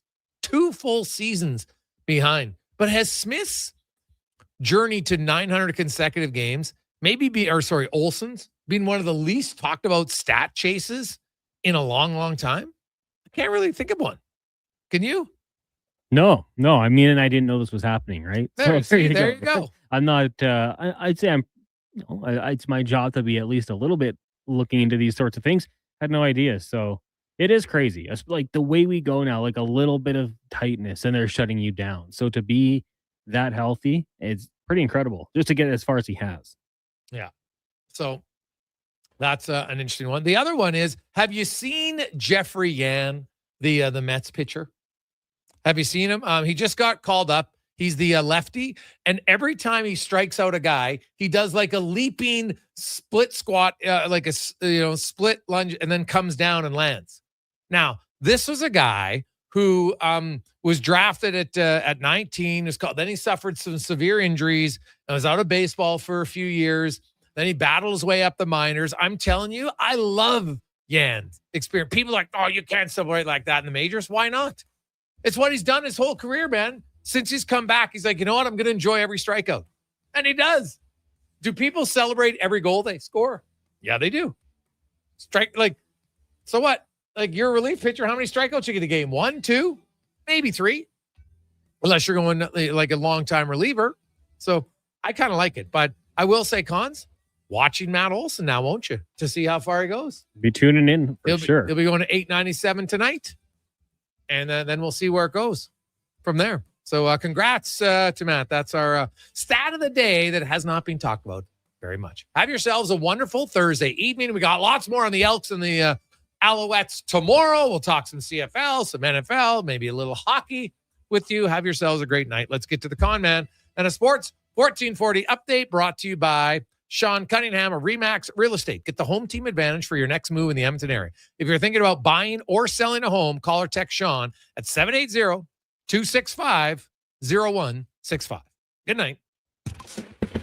This is a Sports 1440 update. Tough one for the Jays earlier today as they fell to the Cubbies 3-2 in extras. Great performance from Dylan Cease, striking out 10 in 7 innings, only allowing 2 hits. Right now, Phillies up on the Nationals 6-2 into 6. The White Sox lead the Red Sox 2-0. Braves over the Marlins by that same score, and the Twins Orioles scoreless heading into the second. Later on tonight, the Padres taking on the Diamondbacks. In case you missed it, the Penguins and Billy Quivinen agreeing to an 8-year, $32 million contract extension. The former second-round pick had 2 goals, 12 assists in 47 career games. In the CFL, Week 10 officially underway. Calgary leading Toronto 7-0 in the first quarter, and we've got some NFL preseason cards and Panthers from Canton, Ohio. That one gets going in about 5 minutes time. In case you missed it, Jameer Gibbs agreeing to a 3-year contract extension with the Detroit Lions, $75.75 million. And in the CEBL, Stingers take on Vancouver just after 8 o'clock out in Langley. That'll do it for us here on the Jason Gregor Show. Up next, it is Fox Sports Radio. Live local coverage resumes tomorrow morning, 7 a.m. with Tom Gazzola on Sports 1440 and YouTube at Sports 1440 AM. I'm Connor Halley. This has been a Sports 1440 update. This is Sports 1440, a Stingray radio station broadcasting on Treaty 6 territory. Download the free iHeartRadio app and listen to CKJR wherever you go. Tap into the fun of Play Alberta's most popular casino games. From the fast